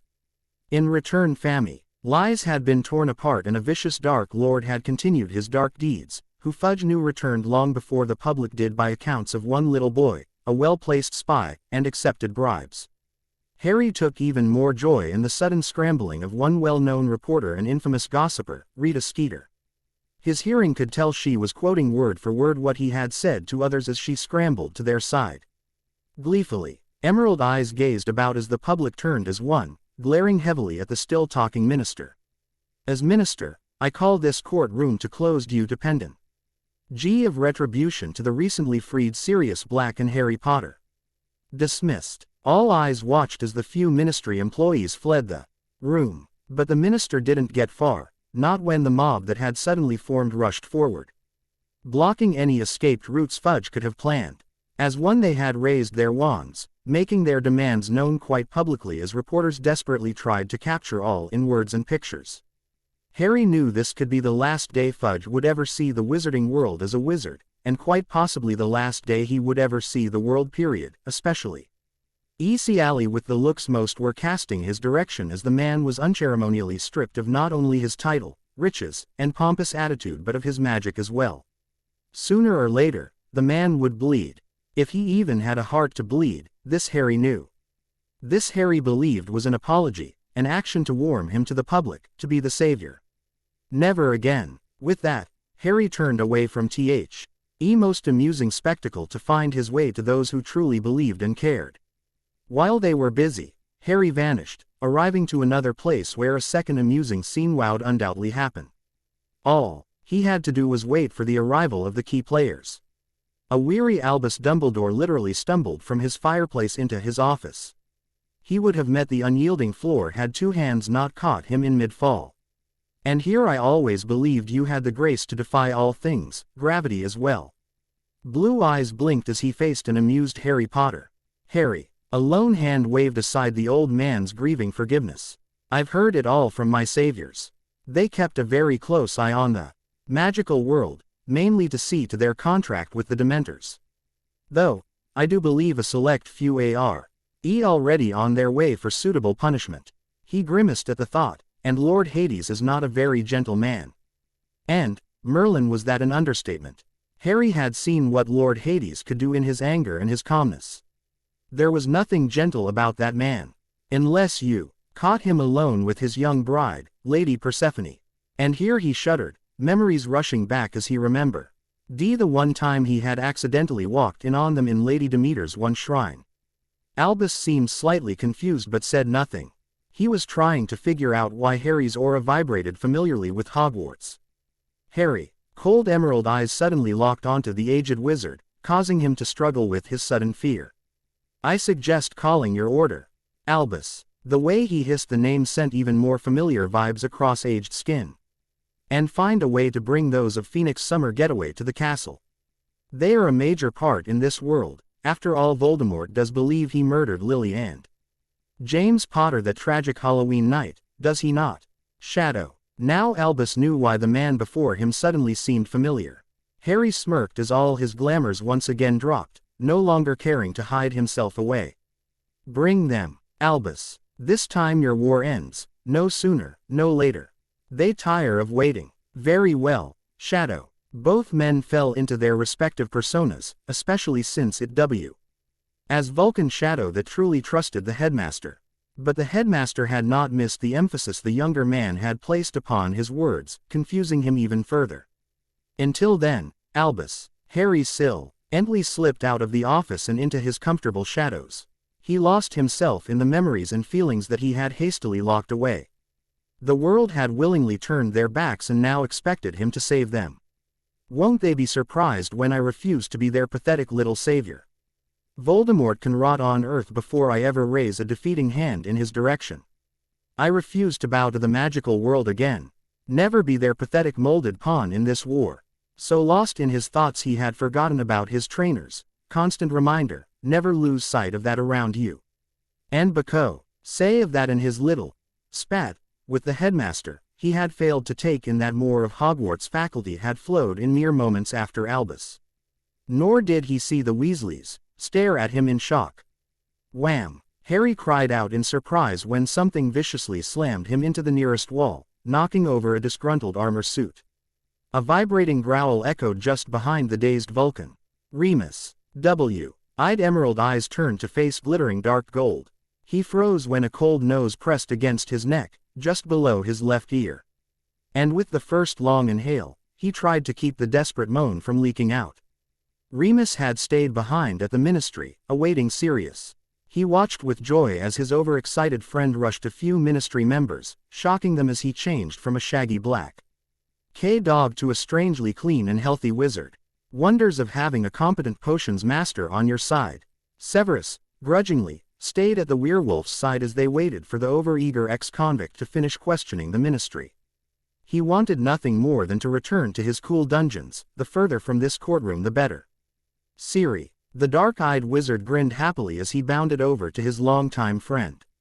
Remy. I'm finally free. He hugged both men, not caring when Severus tensed at the touch. Come on. We have to find Harry. And within mere moments the three had tumbled from the fireplace into Albus Dumbledore's office, just in time to see and hear Harry reveal himself, his true self. They had stared, stunned at the revelation. Who knew that little Harry Potter had actually grown up? And not just as anybody but their past defense professor, Assassin Vulcan Shadow. A stumbling pattern of two families shook them from their days, each trying to catch their belonging and moving to avoid further collisions. Remus, on the other hand, had immediately rushed to the door, hoping to catch Harry. He had a split second of inhaling a very familiar scent after tumbling from the fireplace. And he wasn't going to let it go this time. This time the wolf won, it was going to claim another. He barely recalled hearing Sirius and Severus rushing after him. He only had eyes for the hidden figure a few meters ahead. Tensing his body, Remus leapt from his running pace and seconds later brought down a quite surprised Harry Potter.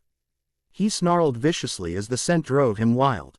He yanked the younger man's head to one side, deeply inhaling the intoxicating scent that had driven him wild in his 7th year. Shadow. Harry. Emerald eyes peered up at a very confused Sirius Black. What's going on? Why don't we take this to my office, Remus? Surely he won't think of trying to pull off a Gryffindor stunt of running off. Excellent idea. Remus had already been thinking of dragging Harry somewhere to keep him, to question him. And that made him literally drag the man through the confusing corridors. Once safely ensconced inside the private quarters of one Severus Snape, Snape. Onyx glared heatedly at a grinning Sirius. Take a flea bath, mutt. Sirius laughed at the mutter, laughing harder when he was handed a glass of brandy. But he turned sober when Remus slammed his godson into the nearest wall, snarling. Harry. The man held by a very irate werewolf sighed heavily, should know better. Domino and Elixa aren't here, they're home. Did N.T. think Remus would be around just yet? I want answers, Shadow. Quote. Harry winced at the hissed name. My earned name is Assassin Vulcan Shadow. The Avens took me from Azkaban, allowed Sirius to go free. Before transporting me to their home, I was told that I had been chosen to be a warrior to the powers that be, the ancient gods. They were also the ones to train me to be the assassin I am. I spent countless years bleeding for them. In return I was allowed one gift, but with a price. I never realized how far things had gotten when I came to your 7th year to teach. I'm sorry. Remy, let him go. The snarl turned to Sirius, who held his hands in mock surrender. Please. Harry found himself free of one set of strong hands and quickly grasped into another pair, his godfather, Sirius. I know about being your godson. The Avens made sure to tell me everything of my past history that no one was willing to tell me. That's great. You can live with me now. Forget it, mutt. Pot. Will not be staying in that disaster of a place you call home. Not until you release the Terror Twins. Sirius flushed, bright with shame and embarrassment. No, Terror Twins. A deeper blush. Yeah, sorta got mixed up with the twins. The Weasley twins, Fred and George. What do you mean mixed up? What the mutt is trying to say is he has been with the twins. Harry snickered at the disgusted look on Severus' face, growing more at the delighted yet embarrassed grin on Sirius. I'm surprised Molly hasn't neutered you for touching them, especially when she found out about that when you were still a convicted murderer. Hey, they wouldn't stop. Damn persistent twins, they are. Not my fault they chose to listen whenever they wish. Ah, Harry thought this was the clue as to how twins and Sirius had been involved while Sirius was on the run. The twins did like worshipping their idols, the Marauders, he just didn't realize how much.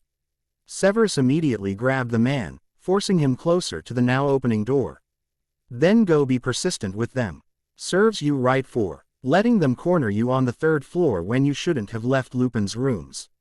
Sirius whined in response, I was bored. He deliberately forgot to mention that he had willingly let the twins corner him. He always had a weakness for redheads, not that he had ever told anyone. Remus never bothered to wait for the door to fully shut before turning on Harry. Wham! Ow! Will you stop? That bloody hurts. For a Vulcan, it shouldn't. And you, Mr. Potter, will not be leaving these rooms for some time. Emerald eyes widened at the sudden twin-heated looks. You dug your grave this time, Potter. And this time no one will drag your hide from it. This time I will see you pay. He knew Severus had always wanted to see him get into some type of trouble in which no one, not Severus or the headmaster, could pull him out of. He opened his mouth to retort but could only cry out in sudden pain and surprise when Remus took matters in his own hands by latching onto the delectable neck, biting down hard with a smug grin. By nightfall, Hogwarts readily moved about, allowing her child to skulk through her halls, seemingly stalking a chosen prey, and that chosen prey was conversing quite well with several of his Gryffindor friends. Ah, they had all jumped, wands pulled out in seconds, a lone dark figure leapt from the shadows, smirking. They shuddered at the show of fangs. Well, wandering students. Just before curfew. Gulping. Sir. The head tilted to one side in consideration. No matter. I found what I was looking for. Neville Longbottom. Said student shuddered in sudden fear. May we? The clumsy, chubby Gryffindor froze at the sight of this stranger male. The shadows, the rough voice, and the pointy teeth made him terrified to be alone with the figure, especially since that's what they obviously desired. Sir. Wah. No worries, Nev. I won't bite. Gryffindor honor. My mates. They shivered in a strangely revolting desiring way at the drawn-out word, made sure of that. But that didn't mean he felt safe. Where's that Gryffindor spirit the hat kept talking about? Gran would tell you to buck up and face your fears, just like the Boggart deal. All right, Neville, I'll be okay, guys. Just wait around the corner. Fearful he may be, but not stupid. He wasn't moving from this spot. Not when anywhere else could be fatal. And with his friends around the corner, he felt slightly safer. Gleaming, amused emerald eyes watched as the small group of boys trotted backwards and wands in hands, to the said corner. With a flick of his wrist, Harry erected a simple silencing charm. From the corner, the brave Gryffindor boys watched as the figure's lips moved rapidly. Neville's face grew quite pale as his mouth suddenly dropped open. He seemed to then stutter about something, blushing a fiery Remerly smirked before rapidly saying more. Then seconds after finishing, the man sauntered back into the shadows, leaving behind a very still Neville Longbottom, who suddenly flew by them and didn't stop until he reached the Gryffindor dorms. What was that all about? At the same time, Albus was holding a late-order meeting. I was told to call you all here in the event of the final battle. I've received confirmation from several sources that Voldemort plans to attack by dawn. He will be arriving at the edge of Hogwarts, wards. We will be going out to meet him before he can manage to make the wards fall. Several of you will stay behind at various points in the castle to watch over the students. I have already sent Phileas and Minerva around to each house. They shall charm each entrance to prevent the exit of any student from said house during the battle. Madam Hooch has also agreed to help the two in warding the windows, just in case. The Ministry has agreed to allow the Aurors and Unspeakables to join us. The Curse Breakers, and possibly a select few of the Unspeakables, will be monitoring the wards around Hogwarts as well as the Ministry. They will be the ones to either strengthen the wards or swiftly replace those that fall. I suggest each of you try to get some sleep and to be ready before dawn. By dawn's early rays, the Order was ready for the final stand for control of the magical world.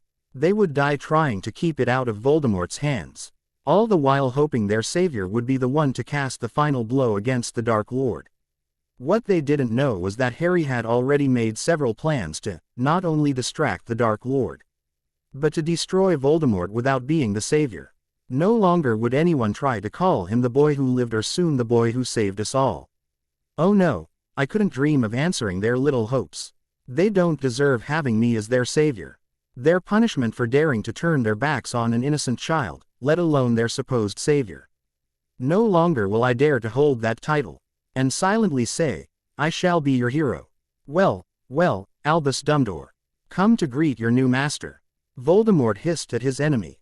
Red eyes flared in amusement at the sight of his opposing alter egos. The Order of the Phoenix. He truly believed they were pathetic. He hardly doubted that he would have to face Harry Potter, but there was that tiny chance the boy had left the world after they betrayed him and then tried to set him free. It ends today, Tom. Yes, it does, Muggle lover. Albus refused to wait any longer. With a flick of his wrist, bright yellow sparks exploded from his wand, signaling his allies to attack. And attack they did. Curses, spells, and hexes flew in distracting waves, sometimes with deadly precision. Everyone was engaged into full-out battle for their lives. And the Order knew it wouldn't be much longer. The Death Eaters had no qualms about the dark arts nor sacrificing their own members to destroy the enemy. But most didn't to take not ice that Harry Potter was not in the battle, nor rushing to their aid. Albus Dumbledore was the only one fighting against a surprisingly laughing Voldemort, as well as the one of the two who noticed Harry wasn't among them. No savior now, Dumbledore. Where is he when you desire him most? He is not of your concern, Tom. Voldemort cackled in glee. The battle was finally going in his favor. He would win this war and decimate everyone who opposed him. Then the world would be permanently purged of all Muggles and Muggle-borns. Maybe he'd leave the half-bloods alive, permanently unable to bear children. They could make wonderful slaves. But in his arrogance he failed to take notice two sudden arrivals, James and Lily Potter. They had arrived the night before at Fawkes' insistence. There they had been squeezed, held, and cried on by the various Order members. No one could believe that their old defense professor had made sure they would live, secreted away from the world until now. You lose this time, Dumbledore. Think again, Voldemort. Impossible. Voldemort knew that voice. He knew it intimately well. He had murdered that voice years ago. Of that he was sure. But there before his wide eyes stood a very healthy, breathing James Potter. And at the irritating Gryffindor Auror's side was the lovely, red-headed, Muggle-born Lily Evans Potter. Side by side the two Potters raised their wands in his direction. With defiant precision, they hurled several hexes in his direction, almost seemingly uncaring as to those around them. Voldemort raged in frustration and anger as he tried to deflect most of the hexes. He was hard-pressed to defend himself with 3 attackers. That provided the distraction from noticing a 4th figure entering the fray. You took my parents from me. You made them suffer. You tried to destroy my entire family. Not to mention me as well. Quote. Red eyes widened in surprise to see a determined, shaking Neville Longbottom facing him. Wand held out in a firm grip. Neville remembered what had been told to him. Remember that you're a Gryffindor at heart. Just remember these 2 words when you face Voldemort. Remember the love of your parents and your gran. Remember the joy of having friends, of making them laugh every time you got the best of Snape. Remember the fierce determination you had to face up to what you thought was wrong. Just remember, Mortis Eterno, and all will be well. Neville remembered. He also remembered that the man had said he was Harry Potter and that he wasn't going to be the savior, not this time. He was going to let the world know that they couldn't depend on something called a prophecy. The world was what you made it, not what was forced to be made. You ruined this world for the last time, Tom Riddle. May the devil rest your soul. He raised his wand higher as both Potters and Albus swiftly attacked Voldemort, forcing him to defend himself as well as losing control of his shields. Mortis Eterno. A jet of pure white light blew from his wand slamming into Voldemort's chest, in the exact area where his heart might have been. A scream of pure pain exploded from Voldemort as his body was enveloped in the light. Echoing screams fell from his faithful followers, each clutching their left arms. The same white light that had surrounded Voldemort swiftly flowed through each of his followers. By the waning light, only a selective few of the Death Eaters had survived, those placed by the Order to be spies within the various ranks of the Death Eaters. And the Order rose up in cheers of victory, shouting at Neville for being their savior. From a hidden niche in the Forbidden Forest, Harry watched. Lord Hades had been the one to explain about that particular curse. It was a way to eradicate the Darks of souls from never returning to human life. But if it was directed by pure love, whether in true love of family or friends, it had the ability to eradicate those who followed the darkness. Like Severus Snape, he was a faithful follower at one time and then turned spy. The love directed at him would have played judge and jury on his soul. Once it believed him worthy to live, it would simply absorb what tainted darkness he held, leaving him alive and tattoo-free. Long live the savior who saved us all, Neville Longbottom, Gryffindor extraordinaire and Slytherin's bane. Good job, Nev. Exactly W. Had you needed to truly know what it means to be a Gryffindor and to be who you really are. Albus. Albus wearily grinned at his old students. Lily, James, thank you for returning to us. Both Pot. Smiled brightly when Poppy suddenly stumbled out of the fireplace with 3 wriggling figures. We wanted nothing more than to return to help. But we promised Shadow that we would wait. Blue Eyes twinkled in delight as he faced 3 grinning faces. And who are you, my little ones? He held out a small glass bowl, lemon drop, cherry Twizzler, canary cream. Lily laughed. They're our children, Albus. Albus. The questioning voice suddenly had a body when Harry slipped inside without bothering to knock. Harry tipped his head. Yes, but you should have already known the truth. James nodded. Yes, we know you're our son Harry. We're sorry we couldn't be there nor find a way to make sure Sirius could be there. For you, I'm sorry you had to live with Petunia. She was never fit to take care of you, let alone have her own child. Lily had unshed tears gleaming in her emerald eyes. Harry turned away, not wanting to rehash his past. He had time to get over that. His gaze had then fallen onto the curious gazes of 3 other children, and you are. The littlest one giggled around a mouthful of candy. She pointed a finger at herself. I'm 3. Titania Lillian Potter. Nia for short. Hazel eyes gleamed as her name was spoken in such determination for a young child, who knew she was proud for even knowing her whole name. Her reddish curls bounced around a cherub face as she gladly reached for more candy. Smiling cheerfully, Emerald Eyes then faced 2 identical boys. He wondered if he would have the same problem telling them apart like Fred and George Weasley. Were 6. He blinked. They even had the ability to speak at the same time. Warren Evans and Logan Cephalor Potter. Names come from both our family heritages, a few centuries back. Both were quite famous for their fierce political moves. Both troublemakers already, pranksters in the making. Like their sister, they bore hazel eyes. But like Harry, their hair was an unruly mop, though one of them actually had multicolors. Warren likes to be different, colorful in any way he can. Harry gave a small smile. But before he could say anything, 3 figures barreled inside. Lily, James. Severus sneered as he faced the couple. Lily, Potter. James ignored the man in favor of his friends. Severus turned back to Harry, never bothered to return. I did. Harry couldn't stop the blush from coming. You were, busy. A dark brow raised in amusement. Really, Potter? Remus quickly moved to Harry's side, nuzzling the throat before him. Both Potter's eyes widened a bit. Albus smiled brightly. Well, I see I have no worries now. But Remus wouldn't wait. Instead, he dragged a willing mate from the office and down the steps towards the dungeons. Something Harry was relieved for. He still couldn't stand to be in the same room with the mentor that had betrayed him, nor stay with the memories of the same mentor that had trusted him during his time as a professor. Severus snorted. Forgive my mate, Albus. Seems he needs to be the dominant one again. Albus sadly nodded, taking great pains to hide his suffering. He knew he had lost the young man's respect and trust, quite possibly he would never get it back. But he still had hope. And hope was something everyone must be able to look for in the future. My son with my friend. James stuttered a bit after the question, bringing Albus back to reality. Severus raised a brow before he 2. Swept out of the office, snickering at the sputtering of James Potter as Lily gave her last words, "You take care of him, Severus Snape. You and R. Emus or you will find out just how much knowledge I had learned at Professor Shadow's tutelage during those long hours in the library." And like Albus, Lily was willing to wait. She had waited for Rs to know what her defense professor had hidden from her, even if the answers she had received weren't what she wanted. She had spent years grieving for a child she had left behind, only able to look through memories of her little boy. Left behind by a willing assassin Vulcan. He may have grown into something cold and harsh, but she would never fault him for doing what his heart wanted.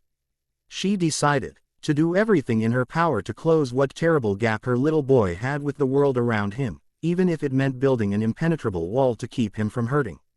The world has already paid its way in blood, O ex-minister of ours. But rest assured, you better hope the world makes you pay in blood. And by all the gods in the powers that be, Petunia, you better hope something tells you to run. Because you will pay in blood as well. Mark my words, one day,